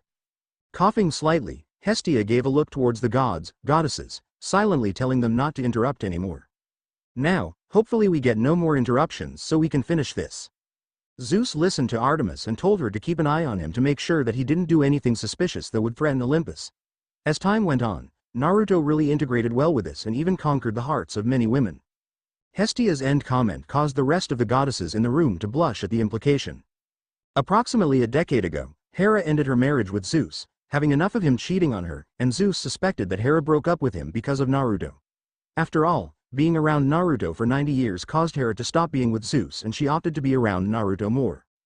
Annabeth looked at Hera, who blushing and telling Hestia that the information didn't need to be shared, in awe because everyone in camp felt and saw the thunderstorms that were happening throughout the world. All the demigods knew that Zeus was mad about something, but the reason being was unknown to all of them, since the information was not shared to them. So Hera divorced Zeus because of Naruto. What kind of person is Naruto to have that sort of affect on the goddess of marriage herself? Hestia also said that he conquered the hearts of women, meaning that the other goddesses also fell in love with him as well. Thought Annabeth as she grew more and more curious about Naruto and wanted to know more about him. Ahem. Anyways, moving on. Chuckled Hestia. Zeus immediately summoned the council for a meeting after the divorce and told Artemis to get Naruto. Naturally, everyone in the council was curious as to why Zeus called such an unexpected meeting, seething with uncontrolled rage. It was more confusing since Hera, who usually comforted Zeus, didn't even do so and instead opted to leave her eyes closed, as calm as ever. After Naruto was promptly summoned, looking confused, Zeus promptly told Naruto that he was banished from Olympus, causing an uproar to happen in the council. Naruto himself was shocked about the decision, but promptly kept a straight face as Zeus silenced the council, saying that his decision was final. Before any of the goddesses could further object, Naruto decided to speak and said that he was going to leave, shocking a lot of us. Most of us thought he was joking about leaving, but Naruto just said that he would see all of us in a few years and just left. And it has been over 10 years since we last heard of him. And to answer your last question, Annabeth, it only has been a century since we met him, and he was only known to the gods on Olympus, so we never really saw it fit to mention him to the other demigods. I hope that answers all your questions, finished Hestia. Annabeth slowly nodded her head, processing the information at a rapid speed. Maybe she was tired, but Annabeth was getting a headache from all this information and blamed it on the lack of sleep. Looking at Percy and Grover, she noticed that the two of them also had trouble processing the information, be it of sleep or lack of understanding, she didn't care. Softly, Hestia continued. Now, you three must be tired from going across the country and back to retrieve the Master Bolt. I'll teleport you three heroes back to camp so you can all rest. The three of them nodded their heads, all in need of a good, long sleep, and allowed themselves to be teleported back to camp. Arriving back in the throne room, Hestia was satisfied that none of the goddesses left after the explanation. Now, we don't have to worry about having to find Naruto. I have a way that will make him come to us, said Hestia, earning shocked looks from all of them. How? Questioned all the goddesses. Reaching in her sleeve, Hestia took out a kunai that had a fiery ribbon attached to it. A kunai? How will that make Naruto appear? Questioned Athena. She knew that after spending time with Naruto that he was a former ninja, but what did a ninja tool have to do with bringing him back? Remember when Naruto left and he all left gifts in each of your temples? Stated Hestia, earning slow nods from the gods. Poseidon got a scroll that contained over 50 sets of tropical clothing, which he was more than happy to try out and wear. He needed more tropical outfits anyways. Hera got a beautiful pendant that was layered with seals that prevented it from ever being lost and also protected her from harm. She always wore it no matter the occasion, treasuring it deeply, and it seemed that only when she wore it would the effects happen. Demeter got a beautiful golden ring that allowed her to summon any farming tool she could imagine. It proved to be very effective in harvesting her crops, seemingly increasing the taste of her crops. Like Hera's pendant, the ring could never be lost and only worked when she was using it. Hephaestus got a scroll that contained 10,000 clones of Naruto that were more than capable to help him in the forges. It was greatly needed at the time since the Cyclops that he contracted from Poseidon all expired, and all of them were needed in Poseidon's forges afterwards, causing him to be short on workers. Athena got a silver gray bracelet, which also matched her eyes, that contained scrolls, containing some information about Naruto's past, which she was more than eager to decipher and figure out more about it. The bracelet also served as a portable storage unit that could keep a lot of books and other items she saw fit. Like the other two goddesses, the bracelet was sealed so that it could never be lost and she was the only one that could access it. Aphrodite got a gold-lined ring that had a beautiful diamond resting on top of it. Like Hera's pendant, the properties were the same as hers, and it also symbolized all the memories she had with Naruto. Naruto was an incredible romantic after all, and it was the only piece of jewelry that she always wore. Apollo got the full series of Icha Icha, something which he greatly enjoyed reading. The series was a pervert's dream after all. Hermes got new winged boots that further enhanced his speed, allowing him to deliver messages at an even faster pace. He was happily surprised by how efficient the boots were, and the increase in speed was something that he hadn't expected but appreciated. Artemis got a silver-lined ring that could be transformed into a beautifully crafted silver bow that increased the power of her abilities when used at night, when her power was at its strongest. The bow would always return to her as well. Naruto also left a pair of silver hunting knives that would instantly go through enemies and would turn them into dust when channeling a bit of her power into them. Like the bow, the knives would always return back to her. A lot of your items that he left you had some properties from the seals that put in them, and this kunai is no exception. Naruto entrusted me with this kunai that would allow him to teleport to me directly if I was ever in need of help. It is an item, according to him, that could never be broken no matter the amount of uses, so he entrusted me with it. Naruto knew that if he left it with any of you ladies, you would instantly use it to your advantage and constantly summon him, explained Hestia. The rest of the goddesses blushed and were embarrassed at what she said at the end because of how true it was. Most if not all of them would use it for their personal gains, so I stop here.